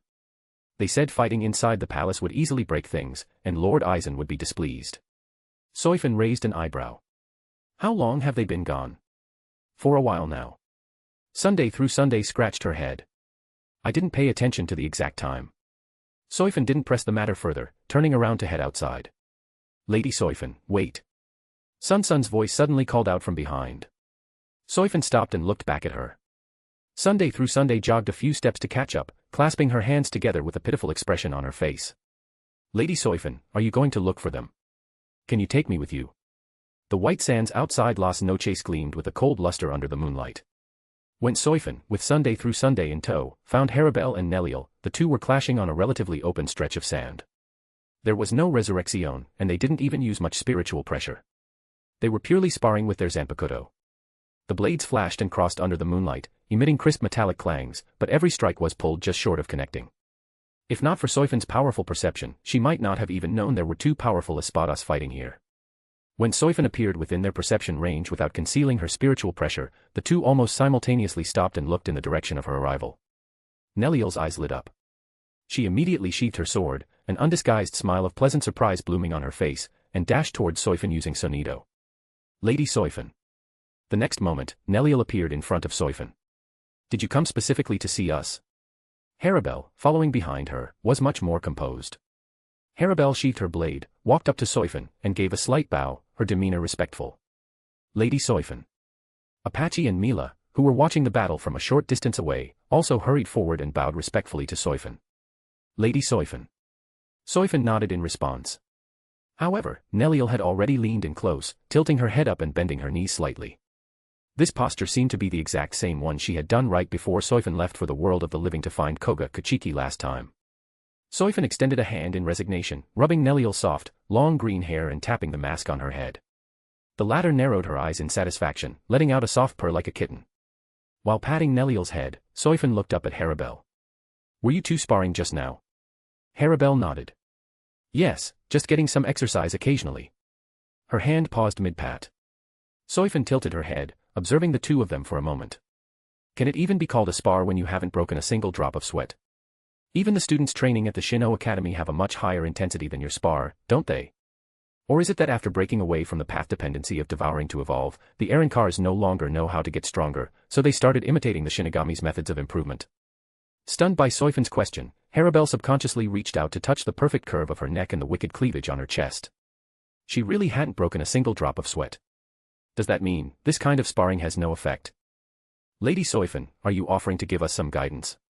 As this thought flashed through Haribel's mind, her eyes lit up, and she looked at Soifon with a burning fighting spirit. In her eyes, Soifon, who had killed Barragan, was no longer just the new king of Las Noches, but a kind of spiritual pillar. It turned out that a woman could be so powerful, so composed, and so awe-inspiring. I can. Soifon agreed readily, then looked at Neliel. Do you want to join in too? Haribel's gaze also shifted over, carrying a hint of pleading. Her eyes practically screamed, I want a one-on-one duel. Consequently, Neliel smiled and shook her head. Not right now. Lady Soifon, please fight Haribel first. I'd like to watch as well. She retreated to stand beside Sunday through Sunday, Apache, and Mila. The three fractions sensibly backed away as well, giving the two enough space.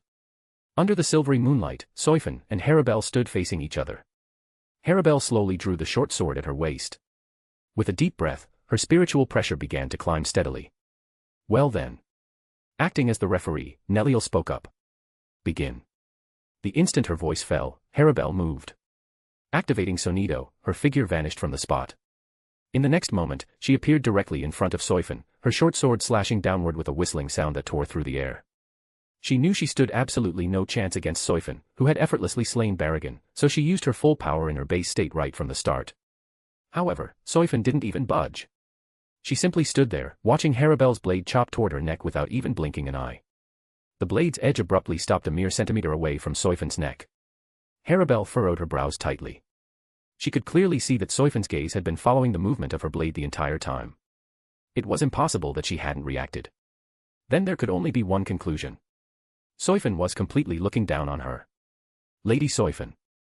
Harabel's voice carried a hint of anger. Are you underestimating me? Only then did Soifon raise her eyes, meeting Harabel's gaze. By not following through with your strike just now, you were the one underestimating me, Harabel. Before she even finished speaking, Soifon's left hand had already shot up, grabbing directly onto Harabel's hollowed-out blade. Her fingers pinched the metal firmly, the immense force rendering Harabel's sword completely immovable. Grabbing a sword like that, does Lady Soifon no longer want her left hand? In a flash, such a disrespectful thought surfaced in Harabel's mind.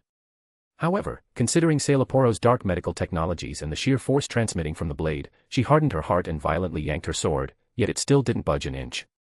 Get serious, Harabel. Now, who's the one underestimating whom? To make matters worse, Soifon even covered her mouth with her free right hand and let out a yawn.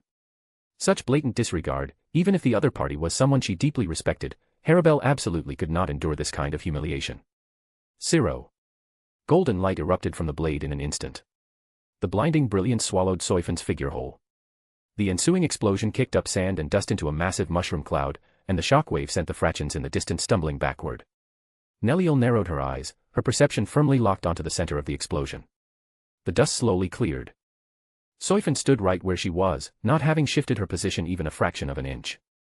She still held Harabel's blade in her grasp, completely unharmed. Instantly, Harabel's pupils quaked. That was a point-blank zero, how is it possible? Use your resurrection, Harabel. Soifon released her grip on the opponent's blade.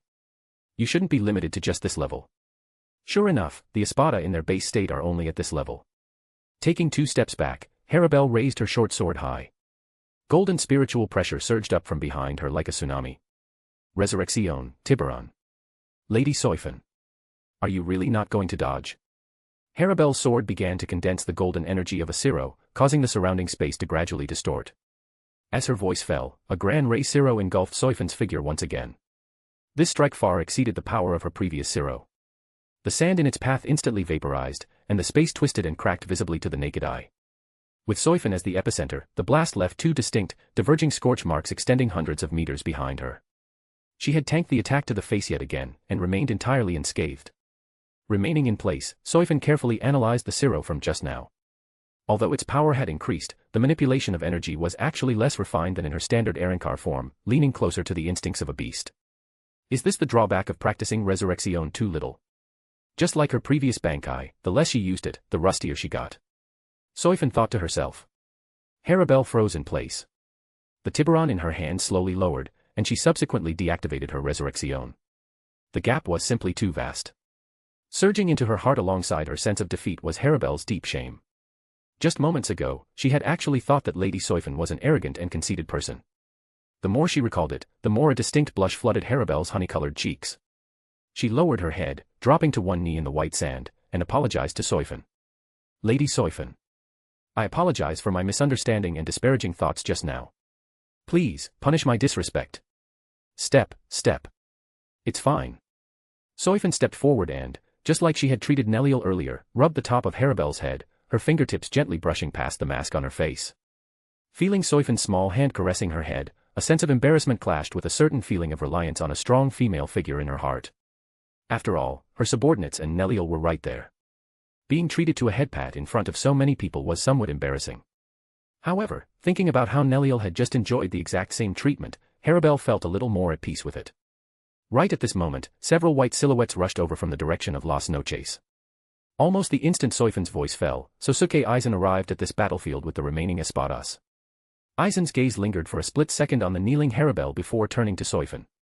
Captain Soifon. The scene was a little awkward, but since they were already here, they still had to offer a greeting. After all, in Aizen's understanding, Soifon wasn't the type to be bored enough to go around noob-stomping. Since everyone is here, perfect. Soifon cleared her throat. Ahem, stand up, Harabel. You didn't do anything wrong. Soifon didn't answer Aizen's question. Instead, she looked at the fully assembled espadas. I have an idea. Your current application of Resurrección is too crude. Right now, your Resurrección merely increases your spiritual pressure output. It offers no qualitative improvement to your combat abilities at all. Grimjow couldn't help but speak up. Huh?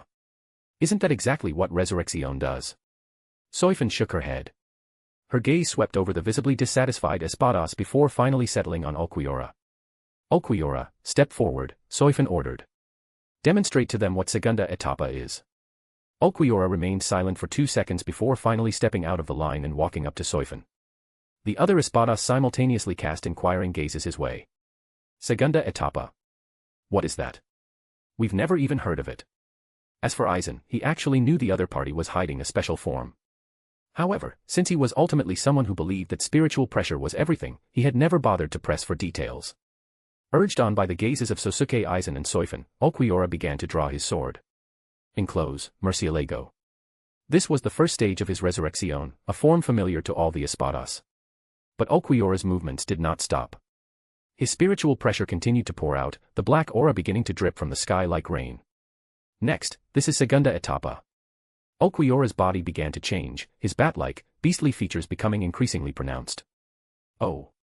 After entering segunda etapa, the mask shell covering your body is already close to zero.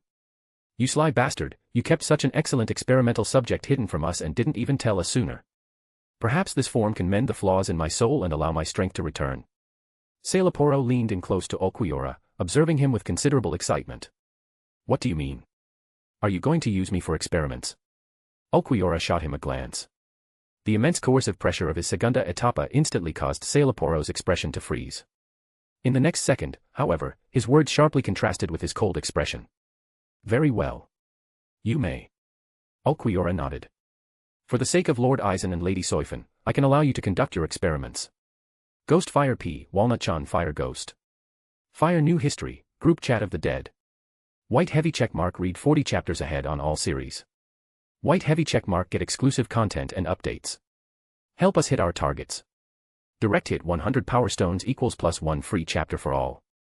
Rocket 140 members equals +5 bonus chapters, all stories. Chapter 101, Mass-produced Hogyoku, 4K. Several days later, in the desert next to Las Noches. After Ulquiorra agreed to Sailaporo's request to be an experimental subject, this desert surrounding Las Noches had known no peace. For days, a heart-palpitating spiritual pressure and terrifying tremors could be felt every hour. Lanza del Relampago. A green spear of spirit particles instantly materialized in Ulquiorra's palm and was hurled toward a target set up by Soifon in the distance. Rumble. The Lanza del Relampago exploded the moment it hit the sand. Although the point of impact was about 10 meters off from the target's position, the resulting area of effect damage still successfully obliterated it. This margin of error wasn't terribly severe, but it was certainly absurdly off the mark. Who would have thought that a captain-level Vasto Lord could miss by 10 meters? Even a Jillian wouldn't make such a low-level mistake. Sailaporo adjusted his glasses, walked over to Ulquiorra, and looked him up and down. You've practically never used this form, have you? Correct. The latter nodded in agreement. No wonder. The accuracy was just about as bad as it could get. Following that, Sailaporo began to collect data on Ulquiorra's first and second stage Resurrección. He conducted several more experimental tests, then compared the data from both and handed it to Soifon and Aizen. Even a small wish like soaking in a hot spring couldn't be fulfilled. After all, water was a rare resource in Hueco Mundo. There were no students like Momo Hinamori and Rukia for her to tease and watch them jump at every poke. Only Neliel and Harabel could offer a small bit of comfort to Soifon's empty heart. Plop. Lying on the large bed in her chambers, Soifon stretched out her limbs in a star shape. Her small body was still unable to fill the spacious, soft bed. Soifon was staring at the unfamiliar ceiling when suddenly, a faint, sweet fragrance drifted into her nostrils. It was followed by the sight of forest green long hair filling her vision, and then, a certain unspeakably massive evil. Lady Soy. Are you in a bad mood? Neliel knelt on the bed, her hands propped on either side of Soifon's head, looking down with concern at the prone Soifon. Strands of jade green hair hung down on both sides of Soifon's face, blocking her entire field of view, leaving only Neliel's beautiful eyes reflected before her. Not really. Soifon was about to say something when she realized their current way of talking was a bit strange, so she rolled over twice on the bed. How should I put this? Do you guys normally do anything else in Las Noches? Looking into the other's eyes, Soifon spoke tactfully. She couldn't just say, your home is so boring, I want to run away. Other things. For me. I guess I play hide-and-seek with Pesh and Dondo Chaka. Neliel tilted her head, tapping her chin as she stared at the ceiling in thought. Then, Haribel, who was sitting on a chair, spoke up. Other than sparring, I do nothing. Oh, right, I also watch Sunday through Sunday, Mila, and Apache argue. Is there no entertainment at all here? Soifon rolled across the bed twice more, returning to Neliel's side. I'm surprised you can endure the loneliness. Loneliness, what is that? This unfamiliar word was picked out by both Neliel and Haribel simultaneously, who directed the question at Soifon. Right.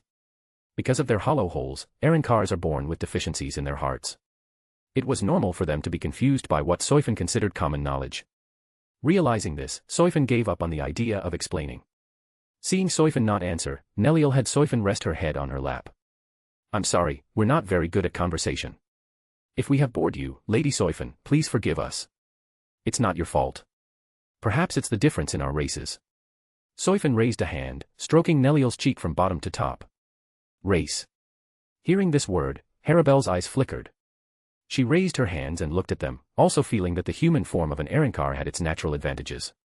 Flexible fingers, highly adaptable limbs, even after living in her Vasto Lord form for several hundred years, Haribel still preferred to maintain her Arinkar form.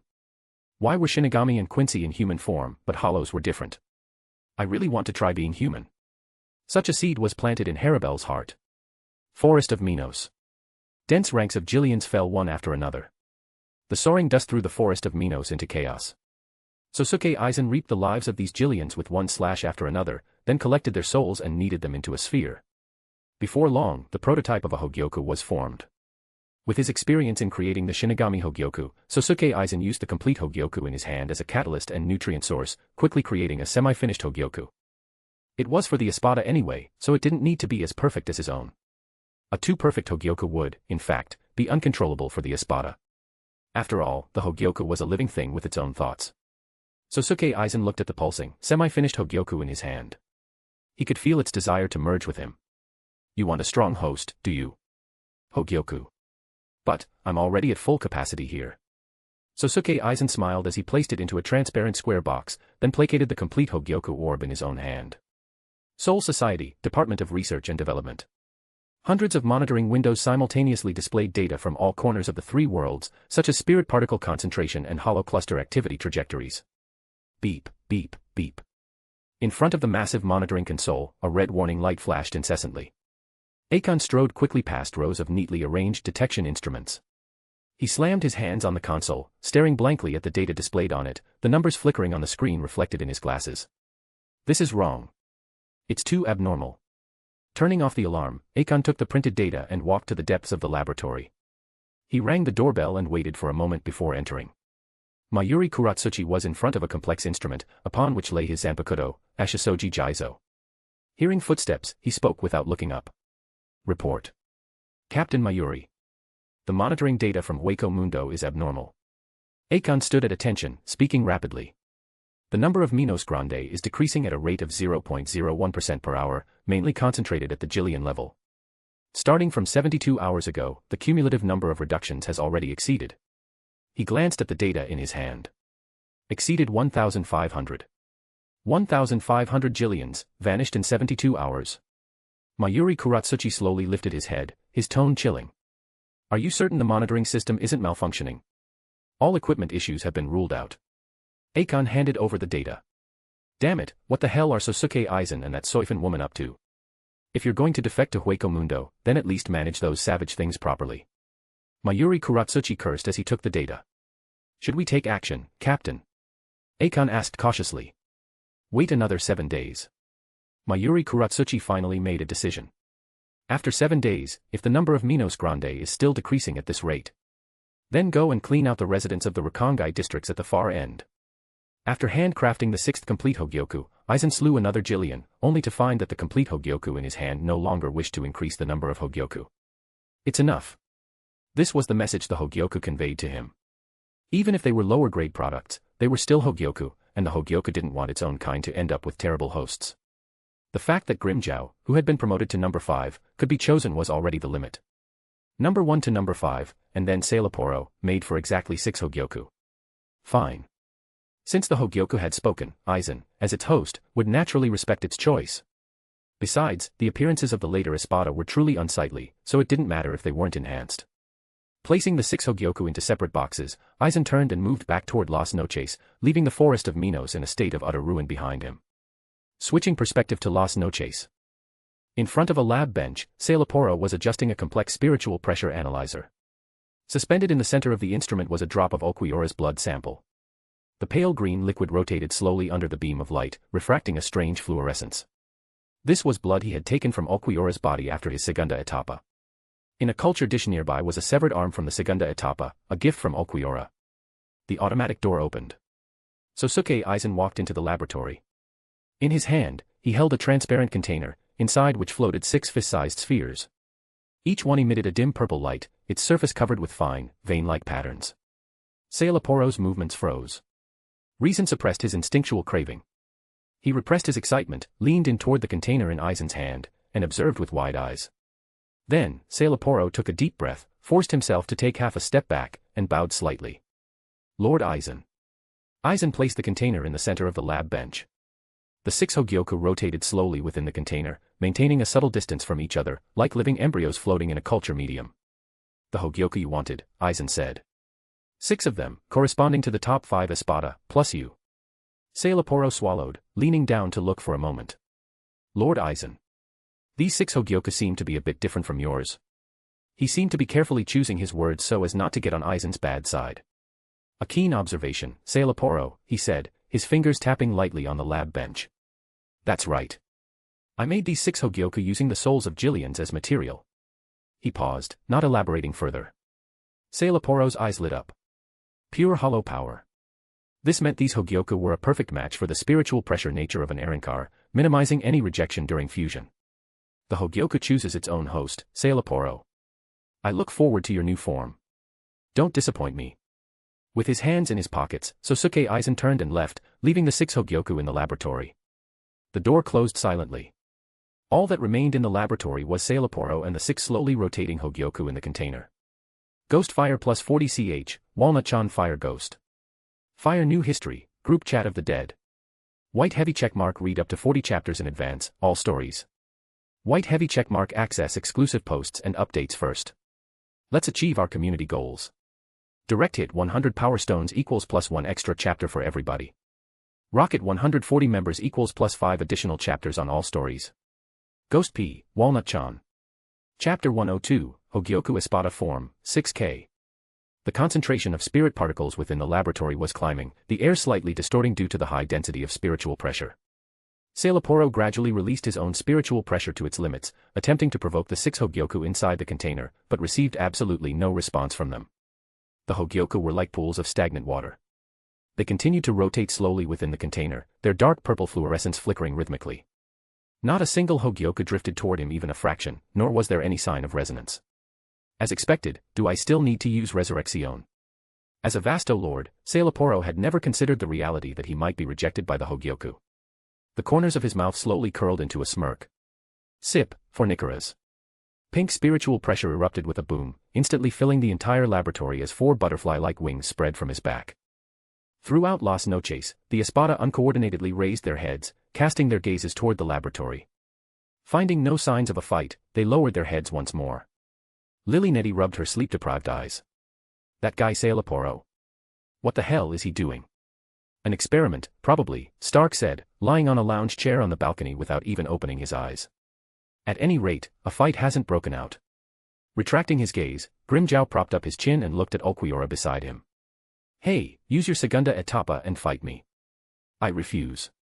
Meanwhile, inside the female Espadas chambers. Resting her head on Neliel's lap, Soifon tilted her head slightly, emerald green strands of hair brushing past her cheek. Harabelle also raised her eyes toward the wall, as if she could see the scene inside the laboratory through the thick palace walls. It's Mr. Sailaporo's spiritual pressure. Neliel's fingers subconsciously combed through Soifon's hair. What is he doing? He seems very excited. Soifon closed her eyes, finding a more comfortable position on Neliel's lap pillow. He's probably conducting an experiment to stimulate resurrection evolution using the Hogyoku. Neliel looked down at Soifon's relaxed profile, hesitating for a moment before asking softly, Lady Soifon. Soifon hummed through her nose. Do you think? Harabelle and I can also learn segunda etapa. As her voice fell, both Neliel and Harabelle instinctively focused their gazes on Soifon's face. She slightly opened her eyes, meeting their gazes respectively. After a few seconds of silence, she raised a hand, extending her index finger to wag it side to side. Seeing this obvious gesture, the expressions of the two women immediately fell, and Harabelle lost her aloof demeanor. How could this be? Are we not strong enough? The two spoke up at the same time. Looking at their disappointed expressions, the corners of Soifon's mouth couldn't help but curl into a mischievous smirk. She sat up from Neliel's lap pillow, turned around, and reached out to pat the bone mask atop Neliel's head. I'm just joking with you. Once that guy's experiment succeeds, you won't even need to learn segunda etapa, you'll naturally know how to do it. Harabelle tilted her head slightly. To gain power upon the success of an experiment. Is it the Hogyoku? Suddenly, Soifon turned her head, leaning her face close to Harabelle's to meet her gaze. Harabelle shrank her head back a little. Lady Soifon, did I say something wrong? You aren't wrong. Soifon shook her head seriously. I didn't expect you to be quite smart. Harabelle, you might just have a talent for scientific research.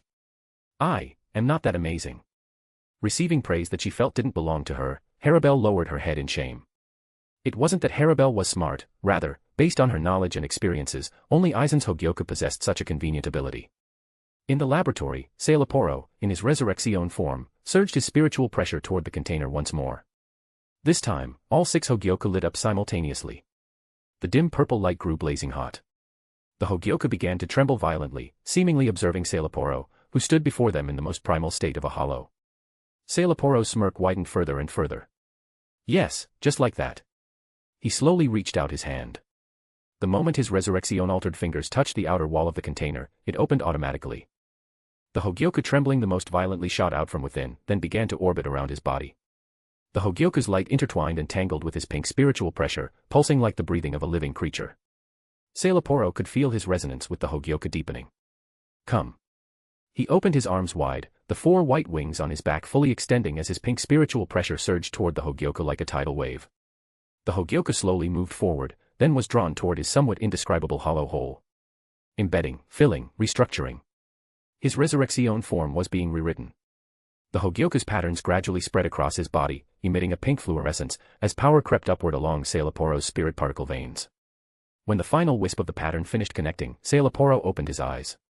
So this was it, the feeling of having the emptiness in his soul filled was so magnificent. He had never felt this much bliss. The spiritual pressure in the laboratory reached its peak in an instant, and all the instruments simultaneously blared piercing alarms. It's a success. Amidst the blaring alarms, the laboratory's automatic door quietly opened. Sosuke Aizen's unmasked footsteps appeared behind Sailaporo. After his eyes scanned up and down Sailaporo's current appearance a few times, Sosuke Aizen perceived the other party's spiritual pressure and revealed a satisfied smile. Spiritual pressure of this level barely lived up to the title of a Vasto Lord Arankar. Congratulations. Sosuke Aizen clapped his hands lightly, speaking to Sailaporo, who was still fully immersed in the sensation of power and had not yet snapped out of it. Turning around, Sailaporo quietly looked at this king of Hueco Mundo, making no move to deactivate his Hogyoku-enhanced resurrection. The immense power had nearly gone to Sailaporo's head. He looked at Aizen, who had appeared in the laboratory, with an inflated sense of self. The wisdom of a scientist had been temporarily suppressed by the bestial nature of a Minos Grande. He seemed to feel that the men before him didn't look like much after all. I see, is it because your power is too strong that you want to vent a little? All right, very well. I will oblige you. Come, let me witness your newly acquired power, Sailaporo. Ultimately, he is still a Minos Grande. No matter how much he masquerades as civilized, his true nature will always be exposed at times like this. Concealing the flash of contempt in his eyes, Sosuke Aizen spread his arms wide, maintaining his usual masterful, commanding demeanor, as if deliberately trying to provoke the other party. Then, I shall respectfully accept. His reply did not even include the words, Lord Aizen. Feigning the accumulation of spiritual pressure, Sailaporo completely disregarded the fact that this was a laboratory. In less than a second of charging, a pink Gran Ray Zero was fired directly towards Sosuke Aizen. The charging time was entirely different from what he had previously shown Sosuke Aizen. Ha! Didn't expect that, did you? Aizen. This is the power brought to me by the Hogyoku you worked so hard to create. The cherry pink Gran Ray Zero swallowed Sosuke Aizen's figure. However, the experimental facilities behind Sailaporo seemed unaffected by this concussive force. Aside from the tremors caused by the Zero's aftermath, there was absolutely no damage. The torrent of spirit particles slowly dissipated. My. The smoke and dust slowly cleared. In the center of the laboratory, Sosuke Aizen stood with his sword drawn. Using his standing position as a dividing line, the Zero's energy had been precisely split in two, parting to both sides like a severed stream of water. Step, thud. A chill shot straight up from Sailaporo's spine into his brain, and he involuntarily took 2 steps back. Thud. With a low, muffled sound, his back seemingly collided with an invisible wall. He whipped his head around to look behind him. The laboratory equipment was completely intact. A transparent barrier of spiritual pressure perfectly separated the lab from the area where they had just clashed. Rippling shockwaves from the Zero's impact still lingered on the barrier's surface. Danku. And it had been completed the very instant the Zero was fired. Cold sweat instantly soaked Sailaporo's back. The frenzy that had rushed to his head due to his surging power was extinguished in a flash, as if a bucket of ice water had been poured over him.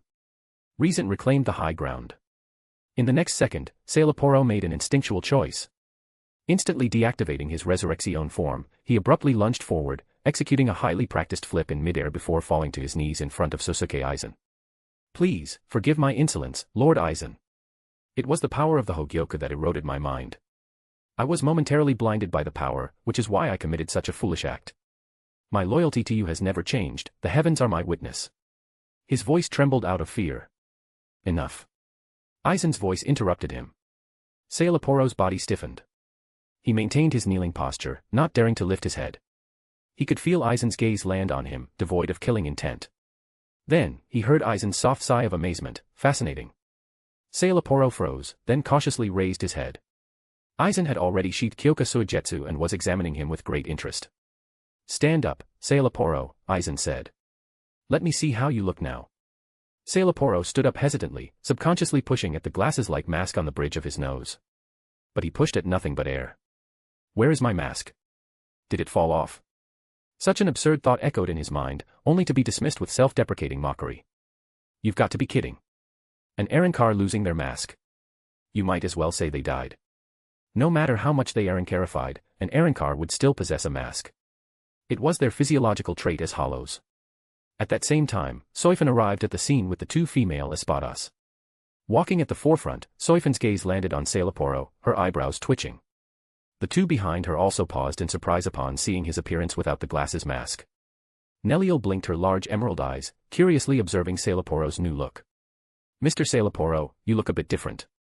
Ah. Me. Only after receiving Aizen's approval did Sailaporo dare step in front of the laboratory's mirror. He was also very curious as to what he looked like now. Originally, his appearance after Arrancarification was no different from a human's. Now that his unremovable mask was gone from his face, there were no longer any flaws in his outward appearance. Your hollow characteristics have almost completely vanished. Aizen walked up beside him, standing shoulder to shoulder as they looked at the reflection in the mirror. If not for the fact that the nature of your spiritual pressure remains that of a hollow, I would have thought you were a Shinigami, or a human. To think that after filling the hollow hole with the Hogyoku, his hollow traits would actually vanish along with the hole's completion. This was quite a new discovery. Based on this alone, Aizen could forgive the other party's disrespect from earlier. After all, it was normal for a domesticated pet to occasionally hiss, there was no need to beat it to death. Oh. It can make the hollow hole disappear. Soifon subconsciously cast a glance over Harabelle's body. Because the location of her hollow hole was rather private, Harabelle, upon noticing Soifon's teasing gaze, could only blush slightly as a sign of respect. Retracting her teasing gaze, Soifon asked the men, was the experiment dangerous, Sailaporo? Sailaporo shook his head repeatedly, then nodded. Lady Soifon, I wouldn't call it dangerous, but one must first use the power of Resurrection to pull the Hogyoku. Having said that, he looked somewhat guiltily at the two leaders before him, recounting the process by which he completed his experiment. It was completely unreplicable, relying entirely on whether the Hogyoku could resonate with the post-resurrection spiritual pressure and choose the host. This couldn't be considered a successful experiment at all. After listening to Sailaporo's description, Soifon turned around and walked straight out of the laboratory. Grab those Hogyoku and all of you follow me. A few seconds later, the group arrived at the desert site from their previous experiment. The massive crater blasted out by the Lanza del Relampago had already been refilled by the fine sand blown in by the wind.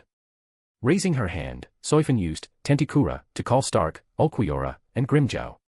It wasn't long before several figures appeared around the sand dune one after another. Grimjow was the first to arrive. With his hands stuffed in his pockets, his gaze landed on Sailaporo's face, suddenly pausing. Who the hell are you? The Arrancar's unique method of identifying people by their masks. A second later, Ulquiorra and Stark, bringing Lilineti along, arrived simultaneously. Stark walked over while yawning, Lilineti clinging to his back with sleep-filled eyes. But when Stark saw Sailaporo, his yawn abruptly stopped halfway. You're Sailaporo, right? Where's your mask? Suppressing his bad habit of pushing up his glasses frame, Sailaporo spread his hands. Everyone, this is the product of evolution. He tirelessly recounted the experiment once again. Interesting. Grimjow took 2 steps forward, staring at Sailaporo and sizing him up. Hey, let's fight. Sailaporo instinctively wanted to refuse. But before he even had the chance to open his mouth, Soifon's voice rang out, you may. Perfect timing. I also want to see the actual effects of the Hogyoku, Soifon added. Be careful with your strikes, don't end up killing Grimjow. Being around Aizen, Soifon had also learned quite a few skills in fanning the flames. The battle erupted in an instant. Grind, Pantera. Sip, Fornicaras. Almost at the same time Grimjow completed his resurrection, Sailaporo also completed his. From the very beginning of the fight, Grimjow was suppressed by Sailaporo in all aspects. It was as if his status as number 4 was fake, to actually be effortlessly thrashed by the number 6 scientist. Number 5 actually, since Barragan died, he moved up 2 spots. On the sand dune, Sosuke Aizen had stepped up to Soifon's side at some unknown point. Captain Soifon, it would be best not to hold too many expectations, Aizen said softly. The Hogyoku filling the hollow hole essentially just mends the flaws in a hollow's soul. However, the individual's upper limit was already predetermined. Soifon shot him a glance. So, is that the conclusion you reached after taking that Gran Rey Zero just now? More or less. Aizen already knew what level Sailaporo's power was at. The reason he didn't oppose the spar was simply to let the Espadas get a good look at the power of Hogyoku enhancement to boost morale. Watching the almost completely one-sided battle unfolding above, Soifon asked, Captain Aizen, what do you think the Gotei 13's odds of winning will be if they face these Hogyoku-enhanced Espadas a year from now? Aizen didn't answer immediately, instead asking in return, is the Captain Commander included in that calculation? Soifon was just about to pick up the conversation, but the battle in the sky was already nearing its end. Azure and pink Gran Rey Zeros clashed against each other, and subsequently, the pink overwhelmingly eclipsed the blue, looking as though it was about to swallow Grimjow's body. Swoosh. Aizen was just about to move, but Soifon had already appeared in front of Grimjow, drawing Suzumabachi and slicing Sailaporo's Zero apart with a single strike. Captain Soifon's speed has gotten even faster. Silently watching the figure in the sky, Sosuke Aizen furrowed his brow slightly. He felt that if he didn't fuse with his Hogyoku soon, he might not even be able to see her tail lights. Behind her, Grimjow had already deactivated his resurrection. Panting heavily, he stared at Sailaporo for a few seconds before finally letting out a cold snort and dropping down to the sandy ground below. Although dissatisfied, he admitted that the current Sailaporo was indeed stronger than him. On the flip side, although Sailaporo had won, there was not the slightest hint of joy on his face. In a single day, his Gran Rey Zero had been effortlessly cleft apart twice. If these two weren't his direct superiors, Sailaporo would probably start suspecting if this Hogyoku enhancement was actually a reverse buff. So amazing. Neliel's small mouth gaped open. Even as the number 4, she had felt pressure from the opponent's resurrection state just now. As long as we fuse with the Hogyoku, we can fill our hollow holes. Harabelle's point of focus was quite different, she still remembered Soifon's teasing from earlier. That's great. Stark rubbed his right hand over Lilinette's head. Everyone is getting stronger. This way, we won't be lonely in the future, Lilinette. Take your hand off, I won't grow tall like this, you bastard. Sorry. Stark apologized while scratching his head. Having generally grasped the strength of Hogyoku enhancement, the 5 Arrancars present all stepped forward. The container hovered in the center of the desert. The 5 Hogyoku rotated slowly within the transparent spirit particle container, their purple-black fluorescence pulsing like beating hearts. Harabel was the first to step out. She looked at Soifon, and after receiving an affirmative look from the latter, she took a deep breath. Destroy, Tiburon. Almost the instant her resurrection was complete, a Hogyoku lit up. It flew out of the container, circled once around Harabel, and finally settled into her armor-covered abdominal hollow hole. Harabel's body trembled slightly. The moment the Hogyoku touched the hollow hole, the emptiness deep within her soul was filled, and her flaws as a hollow were forcibly corrected. Seeing her succeed, the remaining 4 Reincarnates simultaneously activated their respective resurrection forms, utilizing their spiritual pressures to pull the remaining 4 Hogyoku from the container. The fusion ritual proceeded slowly. 5 figures of varying forms hovered in midair, bathed in differently colored lights, undergoing the modifications of the Hogyoku. Is there any issue with this process? Soifon took a few steps back, whispering her question to Sailaporo. No, Lady Soifon. Sailaporo stood at attention. I have observed it carefully. Their fusion process is almost identical to mine. If there are no surprises. Shwing. The next moment, a Zanpakuto gleaming with cold light was leveled right in front of Sailaporo's mouth. Soifon shook her head at him, stopping the men from finishing the rest of his sentence. Don't raise a flag. Harabel was the first to complete the fusion. She looked down at her abdomen. The spot where her hollow hole had once been was now covered by a layer of pale golden crystalline patterns, resembling a gem set into her shark-like armor. Harabel turned her head, looking at Soifon on the sand dune. The moment their eyes met, Harabel uncharacteristically averted her gaze, a faint blush creeping up the tips of her ears. We are both women, there is nothing to be ashamed of, damn it. At the same time, the remaining Reincarnates completed their Hogyoku enhancement modifications one after another. Stepping forward on her resurrection hooves, Neliel came before Soifon and did a twirl. The lance in the enhanced Neliel's hand had turned into a pink energy construct, radiating a terrifying compressed power from within.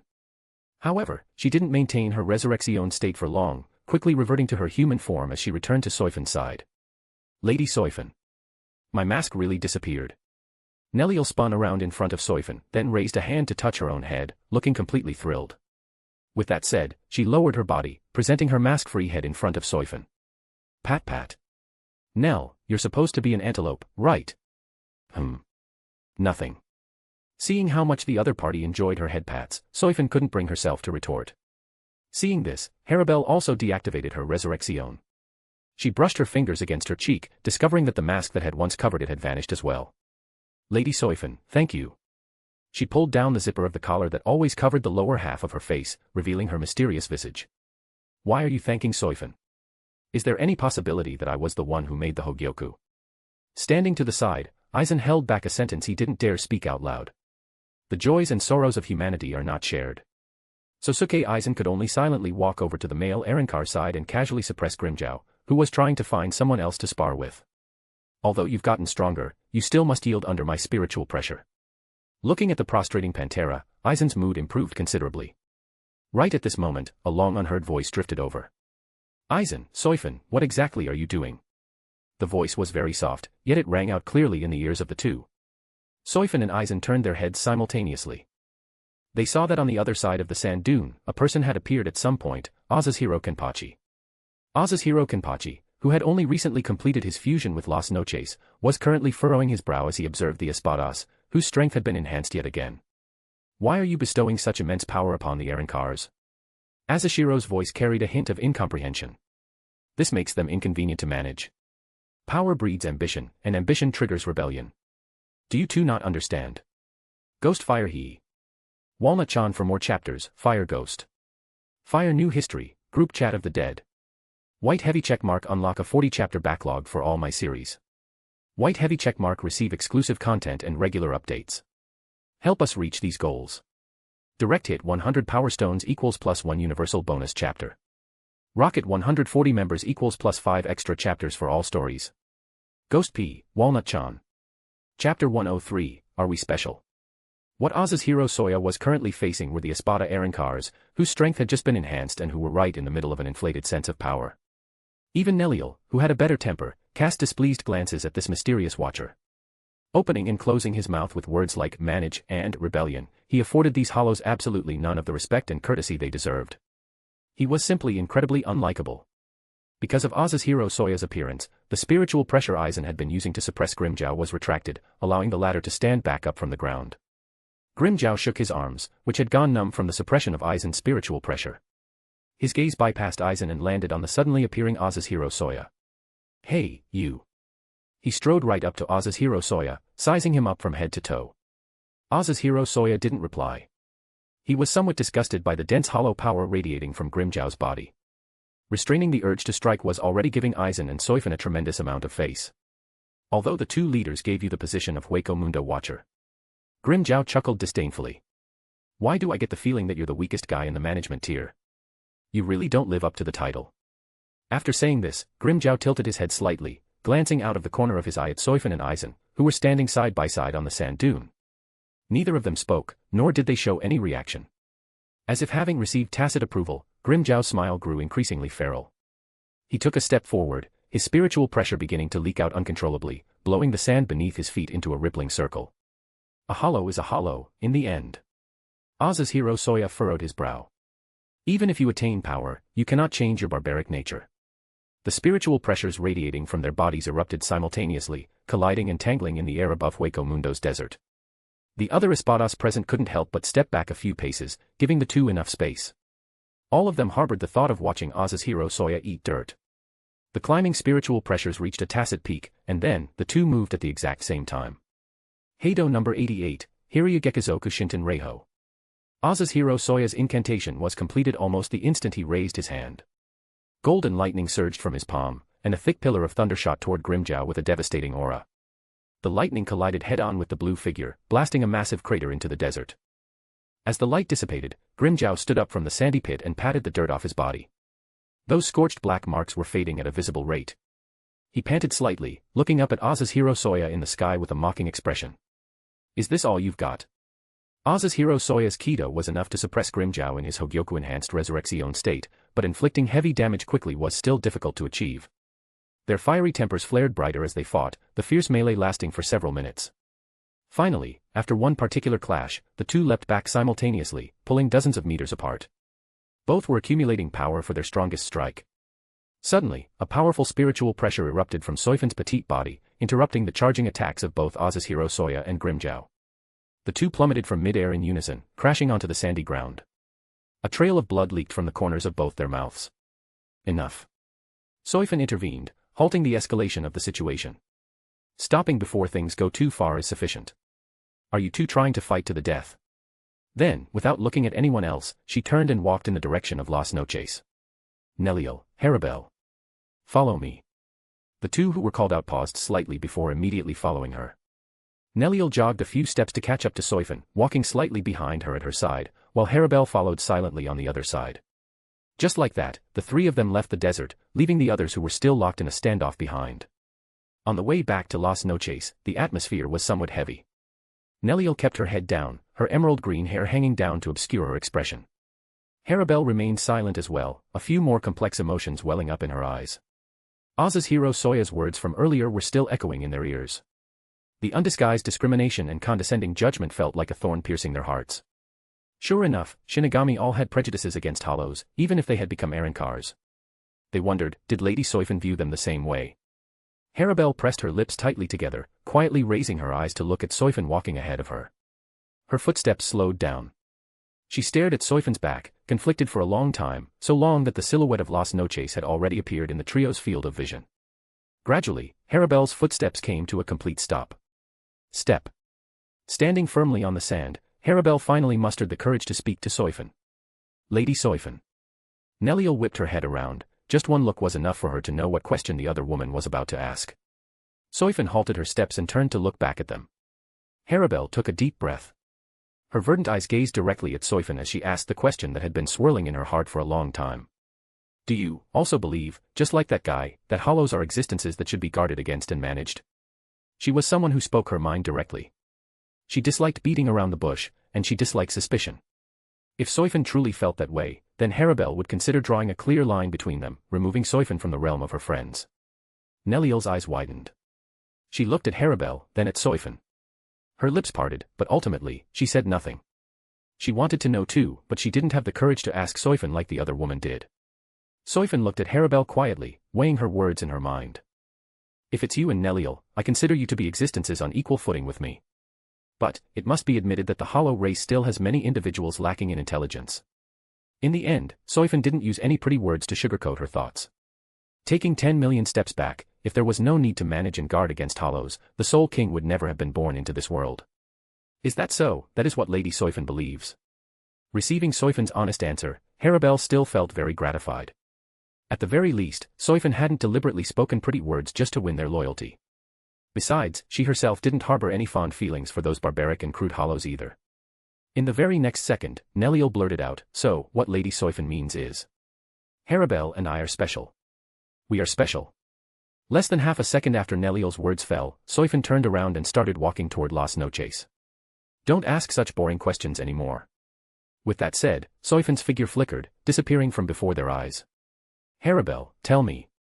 Neliel gazed at the other woman's unhidden face. Is Lady Soifon acting shy? I don't think so. Harabel quietly pulled up her collar to cover the lower half of her face. Perhaps Lady Soifon just thinks you talk too much and are a bit annoying. Am I really that annoying? Sorry, I might have gone a bit too far. Ghost Fire went more, Walnut-chan Fire Ghost. Fire New History, Group Chat of the Dead. White heavy checkmark read 40 chapters ahead on every series. White heavy checkmark unlock supporter-only perks and news. Let's reach these milestones together. Direct hit 100 Power Stones equals +1 free chapter for all readers. Rocket 140 members equals +5 bonus chapters for all series. Ghost Walnut-chan on P. Chapter 104, the two's first arrival in the world of the living. Returning to Las Noches, they passed through the long corridors and the three of them entered the sleeping quarters. Without the constraint of their masks, the appearances of the two Erankars were fully revealed, causing their adjutants to almost not recognize them. Are you Lady Harabel? And Lady Neliel? The three Frachans looked at the two familiar women who had walked in with Soifon. They stared blankly at the Las Noches uniforms on their bodies and their hair color several times before daring to acknowledge them. Anyway, that's how it is. Surrounded by her subordinates chattering non-stop, Harabel could only brace herself and explain the reason their masks had fallen off. Zipping her collar back up, Harabel was still not quite used to people looking at her face completely unhidden by a mask. It gave her a shameful feeling of being stark naked. Her face, which had only been revealed for a short time, was mostly covered up once again. Leaning against a pillar and observing them all this time, Soifon saw Harabel's face covered by her collar again. A hint of disappointment flashed through her eyes. She subconsciously sighed and shifted her gaze to Neliel. This subtle movement did not escape Neliel's eyes.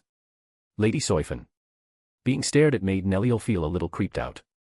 She spoke up in a low voice, "Is there something on our faces?" Subconsciously, Soifon shook her head. Then, as if thinking of something, she nodded, waving to the two of them not far away, gesturing for them to come closer. That's right. Without the masks on their faces, as long as they don't expose their hollow spiritual pressure, aren't they completely in human form? The good days of slacking off in the world of the living are coming. Harabel and Neliel exchanged a glance, both a bit confused, but they still obediently walked over. The two walked until they were 2 steps away from Soifon and stood still. Soifon leaned forward slightly, bringing her face between the two of them. She lowered her voice, speaking at a volume that only the three of them could hear. Do you guys want to go to the world of the living? Her warm breath accompanied her words, gently blowing across their delicate earlobes and the fine strands of hair by their ears. It was like a feather lightly scratching across their smooth skin, leaving behind a faint, ticklish sensation. Harabel and Neliel froze simultaneously. The world of the living. The world belonging to humans and Quincy's. Looking at their stunned expressions, Soifon continued to add in a soft voice, I can take you there, just the three of us, secretly, without telling Aizen.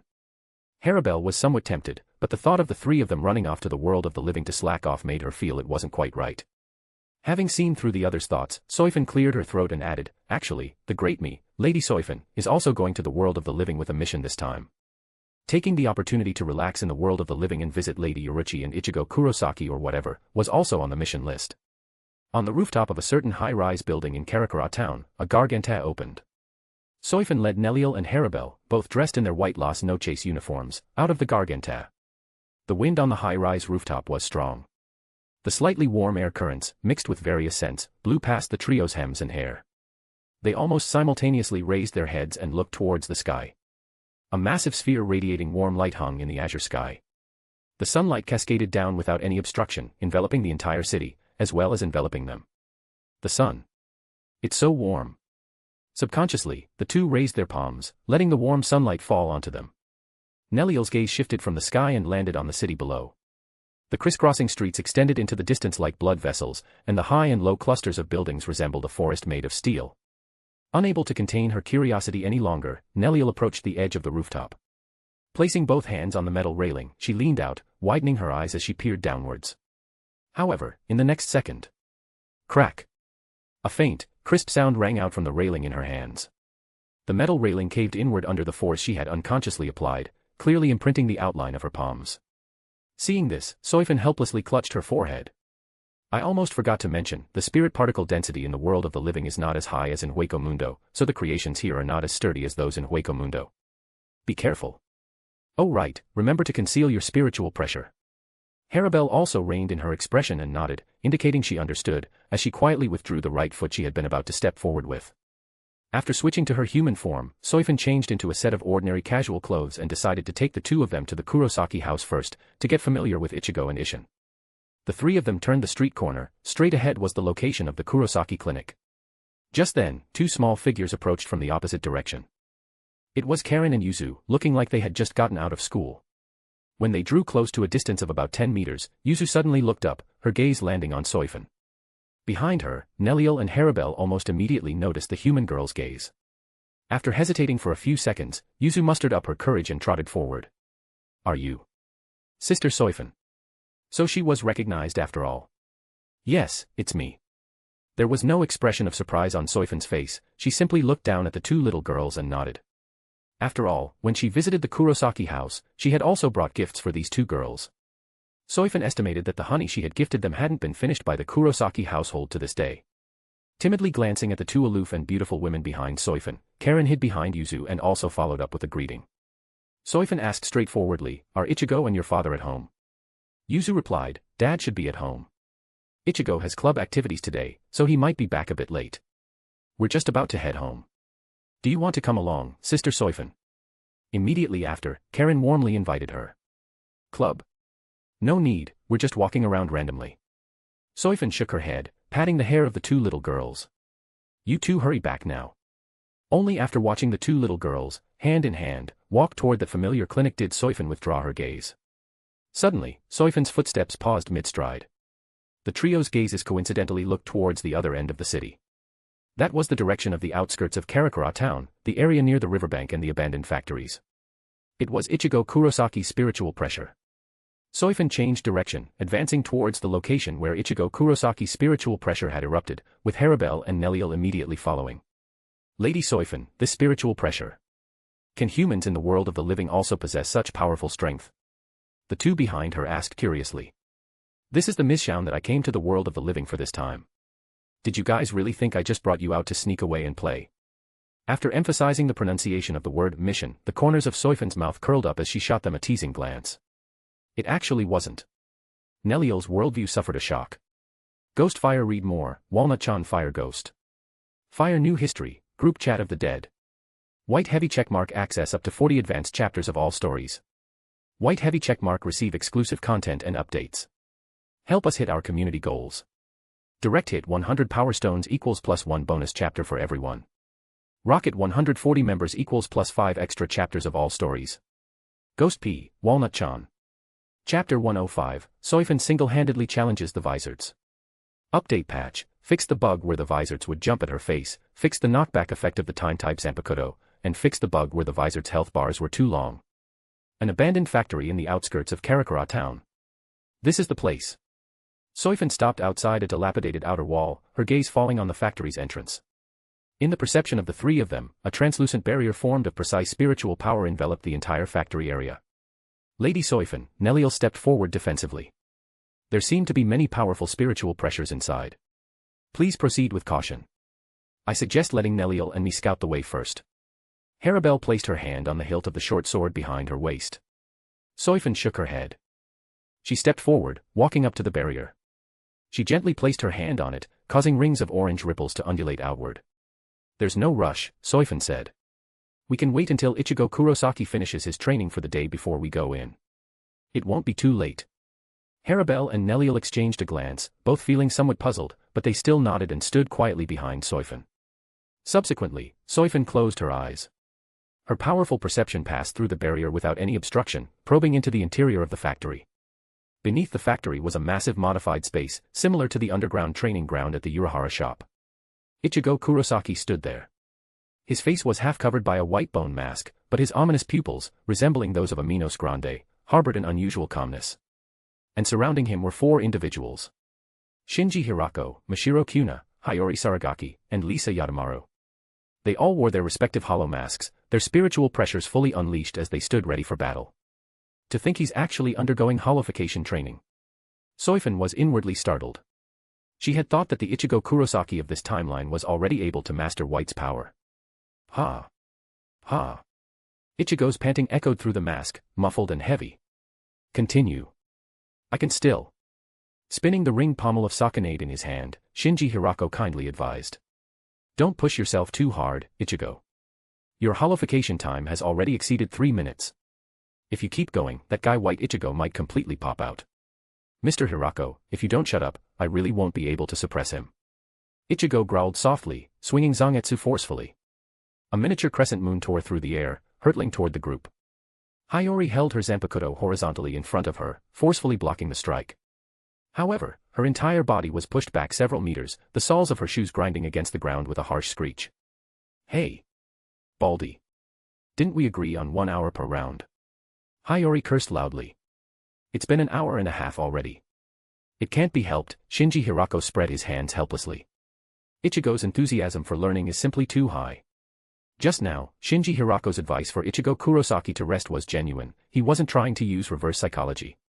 With a solemn expression, he watched Ichigo Kurosaki charge at the 4 of them once more, directing everyone to scatter. Who knows how much extra stuff Aizen had slipped into White. The White inside Ichigo Kurosaki was simply not on the same level as the hollows inside them, the Vizards. It wasn't that Ichigo Kurosaki's holification had never gone berserk.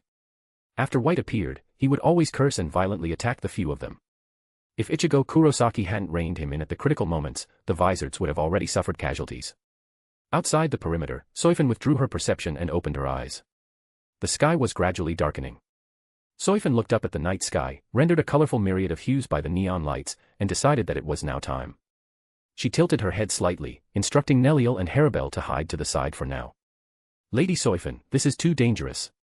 Please, you must let us. Unsurprisingly, Soifon received almost pleading rejections from the 2 of them. This is an order. Left with no other choice, Soifon could only use this foolproof phrase. Neliel bit her lip, still wanting to say something, but Harabel's hand blocked her path, followed by a slight shake of her head. Obey the arrangement. Helplessly, the 2 could only obey Soifon's words and hide themselves on the roof of a nearby factory building. Next, Soifon no longer concealed her spiritual pressure. She raised her right hand, her palm lightly pressing against the translucent orange barrier. Then, she applied a bit of force. Crack! A sound akin to shattering glass rang out. Centered on her palm, spiderweb-like cracks surfaced on the orange barrier, rapidly spreading outward before finally disintegrating into countless motes of light. At the same time, Hachigen Ashoda abruptly opened his eyes, his chubby face revealing a look of horror for the very first time. The barrier. It's been destroyed from the outside. Almost at the exact same moment, all the Vizard members who were either watching the battle or adjusting their breathing turned their heads in unison, their gazes collectively shooting toward the stairway entrance leading to the surface. In the center of the training ground, Ichigo Kurosaki, having just deactivated his holification and panting heavily, also raised his head, the remaining fragments of his mask peeling off his cheeks. Step, step, step. The sound of Soifon's footsteps echoed from the top of the stairs. Kensei Maguruma narrowed his eyes, his hand already resting on the hilt of his Zanpakuto at his waist. He listened intently for 2 seconds before deducing in a low voice, it's one person. The footsteps are very light, so they don't weigh much. High probability it's a female. Rojuro Odoribashi also drew his sword. Whether it's a man or a woman, anyone capable of breaking through the barrier to get in isn't some simple fellow. The footsteps grew closer and closer. A slender figure descended the final few steps, stepping into the bright light of the training ground.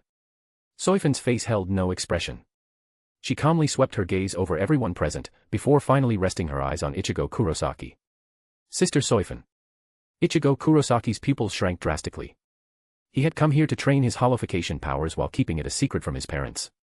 Right now, he felt like a kid caught sneaking into an internet cafe by a relative, his brain frantically searching for a suitable excuse. In truth, Ichigo Kurosaki's relationship with White had originally been quite pleasant, until Kasuke Urahara came over secretively to tell him that the White inside his body had almost killed his mother, and that Ichigo needed to suppress White's power. Ever since then, the White inside Ichigo Kurosaki had become irritable, constantly clamoring to take the wheel and hack that guy Kasuke Urahara to pieces. Over time, he could only use his Shinigami and Quincy powers to suppress White, resulting in a rather strained relationship between the two of them now. Shifting the focus back to Soifon. In stark contrast to Ichigo Kurosaki's reaction, which was a mix of surprise and worry, the expressions of all the visored members present completely froze the instant they clearly saw the intruder, before morphing into undisguised hostility and anger. Among them, Hiyori Saragaki's reaction was the most intense. She stepped forward, the tip of her blade pointing straight at the tip of Soifon's nose, her voice filled with absolute fury. "You actually dared to show your face before us? Colluding with a bastard like Sosuke Aizen, and now you have the gall to swagger right into our base. Did you think that just because we live in the world of the living, we wouldn't have intel on the Soul Society? Huh. You bastard." Before her words even finished echoing, Hiyori's spiritual pressure violently erupted. Swiping her left hand over her face, she donned her bone hollow mask once again. It wasn't just her. All the members of the Vizards collectively released their Zanpakuto and instantaneously donned their hollow masks. Even the usually mild-mannered Hachigen showed a silently formed hand seals for Kido, his spiritual pressure circulating around his body. In an instant, everyone's auras pressed heavily upon Soifon, who stood on the bottommost step of the stairs. The atmosphere in the entire underground training ground plummeted to freezing point, fraught with tension and ready to ignite at the slightest provocation. Ichigo Kurosaki stood between the two parties. Looking left and right, he opened his mouth as if wanting to say something, but felt it wasn't his place to interject. After all, Soifon herself didn't seem to have any intention of explaining. Turning a blind eye to the blade tip practically pressed against her eyes, Soifon extended a single finger and gently pushed Hiyori Saragaki's Zanpakuto aside. "It seems." Her voice rang out in the silent training ground, "I'm not very welcome here, am I?" Fury instantly filled Hiyori Saragaki's heart, and her Zanpakuto swung down with the sound of rushing wind. Even before the blade's edge arrived, the gust kicked up by her spiritual pressure had already blown aside the black bangs on Soifon's forehead. Soifon didn't even raise her eyes. She merely lifted her right hand, her index finger and thumb precisely pinching the descending blade right in front of her face. What? Hiyori's pupils contracted. Immediately after, Soifon's right leg swung high, kicking Hiyori squarely in the abdomen. Bang. Hiyori was sent flying backward, her back slamming heavily against the wall of the training ground. Even her hollow mask developed cracks. Almost at the exact same moment, two powerful spiritual pressures descended from above Soifon's head. Lisa Yatamaru and Mishiro Kuna, positioned left and right, dove down from the ceiling of the training ground, their Zanpakuto and Shusals aimed directly at Soifon's head and shoulders. Clang. Clang. The unsheathed Suzumabachi was held horizontally above her head, blocking their sneak attacks. At this exact instant, several golden chains shot out from the shadows beside Soifon without warning, wrapping around her yet-to-be-raised left arm and her waist, before abruptly tightening. Got her. It's not like we don't have intel. Who do you think we are? Rojuro Otoribishi's figure emerged from the side, a trace of a smug smile on his face. Simultaneously, Kensei Mugiruma's figure appeared directly in front of Soifon, his Zanpakuto held level as his spiritual pressure began to climb. We are the Vizards. He and Love Ikawa, who was attacking from the other side, moved in unison. The two attacked from the left and right. Kensei Mugiruma's Tachikaze, wreathed in verdant wind blades, sealed off all of Soifon's evasion routes. The Vizards. It does look like you won't waste too much of my time. Soifon tilted her head slightly, looking at Kensei Muguruma, who had already rushed right in front of her. What? An incredibly ominous premonition suddenly exploded in Kensei Mugiruma's heart. He instinctively wanted to retreat, but it was already too late. Flipping her right wrist, which gripped her scabbard, she shoved upward with tremendous force, sending Mishiro Kuna and Lisa Yatamaru flying away from above her head. Subsequently, she leaped backward, yanking Rojuro Otoribishi along with his sword several meters into the air, successfully dodging the pincer attack from Kensei Muguruma and Love Ikawa. Having done all this, she placed her hand on the Kinshara chains binding her body and gave a slight, forceful tug. With a sharp crack, Kinshara snapped apart. From the moment Soifon pinched Hiyori's blade to when she snapped Rojuro Otoribishi's chains, the entire process took no more than a few brief seconds. The following is the revised version. With a bare-handed tug, Soifon yanked Rojuro Otoribishi up from the ground, then flicked her wrist, smashing him and the nearby rockery to pieces. Raikoho. Yellow electric currents traveled down Kinshara's chains onto Rojuro Otoribishi's body, swiftly followed by the smell of charred meat mixed with billowing dust. Rojuro. Bankai. Tekken Tachikaze. Seeing his close friend treated in such a manner, Kensei Mugiruma's eyes nearly split open in fury. Unleashing the spiritual pressure within his body, he swiftly charged right in front of Soifon. Crack! The Bankai gauntlet was firmly caught by Soifon's left hand. The right arm Kensei Muguruma had punched with instantly twisted irregularly, its bones broken by Soifon's hand strike. Ah! The piercing pain caused Kensei Muguruma to involuntarily throw his head back and scream in agony, before crumpling to the ground, twitching as he clutched his right arm. Following closely was Hiyori Zaraki, who appeared before Soifon with her blade raised once again. Soifon pinched her large sword, a blinding flash of lightning lighting up on her finger before piercing right through the other's shoulder. Byakurai. Hiyori. Seeing his teammates being defeated one after another, Shinji Hirako could no longer endure it. He drew Sakanade and stepped forward. Hey, all of you step back. I'll take on this one. After all, Shinji Hirako's Zanpakuto wasn't suited for group combat, so he could only ask the restless comrades beside him to retreat behind him. Standing before Soifon, Shinji Hirako spun the Zanpakuto in his hand. Collapse, Sakanade. Do you want me to put a hole in you too? Soifon looked at Shinji Hirako, not stopping his shurikai, because. Debuff discovered, Sakanade, minor, suppressed by your spiritual pressure, minimal effect. Clear debuff. Yes. Without hesitation, Soifon selected, yes. Shinji Hirako had already completed the release of Sakanade. He slowly walked towards Soifon with his blade in hand, then used Shuinpa to appear behind her, raising his Zanpakuto high in the air. Can't react in time, can you? Everything you see right now is completely inverted. At this moment, he seemed to have already seen the hope of victory. Slash. A spurt of blood sprayed from Shinji Hirako's shoulder. The triumphant smile on his face had yet to fade before it was gradually overshadowed by an expression of astonishment. How could this be? You should have already fallen under my hypnosis ritual. The gushing blood gradually drained the strength from his body. With unsteady footsteps, Shinji Hirako stumbled and collapsed to the ground, staring unwillingly at Soifon, who stood rooted in place. Because a battle between Shinigami is a battle of spiritual pressure. Your spiritual pressure simply isn't high enough for Sakanade to affect me. That's all there is to it. Soifon looked down at him from her superior position. Shinji Hirako's anger also cooled down due to his injury. Up until now, Soifon hadn't delivered any killing blows to them, but if they continued fighting, it would be hard to say. Everyone, stop. We've lost. Unwillingly grabbing a handful of dirt from the ground, Shinji Hirako leaned heavily against a nearby rock, issuing the order to the remaining visored members. P.S. It's fixed. I won't write this kind of pretending to be defeated plotline anymore. For the previous plot, I originally wanted to play on the meme of Kensei Muguruma getting reverse killed by the superstar and dropping iconic quotes, but my writing skills were lacking and the resulting effect was too poor. Furthermore, playing with that meme here doesn't seem very appropriate. Anyway, it's my fault. I'm sorry for giving everyone a bad reading experience. Ghostfire read more, Walnut-chan Fire Ghost. Fire New History, Group Chat of the Dead. White heavy checkmark access up to 40 advanced chapters of all stories. White heavy checkmark receive exclusive content and updates. Help us hit our community goals. Direct hit 100 Power Stones equals +1 bonus chapter for everyone. Rocket 140 members equals +5 extra chapters of all stories. Ghost P, Walnut-chan. Chapter 106, White, good hit, Soifon understands me. Urahara Shop. This spiritual pressure. It's Mr. Kensei, and Soifon, Yoruichi Shihoin added, appearing silently beside Kasuke Urahara.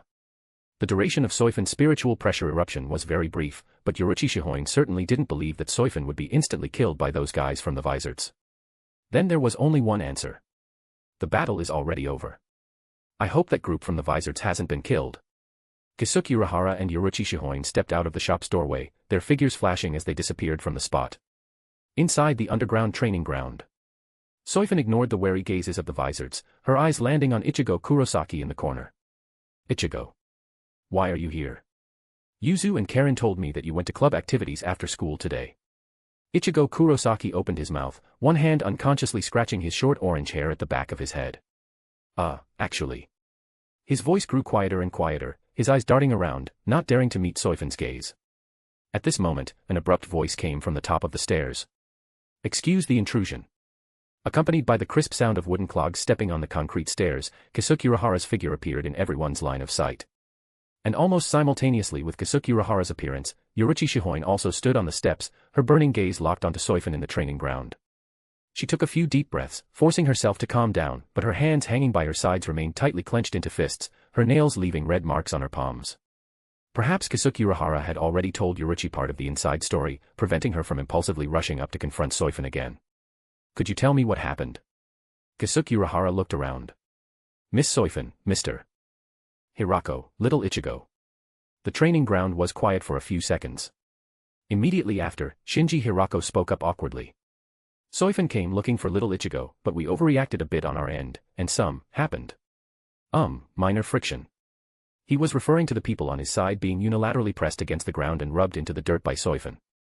Soifon, however, didn't immediately respond to Kasuke Urahara's question. Her gaze remained on Ichigo Kurosaki, and she furrowed her brow slightly. Ever since Kasuke Urahara came in, Ichigo Kurosaki's condition was clearly a bit off. He kept his head down, one hand tightly covering his face. His breathing had become heavy and irregular, and his shoulders were trembling slightly. Kill him. Kill Kasuke Urahara. An extremely soft murmur leaked from between Ichigo Kurosaki's fingers. Soifon's gaze shifted slowly between Ichigo Kurosaki and Kasuke Urahara. After noticing the awkward expression on Kasuke Urahara's face, a guess slowly formed in her heart. Hey, Kasuke Urahara, Soifon suddenly spoke up.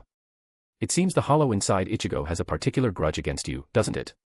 Opening his folding fan, Kasuke Urahara smiled bitterly and shook his head, recounting how he had told Ichigo Kurosaki to be wary of the hollow power inside his body. Around the time Zangetsu manifested physically and left Ichigo's body, Kasuke Urahara noticed that the hollow power within Ichigo was beginning to awaken. Therefore, he specifically went to warn Ichigo, casually explaining White's origins in the process. After all, from Kasuke Urahara's perspective, Ichigo Kurosaki's power was immense. If he were controlled by the hollow inside him, the threat would certainly be no less than Aizen's. So, he recommended Ichigo to the visored side. Listening to Kasuke Urahara's explanation, the dissatisfaction Soifon felt toward him only grew heavier. At the edge of the training ground, Ichigo Kurosaki's roars were growing louder and louder. Tisk, tsk. Kasuke Urahara, and you visoreds, are your brains all broken? Did you really think that with your level of strength, you could suppress the hollow inside Ichigo? If Ichigo Kurosaki didn't want to kill people, you would have all been slaughtered by White long ago.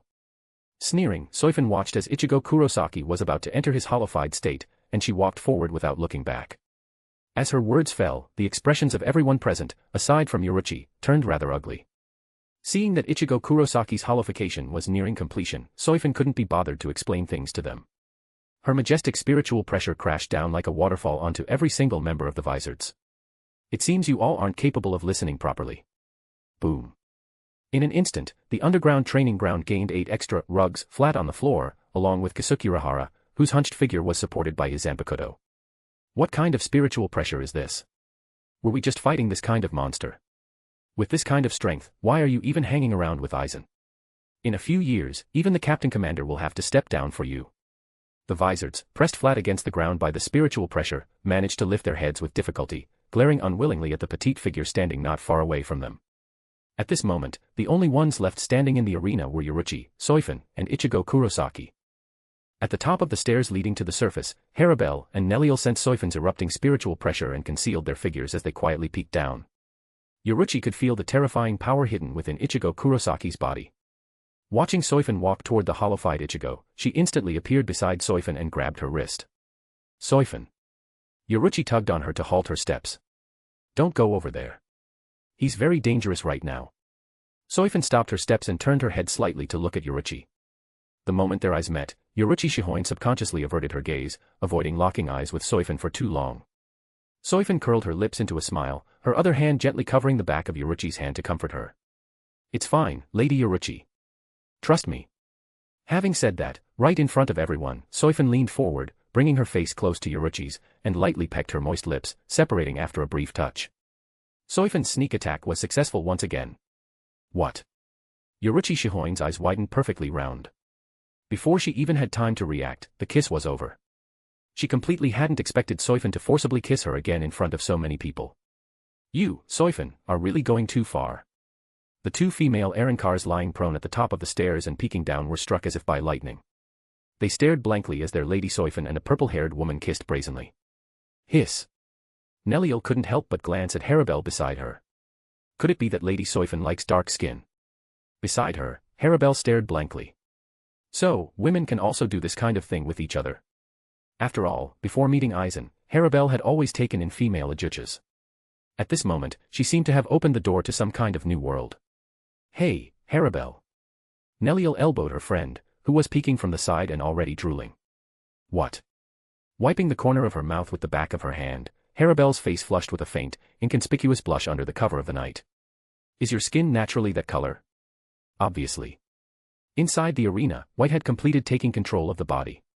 White's murderous eyes immediately locked onto Keisuke Urahara, who was pinned down by Soifon's spiritual pressure. The tip of Zangetsu dragged across the concrete floor, leaving a shallow white trail as White slowly walked toward Keisuke Urahara. In the next second, Soifon appeared on the straight line between him and Keisuke Urahara without anyone noticing, perfectly blocking his path. White's footsteps halted. His eerie pupils shifted slightly, landing on Soifon. Soifon tilted her head slightly, her ring braids gently swaying with the movement. Your consciousness is quite clear. Can we communicate? White. What do you want to do? White asked calmly and warily, holding Zangetsu horizontally in front of himself for protection. His instinct as a hollow told him that the Soifon before him exuded a dangerous aura. Let's stop here.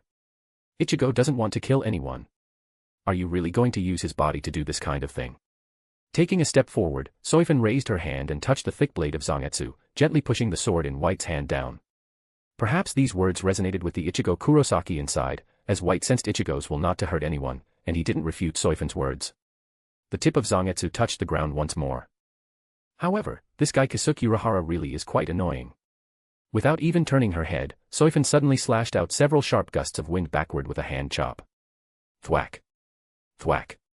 Thwack.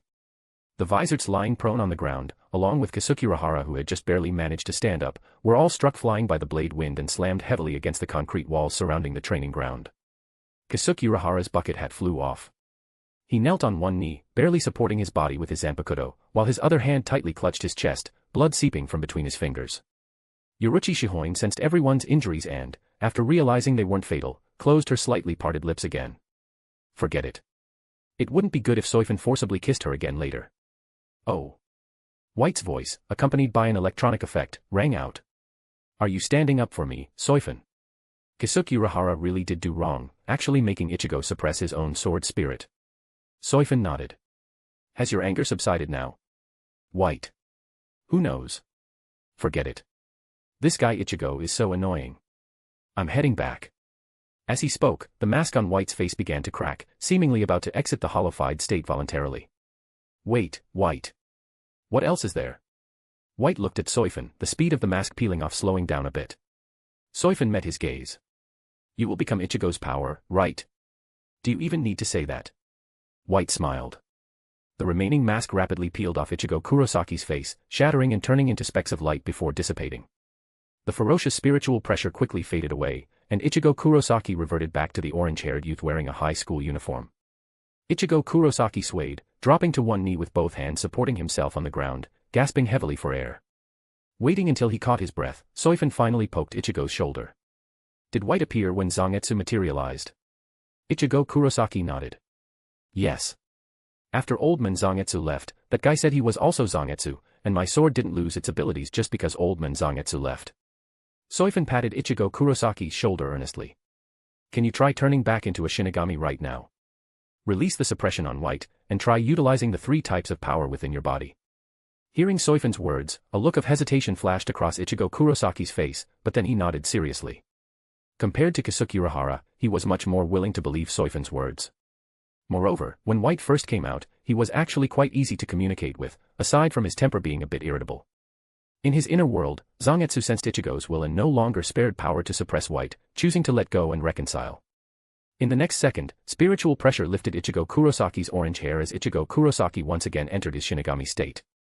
What was different from before was that the bluish-black Shihakusho seemed to have an additional layer of white light armor slipped over it, protecting Ichigo Kurosaki's chest and joints. Character detailed information back. Ichigo Kurosaki. An original form created to celebrate the 2019 New Year. A form that combines the powers of a Shinigami and a Hollow, while awakening the dormant Quincy power within Ichigo. Gathering all powers to fight for protection. The brand new, 3-in-1 Shurikai state Ichigo Kurosaki, making a grand debut. The previous one only had Shinigami and Quincy powers, without the white inner lining. Ghost Fire Walnut-chan Fire Ghost. Fire New History, Group Chat of the Dead.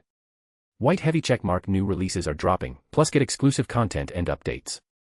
White heavy checkmark help us unlock community rewards. Direct hit 100 power stones equals +1 bonus chapter for everyone. Rocket 140 members equals +5 extra chapters of all stories.